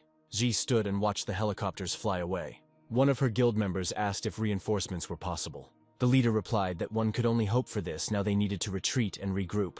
Ji added that she would go with the Thunder Giant and try to distract the mermaids by leading them in another direction. The hunter replied that it would be too dangerous to do it alone. The girl said that they were approaching and once again ordered the guild to retreat. The hunter could only hope that the leader would succeed. Ji remembered her fallen comrades and could not forgive herself for allowing this to happen. Suddenly she felt someone's presence and looked around. In front of her stood Chun Song, who said that he had just returned from cleaning. He added that things were difficult there too, but help arrived in time. Ji was surprised who would even help in such a situation. And then a huge shadow covered the earth. The girl raised her head and saw a dragon with flames gushing from its mouth. Sangun shouted that he would not allow any creature to crawl into human territory. If they don't want to die, they must return to their palace of the Tritons. Ji couldn't understand who this knight was and how his team got here. But now the battle was more important than this information. The boss of the Newts was already very close and seemed not to be afraid of anyone. Chun Song said he would take on the main monster and Ji would handle the rest. The girl raised her staff again, calling upon thunder, lightning, storm, and all her spirits. And then the leader was surrounded by all her subjects. Sangun also rushed into the attack, clearing his way to the main boss. He shouted that this disgusting fishy smell would hardly wash off so easily, so he demanded compensation. Sangun raised his sword and added that this blow would prove that he was a star on this earth. The force of the impact was so great that it even destroyed the stone cliffs around. The boss of the Newts saw this and realized that he could not cope with this knight. He raised his hand and ordered everyone to retreat. Chun Song saw the enemy suddenly start to retreat. The boss left the battlefield and said that next time he would make their deaths painful. The next second he was already diving under the water. But Crocbane pursued him and managed to grab him by the limb. He swung and threw the newt back onto dry land. Then Sangun came up with his team. Akalon said he was ready to devour this creature right now. The boss crawled up to the knight and said that he was ready to declare surrender. A screen appeared where you had to choose whether Sangun accepted the surrender or not. The monster added that he was ready to give up all the trophies that were kept in his palace for his life. Sangun replied that his attacks were brutal, and he also finished off fleeing enemies from behind. So he can't accept surrender from a bastard who has no spirit and has pressed the rejection button. Chun Song asked if Ji had managed to deal with the remaining monsters. The girl replied that everything was fine. The land was also cleared. The hunter took on human form and said that there was still much to sort out. After some time, he informed Sangun that an S-rank hunter, Zhong Ji, had arrived from Busan. The girl expressed words of gratitude for the fact that he arrived to help in time. Thanks to him, she remained alive. She said she had to withdraw her troops and fight alone. If the knight had arrived 10 minutes later, there would have been no trace left of the city. Approaching the screen, the girl added that the reward for the A-class boss is huge, but the dungeon did not disappear, but turned into the palace of the B-class newts. Dungeons disappear only when all the tasks are completed. Sangun said that he was sure that they would not dare to attack again. If Ji needed anything, she could contact him. The girl took the business card and thanked Sangun again. We reported that he had finished sorting and registering the trophies.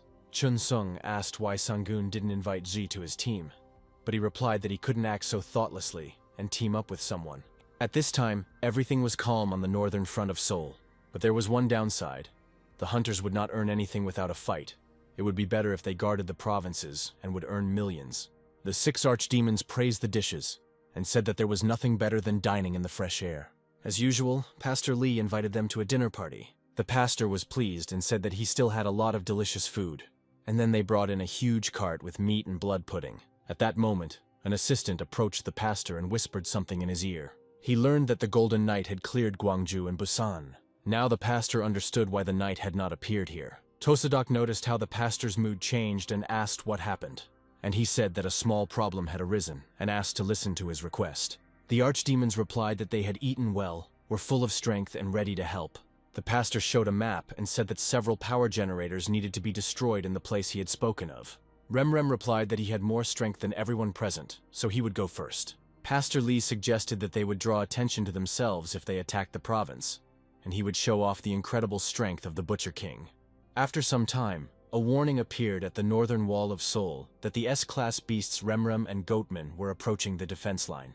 Jiangsu heard this and said, "They have finally arrived." He ordered all troops to prepare for battle, contact the association, and find out when support from Olympus was possible. The troops immediately moved to the front lines to take up their positions. The system informed that a huge reward was expected for victory. There was no need to run away, as this battle was long awaited. This meant only one thing: Jiangsu must fight until the death. The soldiers spread out along the wall and asked to check the ammunition supply situation, and 2 archdemons were already approaching the northern wall of Seoul. The soldiers patrolling outside the city walls tried to leave their patrol points as quickly as possible. But they didn't have time. Remrem flipped the car over like a feather. Chongsu ordered everyone to hold on until the end and not give up their positions, and if they were caught, a good reward was expected. He saw the fighting spirit of his people, and was sure that it would not be easy to defeat them. The Hunters Association immediately received information about the appearance of the archdemons and the Blue Dragon's readiness for battle. The representative of the Olympus Guild reported that the Athena Apostle Diomede would arrive to help within 3 hours, and the party under the patronage of Hercules reported that there were also problems in their province, and they would deal with it first. The chairman realized that there would be no help from them, and the representative of Olymp added that Tritonus, an S-class hunter, would arrive within 5 hours. Baekgeun realized that there would be no more help except for the 2 hunters, but they would arrive too late. The chairman asked if it was possible to invite hunters from Busan and Gwangju. After all, then they would have a total of 9 hunters, and if we take into account the A and B class people, it might be possible to repel the attack. Chol Park responded that Hunter Chun's son had rejected the association's call. And then came the proposal to use the Golden Knight, because he became a hero among the provincial hunters. This meant that the Golden Dragon Knight was rallying even the local forces. The dean smiled. Sangun really had charm and attracted people. One of those present shouted that the government and the association themselves had created such a reputation that there was no support from the provinces. Baekgeun had no intention of interfering in the discussion, let them resolve the issue themselves. At that moment, a response came from the Soul Guild. They also cannot help, since there are currently battles in the south. And the next message was that one of the generators on the north wall was destroyed, and the evacuation line was captured. The minister proposed to conclude an additional contract with the Golden Knight. He was told that this was a huge expense, but that it was absolutely necessary to conclude such a contract now. The dean was told that an advance payment of 500 million would be made now, and the remaining amount would be paid after the task was completed. Sangun received a call from Gaon and told Akalon to direct the trailer towards Seoul. He told the knights that they had to fight the archdemon beasts, and they had to try to fix everything. Meanwhile, the monsters had already managed to break through the northern wall. The soldiers understood that none of them would be able to contain these beasts, especially Remrem. But several units were still trying to defend the generator. But the beast scattered the soldiers and shouted for them not to get under his feet. Another squad defending the generator rushed into the attack, but above their heads, a heavy metal ball of a demon was already flying on a chain. It took Remrem a few minutes to destroy everyone who was guarding the generator, and then he saw an approaching glowing silhouette.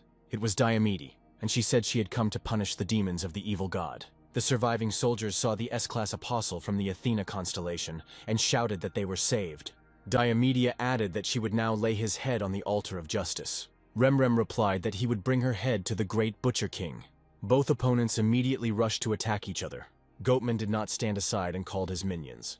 Yongsu ordered to destroy Goatman first and then help Diomede. On command, all 3 rose into the sky and rushed to attack the beast. But Goatman managed to notice them and immediately called his sheep minions. The hunters had to destroy this army first before reaching the archdemon. Xinyan shouted that there were too many hunters and she couldn't handle them. Chongsu replied that these creatures were recklessly going to their deaths, and that they needed to get out of here. And the third hunter was still trying to do something using the blue dragon's fire, and he succeeded. The monster fell dead to the ground. Goatman stood under the protection of his minions, and said that he was not so easy to finish off. Jongsu gathered his strength and ordered to fight, sparing no effort. They must defeat this bastard. And at this time, Diomede was fighting with the strong and brutal Remrem. At one point, his iron ball flew very close to her head, but the hunter managed to dodge. The archdemon said that this was starting to irritate him, and it was time to end this fuss. At that moment, a beast named Przhevalsky appeared and said that Remrem could not cope with this girl. It was really time to finish. But he replied that he was not going to back down and would kill her. The soldiers ran out of magical pathways and became victims of Goatman's minions. Diomede realized that the situation around her was getting worse, and if it continues in the same spirit, they will be destroyed. She shouted some spell and pointed her spear at Remrem. The people of her guild were surprised at how quickly their leader used her signature skill, Ari's Lament, and then came the skill of repelling an attack. Remrem said, "The stronger she attacks, the more the response comes." He grabbed Diomede by the head and added that this was her shortcoming. The beast threw the girl's exhausted body to the ground and said that he was ready to continue the fun. He swung and hit Diomede with the iron ball with all his might, and she hit the rock. And then Przhevalsky reminded him that Pastor Lee had ordered that high-ranking hunters be left alive, and Remrem grabbed the girl by the leg, looked at the beast and grinned. And swinging again, he threw her onto the stones. The beast said that he would start devouring the enemy, and Przewalski decided to see how Goatman was doing. The companions wanted to help Diomede, but these beasts were too strong. Remrome summoned the Green Goblins and ordered them to attack the enemy. The real massacre began, and the number of lifeless bodies grew larger and larger. One of the hunters shouted for everyone to retreat immediately. Remrem began to pursue them and said that no one would leave here alive. And at that moment the Golden Knight appeared. People cried out, were they really saved? Sangun approached Diomede. She had a weak pulse. He called Eldrin and told him to take care of the girl. Here Remrem noticed the Golden Knight. Sangun told him that if he wanted to play, he was ready to have fun. The beast reminded him that the knight had taken his horn from him and would now pay for it. Remrem swung his ball, but Sangun managed to jump back. Xinyan accidentally saw garbage collectors doing their dirty work, collecting the dead and wounded. They discussed that the corpse they found belonged to a hunter from the Giants Guild and could be sold. The scavengers sided with Pastor Li because they believed he had all the advantages. Xinyan jumped out from around the corner and delivered a powerful blow to one of them. She said that living by stealing and selling people is unacceptable. The second garbage man realized that she was C rank, and throwing down the bag, started to run. But the girl was faster, and a second later he was lying there foaming at the mouth. Then Jinseok came over and Xinyan asked him to report the situation to his colleagues. The girl asked if everything was okay with Sangun. The knight replied that he was currently fighting an archdemon. He added that he can't wait to get it all over with. Remrem's armor was already heavily damaged, but he was not going to give up. He was unsteady on his feet, but continued to threaten the Golden Knight. The beast added that the knight could not be stronger than him. He was only a man. Sangun replied that he had too much to do to waste time here, and it was time to finish. And then Przewalski appeared, and the guy asked if he was going to intervene.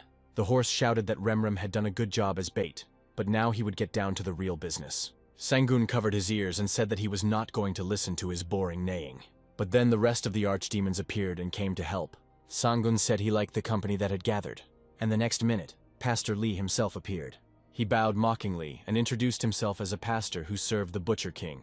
Sangun said that he was a heartless man who kidnapped and ate people, but the pastor replied that it was just a sacrifice. The pastor added that he serves the constellation, and it is just his job. He pushed the knight's spear aside with his hand and said that he wanted to offer a deal. The pastor added that he knows about Sangun, who does not serve the constellation and works as a mercenary, and he only needs a few lives for sacrifices. If the knight does not interfere, he will receive all the trophies obtained by the pastor's team. Sangun replied that they both wanted money and both could get what they wanted. The pastor pointed to the dead and said that he would only take the bodies, and the knight would receive everything else: money, weapons, and magic stones. Sangun replied that money becomes useless if there is nothing to spend it on. He added that he made a deal with the government and he doesn't like the world they created. The pastor replied that the knight did not know what kind of world he could create. Sangun said that the world he created is what is behind him. The pastor replied that it was the first time he had seen a man who behaved like that when offered riches. Sangun said that if the pastor and his team quietly disappeared, he would spare their lives. Pastor replied that no one had ever expelled him, and this sounded like an insult. The guy said that if he didn't want to lose all his minions and stay alive himself, then they'd better run away. And then the pastor said that the knight had broken the deal and called his minions. Przewalski said that the guy was too brave against the 5 archdemons. But then the Golden Knight's team stood up against the pastor. The henchmen immediately rushed at the enemy, and Sangun ordered to fight without restrictions. It was the most brutal fight in recent times. The hunters watched in amazement as it was the first time they saw S and SS classes fighting. Correspondents and reporters appeared out of nowhere. Someone shouted how he was able to film the approach of the Golden Dragon. They tried to stop them, saying that it was very dangerous to come close. But reporters were afraid of missing out on a great news story. One of the reporters launched a drone to try to capture what was happening. Thus, the entire battle was captured on camera. Within a few minutes, there were already several drones in the sky. People said that the Dragon Knight had finally appeared, which meant they were saved. Each of them wanted to see the Golden Knight and personally thank him for saving them. Only one person in the crowd did not show any admiration and stood silently. And it was Kang Hong who quietly said that it was time for revenge. He walked through the crowd and headed forward. The reporter, from a safe distance, was broadcasting about the battle between the Golden Knight and the Archdemons. He assumed that there could be many human losses in this brutal battle. Kang Hong was able to reach the wall gate without any obstacles. He firmly said that now we could begin. Before he could open the door, a soldier blocked his way and said that entry was prohibited. With one magical stroke, Kang Hong destroyed the soldier and cleared his path. A minute later, he was already standing in front of the main control panel. Kang Hong said that Sangun was finally cornered, and he will enjoy his defeat. The moment has come when Sangun will die at his hands. The animals saw a golden spear in the knight's hands and asked if he was really going to fight them with this weapon. Sangun replied that no matter what weapon he had in his hands, they must surrender. Przewalski was the first to rush at the knight in order to hit him with a strong blow of his hoof, and then Remrem's ball flew at his head. But the beast missed, and Sangun struck him in the neck. The power of the knight's spear filled everything around. The archdemon said that a human could not be that strong, and Sangun replied that he didn't think the party would be so boring. Przewalski ordered to shut his mouth or he would do it himself. Sangun did not wait for the conversation to end and rushed into the attack. The horse shouted that he would chew every cell of him. Sangun shouted to his knights that they could join in their fun. Accolon was the first to respond and immediately struck one of the beasts, but he didn't notice how Tosadok crept up from behind. If Crocbane hadn't come to the rescue, he would have had a hard time.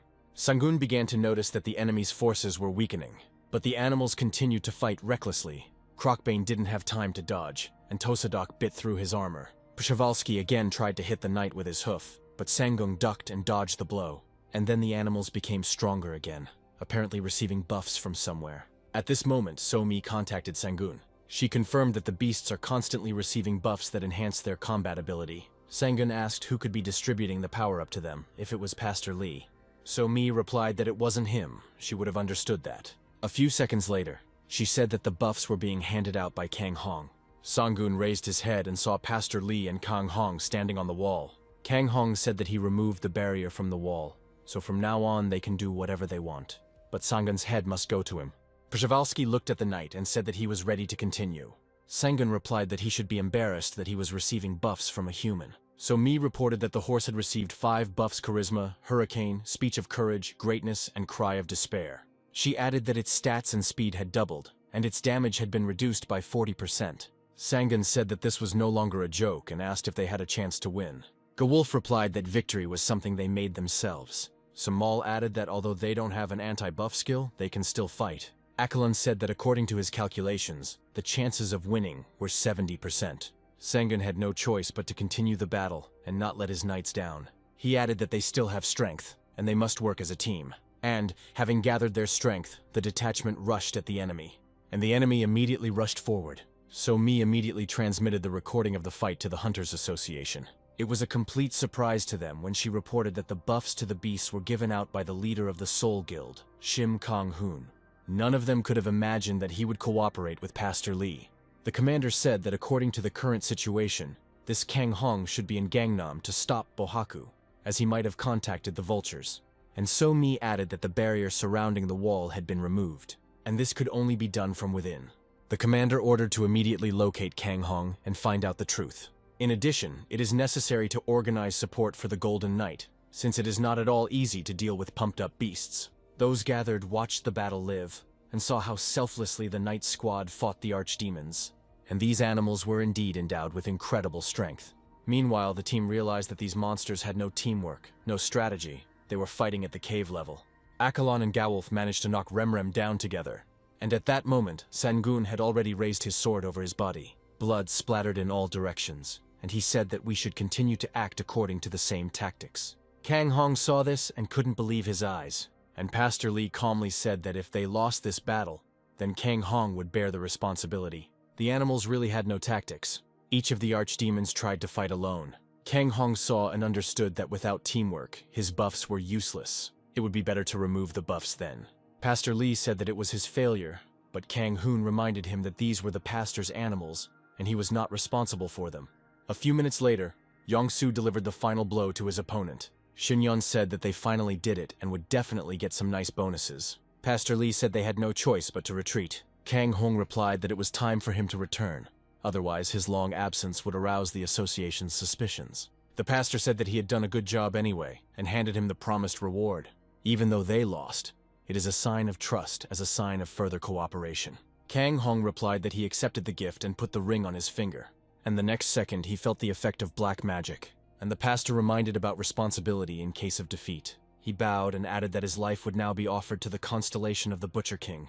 Kang Hong didn't understand what was happening to him, but he felt the irreversibility of the process. When the leader breathed his last, the pastor walked up to him and took the death ring.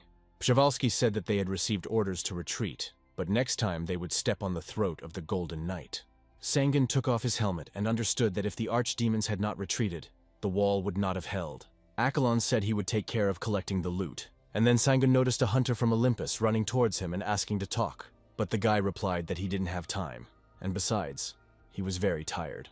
A few days later, Sangun, still in the Iron Fortress, woke up in the morning and mindlessly switched channels. Then Somi entered the room and suggested having breakfast, but the guy covered his ears with a pillow and replied that he hadn't quite come to his senses yet. All his muscles were sore, and he'd rather lie down a little longer. The girl checked his condition and said that he was quite capable of getting out of bed and eating. But Sangun replied that if he wanted to eat, he would ask Achelon and he would prepare food for him. This made Somi a little angry, and she slammed the door and left the room. She entered Gayan's room and said, offended, that she would have breakfast alone. The dean replied that due to the current situation, Sangun would have to get up to sort something out. One of the letters contained a request for cooperation in destroying the Butcher King constellation and saving Seoul. So Mi replied that it looked like Sangun would have to deal with political issues that he didn't like so much. Cheyenne informed the girl that the head of the Soul Guild, Kang Hoon, was dead, and Pastor Lee almost destroyed Seoul. The Blue Dragon and Olympus guilds have united, and then fought together with the Golden Knight to protect the city. And now negotiations are underway regarding who will bear responsibility for the human casualties and damage caused. And Sangun watched the news and realized that thanks to this incident, the power of the Golden Dragon became known throughout the world. Gon said that she would be able to sort this out to some extent. Chun Song reported that reporters had already gathered at the entrance to the Iron Fortress. The dean replied that they could avoid meeting them by riding a dragon to the Goblin Empire while she sorted things out. Shin Young and So Mi came to Sangun and told him about the situation and the dean's proposal to leave the place temporarily. So Mi added that she needed to rest because there would be a lot of things to do in the future. Sangun asked if they could just rest and live without things to do. So Mi said that they could ride a dragon to the Goblin Empire and spend time there since there was already a crowd of reporters at the entrance. Then the former emperor's assistant appeared and said that their presence in this dungeon would not arouse anyone's suspicions. And since all the goblins are subordinate to His Majesty, Sangun's safety is guaranteed. The whole team began to persuade the owner to make this decision and go to the Goblin Empire. And Wei added that he, as the new emperor, must decide the affairs of the empire and not leave things to chance. The guy replied that he could solve all these issues himself. In the end, Sangun had to agree with the team's opinion, otherwise they would not have fallen behind. And in just a few minutes, the entire team, except Gon, was ready for the trip. The dean waved to them from the window and asked them to have a good rest. She took out her phone and continued to handle Sangun's affairs. Gae Young learned that the relatives of the deceased Seo Jun want to receive compensation of 500 billion won. In addition, the organization they contacted includes the chief district attorney and Judge Seo Jun's wife. She said that this was the remainder that Sangun was to be paid according to the contract. Gayan added that the operation to protect Seoul was a success, and Sangun was entitled to part of the amount, and then asked to contact the government and asked to resolve the issue with the partnership in exchange for the remaining amount of the contract. At the Kaizon Hotel, the pastor once again gathered his subjects. He looked at the archdemons and saw their displeased faces. Przewalski was the first to say that it was time for the pastor to take responsibility for what he had done. Pastor Lee replied that Kang Hong was responsible for everything, and that he was the one who caused what happened. And the Butcher King constellation was satisfied because he gave them Kang Hong's soul. The horse said that this was not enough. They had suffered too much damage. The pastor replied that he knew about this, so he prepared a gift for all the archdemons. He added that he had prepared for them the trophies left by Kang Hong. The pastor was sure that the animals would be happy. Among the items, the monsters saw the robe of charisma, as well as many potions containing Kang Hong's energy. The animals immediately began to grab the potions and drink them. And because of Kang Hong's robe, they even started a fight. They felt their bodies immediately begin to fill with energy. The pastor turned and addressed the Constellation King. He said that because of his shortcomings, he lost 3 apostles, and if he gives him a little more strength, he will definitely take revenge. At that moment, a huge glowing ball appeared in the sky, and everything around was illuminated by lightning. The pastor could not believe that he had come down to him at the call of a man, and then the pastor and his animals no longer doubted the arrival of the Butcher King. Przewalski got down on one knee to greet the king of the constellation. The animals looked at Pastor Lee and saw that his appearance had completely changed. He said that the constellation had business to attend to, so the king lent him his power. The pastor added that this force would be another weapon of revenge for them, and an opportunity to correct the current situation. He ordered his minions to swear an oath of allegiance, so that this power would pass on to them as well. And the pastor said that he was confident that this time they would not lose. Sangun's team was in the goblin dungeon, and he said it was like moving to a village. Shin Young replied that the only thing that bothers her is that there is nothing to do here except training.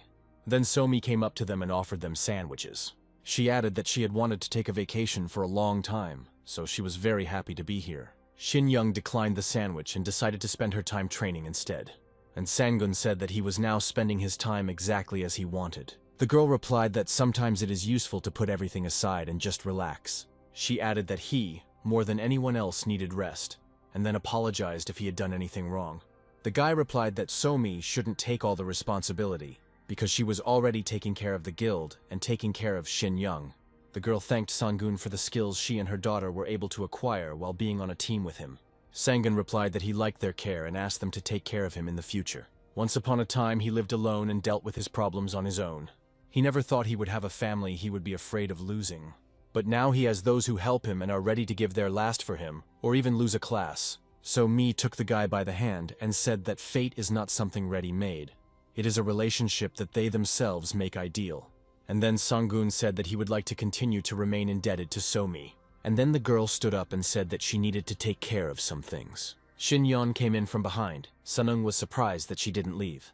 The girl said that, judging by her mother's behavior, she was embarrassed. She added that she has a habit of getting up from her chair and walking away when something embarrasses her. Sangun said she had no choice but to be careful no matter what their relationship was. He added that Somi has a hard time accepting or liking someone, and she is more comfortable being alone. Sangun said he should be more reasonable. Shin Young replied that no matter what, she supports both of them.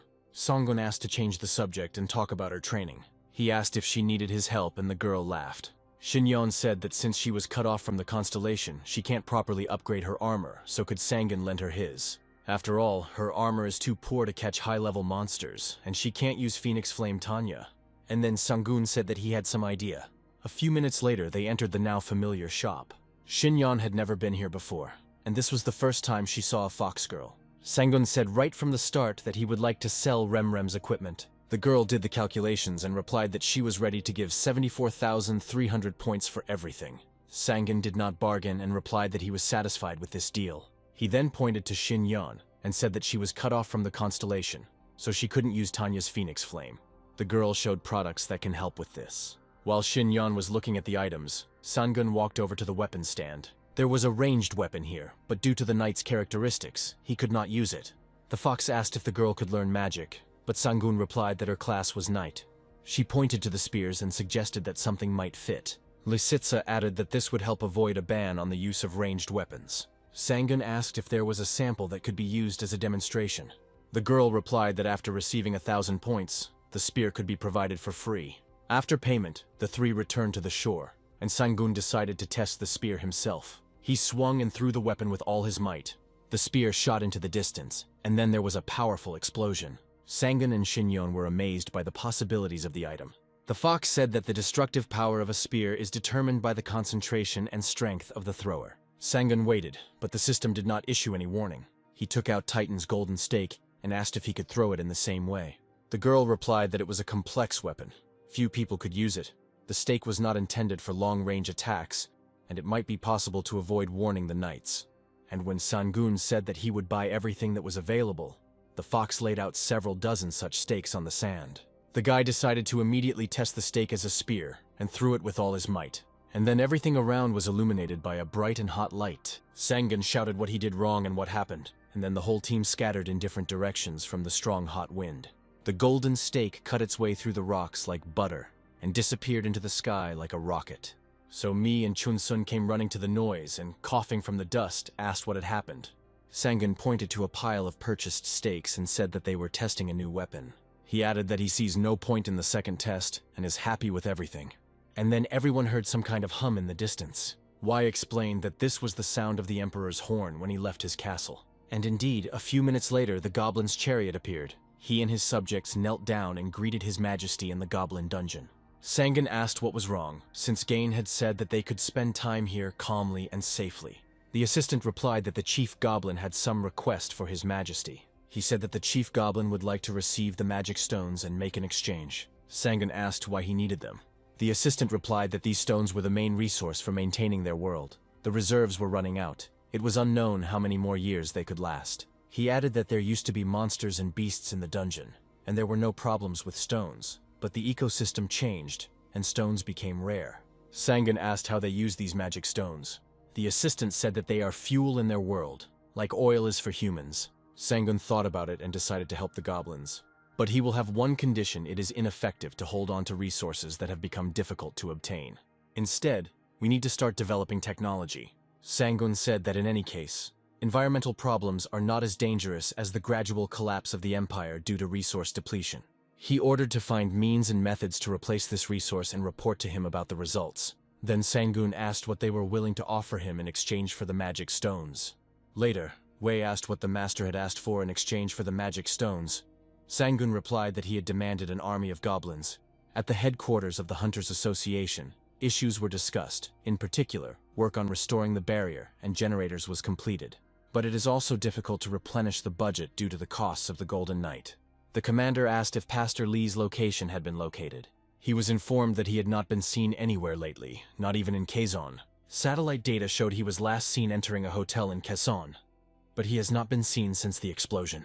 Therefore, one cannot rule out such a version as the death of the pastor. The commander said that the demolition of the prison for hunters, created by the pastor, could also be one of the facts of his death. This prison laboratory, where potions and medicines were developed, was a symbolic place for the pastor. And if this place began to change, it means that some changes took place in the pastor's life. The general ordered a more thorough study of the situation and a report on the results as soon as possible. In any case, there is no point in making any guesses or trying to find evidence about the pastor's condition. To resolve this issue, it is necessary to mobilize hunters from all regions, commanders of each unit, and the police. 3 days later, the team was holding another training session in the Goblin Dungeon Arena. Shinyon said that if there are skills to exchange what you see with animals, it will help in conducting reconnaissance. So Mi replied that making magic paths is also a great skill, and since her class is a mage, she can use it effectively. Shinyon boasted that thanks to the new skill book, she can use the Phoenix dance. So Mi smiled. Sangun helped them again. Then Sangun received a message about rumors spreading about Pastor Li's possible death. Returning to the Iron Fortress, he decided to look for clues to understand how true this news might be. Either he was killed due to internal strife, or these are false rumors to escape responsibility. Baek Gaiyon said that 3 archdemon beasts died.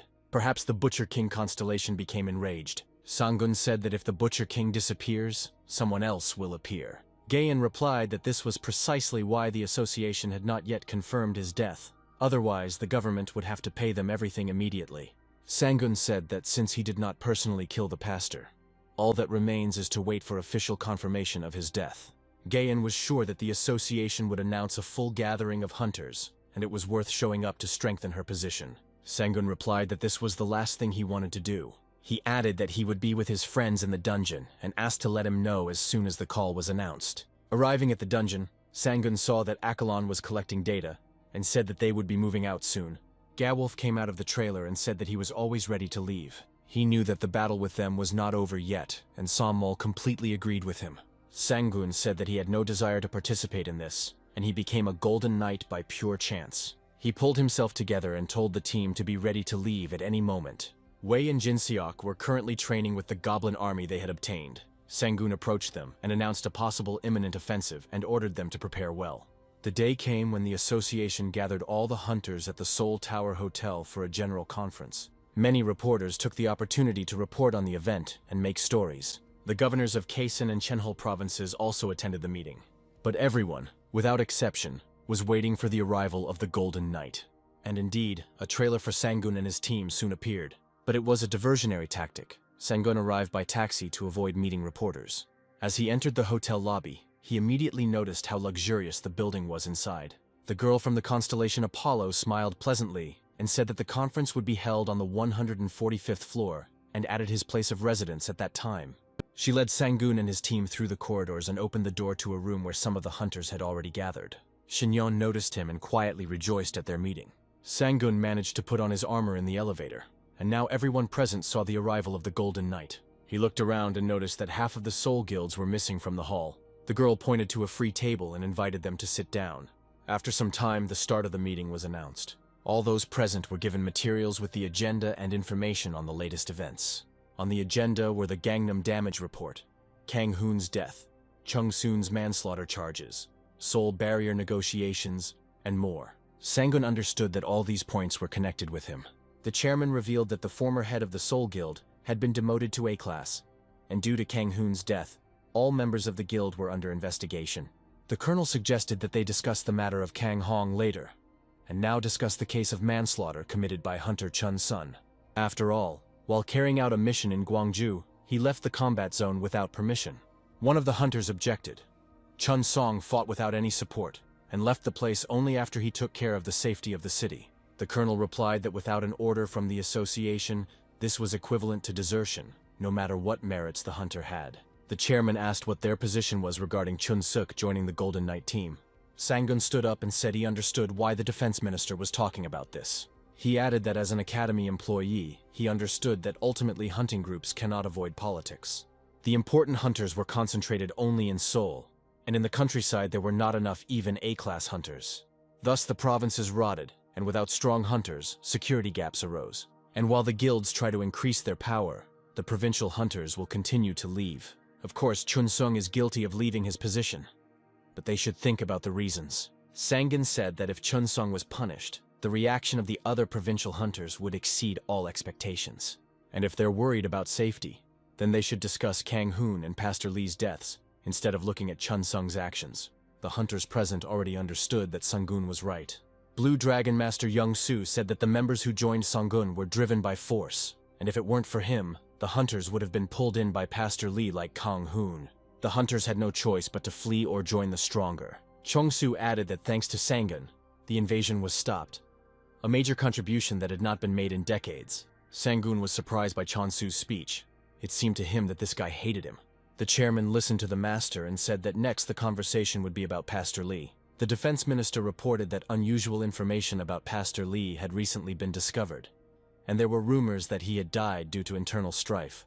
The Butcher King and the Apostles have suffered serious damage and are now in great confusion. Perhaps now is the best time to attack the Butcher King. If the three major guilds and the Golden Knight team join in, it will be a great help.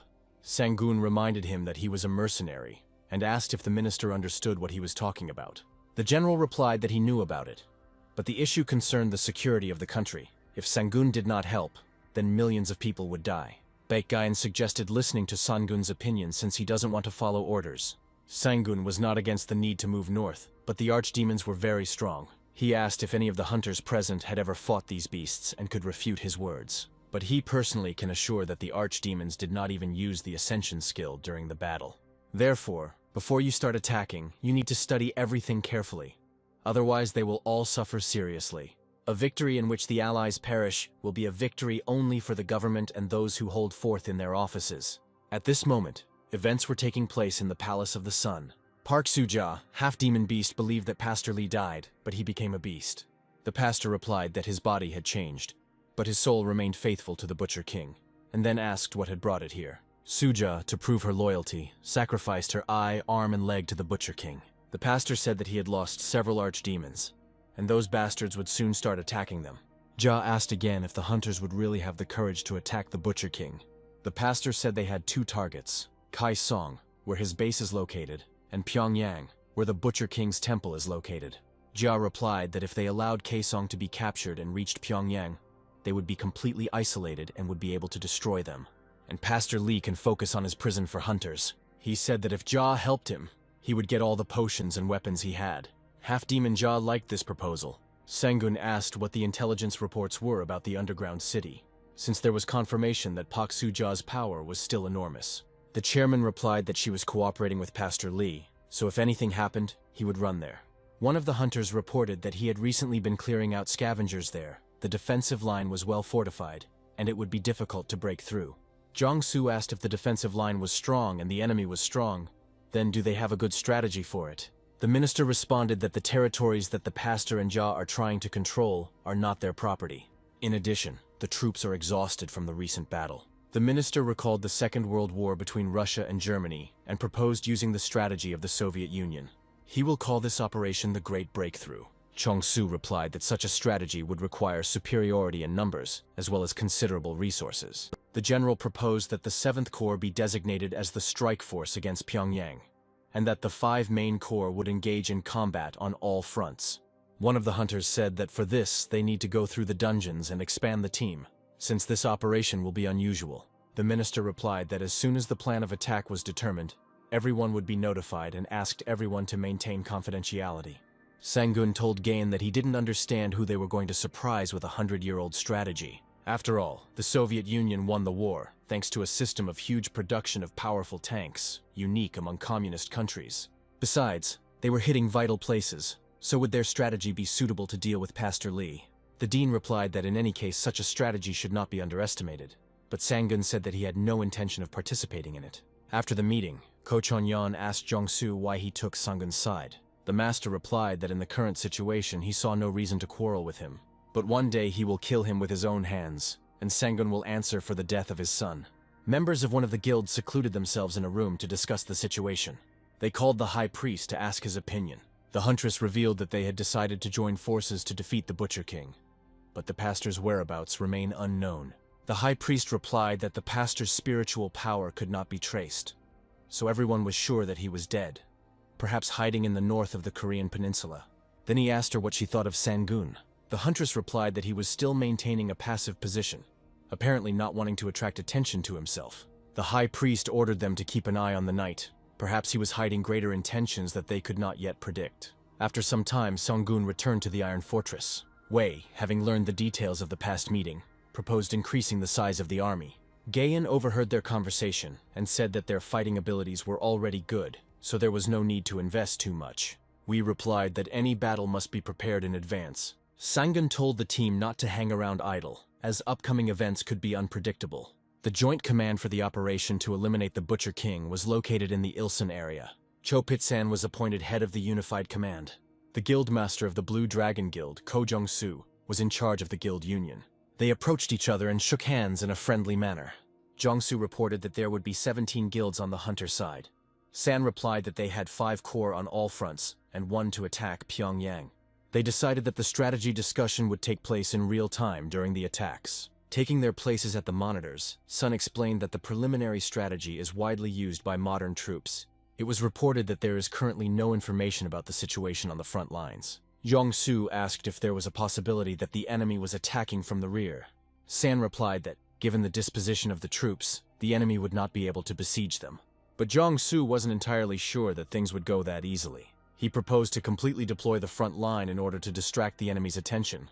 San agreed, but the major guilds would have to fight as close as possible to the 7th Corps, which was responsible for Pyongyang. As a result, all the parts were located according to the agreed plan. Jong-su said it was time to move out. San looked at his watch and took out his radio. He informed all commanders that the operation was beginning. On command, the heavy armored vehicles moved forward. A minute later, bombers appeared in the sky. San reported to the center that the offensive began exactly at 2 o'clock, and the Blue Dragon Guild moved towards Pyongyang, led by Chong-su. 3 minutes after the start of the operation, the first shelling began in the provinces. The scavengers tried to go about their dirty business, but the leader ordered them to immediately abandon everything. Then he heard some kind of hum and raised his head. Airplanes appeared in the sky and began shelling the areas. To minimize casualties among the population, they carried out precision bombing. And within an hour of the start of the operation, the infantry offensive began on all fronts. The hunters were dispersed into strike positions, and after clearing Kaesong, an offensive on Pyongyang was planned. The center received this report and said that if the operation failed, serious problems would arise, in addition to the Golden Knight. San replied that they would definitely fulfill their mission. The resistance of the scavengers became fiercer, and our ranks suffered some losses. The scavengers took up hidden positions and tried to shoot back, but it is unlikely that they could do anything against tank guns. The commander shouted into the radio that the hunters and the 7th Squad must make their way at any cost and get to Pyongyang as quickly as possible. The military had to hold out until the forces in the rear had completed their mission. Meanwhile, the hunting parties were already approaching Kaesong, but the enemy took up convenient positions and began shelling the trucks. San did not expect the resistance to be so strong and asked for support. Pastor Lee knew that the enemy had entered Kaesong, which meant that they would soon reach Pyongyang. Jia said that everything was going according to their plan, and they would soon catch the enemy by the tail. The pastor replied that as they progressed, they would encounter problems. At this moment, Wan Ho, the ruler of the underground city of Wansan, and Mi Ju, the ruler of the underground city of Hamhung, appeared. The pastor said that there was interesting work for them. Both rulers heard that the pastor had turned into a monster, but in front of them sat an ordinary man. Wan Ho immediately demanded the potions that the pastor was preparing. He replied that the situation was too tense, and he didn't have time for that right now. Then Przewalski appeared and reported that the Olympus Guild was moving towards Wonsan. Mi Ju clarified that there was information that they were definitely supposed to go to Pyongyang. The pastor assumed that the hunters wanted to distract them from the defensive line. Przewalski said that Iberico is in Wonsan now. They won't be able to resist him. The beast stood on the roof of the building and screamed that the people would become victims for the Butcher King. The hunter rushed at him and shouted that he would die first, but one blow was enough for the beast to disarm him. Iberico said that they became ascended. Now no one can cope with the archdemons. Jiangsu and his guilds were ordered by radio to begin their offensive on Pyongyang. The master replied that they were 50 kilometers from the city and were ready to carry out the task. Wan Ho reported that fighters were located in each bunker. He added that with the participation of the archdemons, they would be able to recapture Quezon. The pastor ordered that all escape routes for the enemy group be cut off. The people wanted to continue the offensive, but then Przewalski appeared in front of them. The commander immediately reported that they were being attacked by archdemon beasts. The unit leader realized that the beasts had noticed their operation and began their attack. He added that they must not lose Quezon, otherwise the lives of the Blue Dragon Guild members and the 7th Corps would be in danger. San asked if they could get support from Olympus, but was told that they were also fighting fiercely. The assistant added that none of the 5 Corps would be able to support. No one except the Golden Knight. At this moment, the Blue Dragon Guild was heading to Pyongyang as ordered, and then the driver of the first car noticed strange lightning on the road and some kind of silhouette. But before he had time to get his bearings, the heavy machine flew into the air. Jiangsu ordered the traffic to be stopped immediately, and Wan Ho was already rapidly approaching the next car. The hunters jumped out of their cars and prepared to attack, and the monster didn't seem at all frightened by the guns pointed at him. Wan Ho said he hopes for a very spectacular battle. At that moment, Mi Ju appeared and said that she needed the blood of hunters. Wang Ho was the first to attack one of the hunters, and they in turn immediately opened fire on the enemy, and Mi Ju rushed through the ranks and cut up bodies left and right. Jiangsu saw the death of his people and said that he would not leave it that easily. Together with Shin Yon and the big guy Ko Chonin, he stepped forward. Half-demon Suja said, "Do they really expect to win using tactics from 100 years ago?" Jiangsu saw the girl and recognized her. She said that the Blue Dragon Guild has a choice, or they will die quietly and painlessly, or they can fight to the end and suffer a terrible death. The girl added that the archdemon beasts had already captured everything behind them. Jiangsu couldn't understand how this could happen. Sangun immediately realized that this monster was too tenacious. He was located in the barbarian city of one of the B-rank dungeons. But the knight managed to deal a fatal blow, and the fat creature fell to the ground. Shin Yon had no doubt that victory would be Sangun's, so Mi informed him that the final boss, the Dungeon King, was outside the forest. And then she received an emergency call from the director of the academy. So Mi said that she wouldn't call just like that, so she had to go out. The system warned that leaving the cleanup halfway through was not knightly. Gayan was informed that the 7th Division and the Blue Dragon were under attack and were trying to break through to Pyongyang. She was informed that the captured Quezon was also in danger of being captured. If the Golden Knight could help buy time, they would be able to reorganize the troops. She remembered that the association had once refused help and was now asking for it again, but this was an emergency. The dean replied that she was not sure that Sangun would listen to her. She suggested that they first send Hunter Chun Song to Quezon as soon as possible.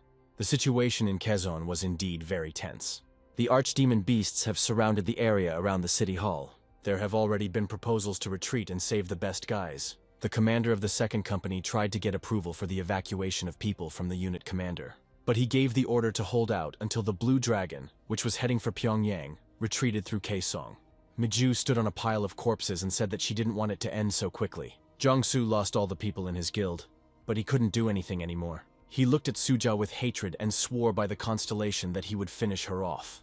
The half-demon rushed at the master and shouted that she would now watch how he did it. But Jiangsu immediately kicked her away. He stood up and said he was ready for the 2nd round. And at that moment the radio was constantly broadcasting the order to retreat immediately. Sangun decided to defeat the final boss and only then leave the dungeon. Finally, the boss, the Arena King, appeared in front of him.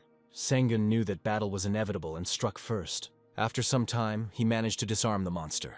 This gave the knight a great advantage, and Sangun was able to defeat the Arena King. He checked the awards and heard So-mi's voice. She reminded them that they needed to return urgently. Sangun took off his helmet. He already understood why this call was so urgent. As soon as they entered the Iron Fortress, Gon immediately said that the Butcher King's resistance was much stronger than expected. She said that the animals had received the status of Ascension, so a bloody fight could not be avoided. The Dean added that Chun Sun was sent to Kaesong, and it was necessary to clear the way for the retreat of the group that was heading to Pyongyang. Sangun replied that that was where they would start. Gayan said the association wants to resolve the issue without any compensation. But the guy replied that this time he had no choice. The system said that he had to complete this mission and defeat evil. He ordered Olympus, who was at Wonsan, to move to Kaesong to help clear the retreat route. Sangun added that this would be a great time to attack those bastards' main dungeon. They will never expect such a turn of events. Suja stood in front of Yongsu and suggested that she surrender. And then the master received a message that the Golden Knight had come to the rescue. He decided to take advantage of this secret, and ordered the withdrawal of the guild troops as ordered. Chunsong donned his armor, and was already in Kaesong, taking command of the 2nd and 3rd platoons. He raised his head and saw a golden dragon and Sangun in the sky. Sangun gave the order and Eldrin opened his fiery mouth, and his team came to the rescue on the ground. The animals also saw the Golden Knight. Przhevalsky said that he would personally deal with this man in the sky. Baek Gayen noticed the horse beast and didn't expect that it would want to fight the Golden Knight. The dragon said that this horse became like a paladin, but Songun shouted that it was just a pony and ordered them to attack. Half-demon Suja said that no matter what the knight uses, it won't work on them. Jongsu concentrated and created a summoning. He released a huge blue dragon. The enemy trio didn't expect that Jongsu would show his strength again. Within seconds, everything around was reduced to ruins. Suja didn't think that he would use his signature move to distract their attention. This allowed the Blue Dragon troops to retreat without losses. Suja said that nothing was over. In Kaesong, they would be torn apart by the archdemon beasts. Sangun fought with Przhevalsky, but he understood that their forces were almost equal. Gain received information about the Olympus Guild's arrival and ordered them to join Chunsung immediately. Chunsong did everything he could to stop the beast and hold Kaesong. We informed him that the Olympus Guild had arrived to help. Chunsong ordered to attack the enemy, and the knight began the attack together with Olympus. The battle became even more merciless and bloody. Meanwhile, the Blue Dragon Guild and the soldiers heading for Pyongyang were quickly returning to Kaesong. Yongsu radioed that the beasts in Kaesong were heading to the front lines. Przhevalsky was not going to give up, but at some point he was grabbed by the throat. Somehow he managed to free himself and struck back.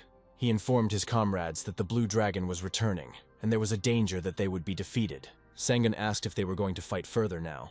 Przhevalsky replied that if the knight came to the butcher's main dungeon, he would be shown who was who. The animals simultaneously rose into the sky and tried to escape. Sangun did not pursue them alone, and decided to find the rest of the people first. The system reported that he had defeated the horse and was receiving Przewalski's spear. Gayan reported that the archdemons were scattering, and the Blue Dragon was pursuing the survivors. Sangun responded that although Pastor Lee and the Butcher King were not captured, they saved the lives of the soldiers. Although Kaesong suffered greatly, the city was eventually saved and victory was achieved. Pil-san was briefed on the results of the operation and informed of the damage caused. He understood that if it were not for Sangun's support and proper regrouping, the soldiers transferred to Kaesong would have been defeated. But then the Minister of Defense contacted him and said that the operation had completely failed. Gayan also understood that everything had failed, but the news said otherwise. Xinyan noticed that not a word was said about the Golden Knight. The Dean responded that it was not in the association's interest to portray one person as a hero. So Mi asked Sangun what he thought about capturing the Butcher King. The guy replied that since he started all this, it was up to him to finish it, and ordered the team to get ready for Pyongyang. By this time, all the apostles had returned to the main dungeon. The pastor said they did a good job of blocking the attacks, but the damage they caused was not that great. One Ho replied that there were no problems with the soldiers and the Blue Dragon until the Golden Knight appeared and ruined everything. Miju didn't understand why the king's apostles had returned to the main dungeon. Had they decided to hide and leave everything on their shoulders? Pastor Lee replied that there was no need to doubt the words and actions of the king and his apostles. Wang Ho suggested that they deal with the Golden Knight, otherwise he would interfere with them again. The pastor fully agreed that it was time to remove this man.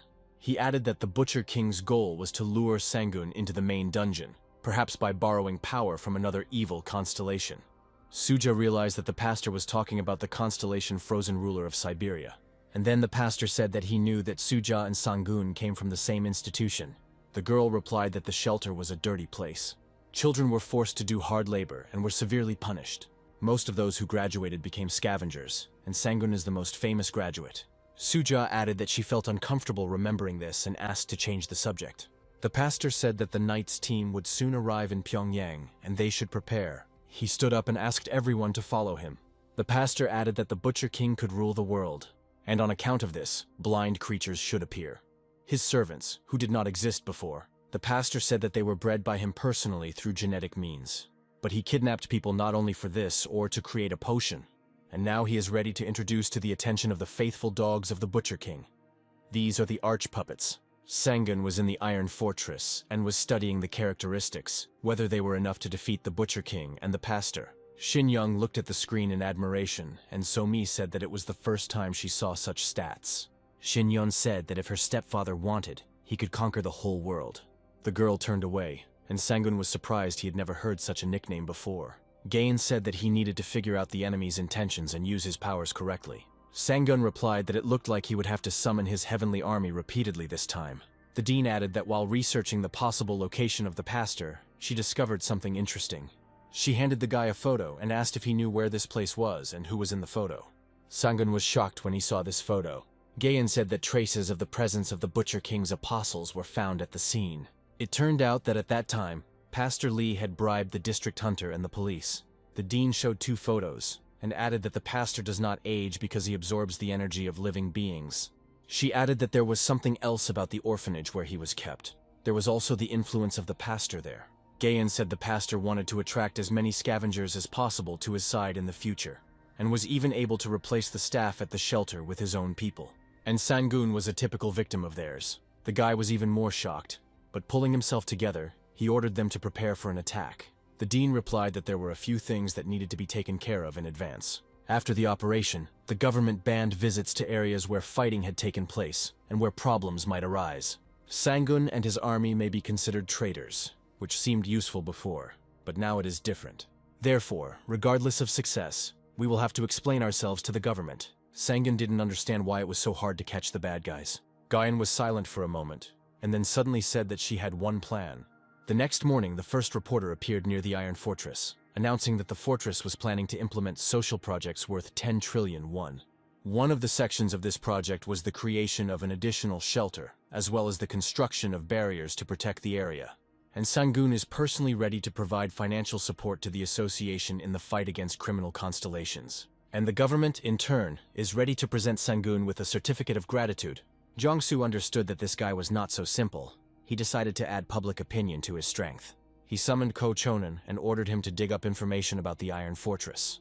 The big man must find out their target and the total number of troops. That same evening, the guy received a significant amount of money from Chonan and said that he would find out everything that he was asked about. He added that his information company has excellent skills, and there is no need to worry. At night, the guy made his way to the Iron Fortress and launched a drone. Through the cameras, he saw a huge army of goblins and several knights.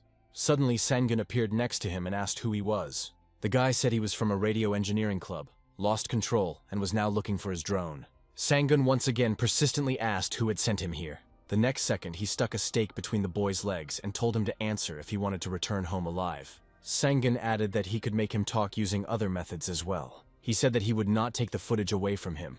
He had to deliver it to the customer, but he had to tell everything. Eventually, the guy gave in and said that he was hired by the Blue Dragon and that he was from the Big Rat's intelligence gathering organization. He asked that the information he gave out would not harm him or his organization, but Sangun no longer listened to him. After learning about the incident, Gayan said that the Big Rats were created by scavengers. Shin-yeon asked how Sangun could just let go of the guy who was following them. The guy replied that it was much more effective to find the main link and hit it. First, he will put pressure on the Blue Dragon with the help of the Heavenly Army, and most likely they will start cleaning up after themselves. It is not necessary to kill the scavengers. They may be needed to spread rumors. They should know that if they cooperate with the Blue Dragon, their lives will end sadly. Sangun ordered to collect all information about the illegal activities of the Blue Dragon Guild. A few days later, Jong-soo was informed that the companies that cooperated with them in delivering information were beginning to refuse to work together, and unknown people began to attack them. Jong-soo was afraid that if one of his former partners were to reveal information about their dealings, it would be the end. And among the scavengers, there were already rumors that people who collaborated with the Blue Dragon were found dead. Information about illegal deals surfaced and the Golden Knight began to track them down. So the Blue Dragon decided to cut off his tail, covering his tracks and chop off the heads of those who had any connection to him. Panic broke out among the garbage collectors, and they plucked up their courage and came to ask the Golden Knight for help. They were willing to surrender and submit in order to stay alive. Sang-gun looked at this gathering and was pleased with his plan. Information immediately spread across the news that the garbage collectors had declared a mass capitulation. The authorities were pleased, as this would improve security in the areas. But the military expressed concern, suggesting that this was a mass recruitment of private soldiers. Yong-soo was beside himself because Sang-gun had crossed the line. At that moment, police officers entered the office and announced his arrest, and the reporters were already attacking the association president. How could he allow the Blue Dragon Guild's illegal activities? Su-hwan pushed them away and said that it had nothing to do with the Hunters Association. Sang-gun said before they attack the pastor and the Butcher King, they will unite public opinion. We need to get rid of dirty orphanages where they take bribes and abuse children, and also to hold accountable the members of the National Assembly who turned a blind eye to all this. A few days later, So-mi reported information from Kaesong that another archdemon had been discovered in Siberia. She added that a man named Su-ja and Archimandrites appeared in the Vladivostok region.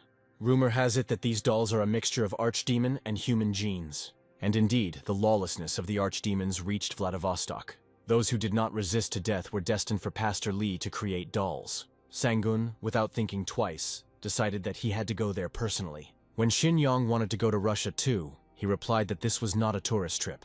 And then So-mi also expressed her desire to go with Sang-gun. Guyan said that there are people who will take care of training and strength. Sang-gun agreed and ordered them to get ready for the journey. And just an hour later, the team was flying on a dragon towards Russia. After a long flight, they crossed the border into Russia. It was almost dark, and Sang-gun suggested looking around. After walking a few blocks, he said that something was wrong here. He didn't feel anything. But soon the team reported that they felt an evil energy approaching. And the next second, the team was surrounded on all sides. So-mi replied that it seemed like these were the puppets, and then one of the creatures rushed at her. But the girl managed to fire a bullet. An entire army of monsters was advancing on Sang-gun's team. He immediately ordered that they all be destroyed. The pastor was immediately informed that Sang-gun had headed to Siberia and was already in Vladivostok. And since the arriving force was not great, they sent the arch-puppets there. The pastor was surprised. As far as he knew, the guy was going to Pyongyang. He ordered that this information be immediately passed on to Suja, Miju, and Won-ho. And if they bring the hand of each of Sang-gun's team, then a special reward will await them. Sang-gun raised the stake and called upon the heavens to give him strength, and the strength reached its peak. Now the trio of villains knew about Sang-gun's arrival. They saw the glow and realized that he was somewhere nearby. It's time to carry out the pastor's orders and deal with this matter. The Hunters Association learned of Sang-gun's expedition and was unhappy he could not do as he pleased. Baek Gayan turned on the broadcast and responded that this video reflects the entire situation in Vladivostok. She was told that this could become an international problem. The dean said that Korea had run out of material, and that was why Pastor Lee had sent his associates to Russia. But when the pastor receives the material, he will return to Korea again and strike again with renewed vigor. This is why Sang-gun's actions are the best choice for the country, both politically and diplomatically. Finally, the battle was over and all the archdolls were destroyed. Sang-gun was surprised that he did not receive any rewards for the battle. And then Eldraine reported that something was approaching from the southwest. Sang-gun's team took a deep breath and prepared for battle again. And the trinity of villains was already approaching them.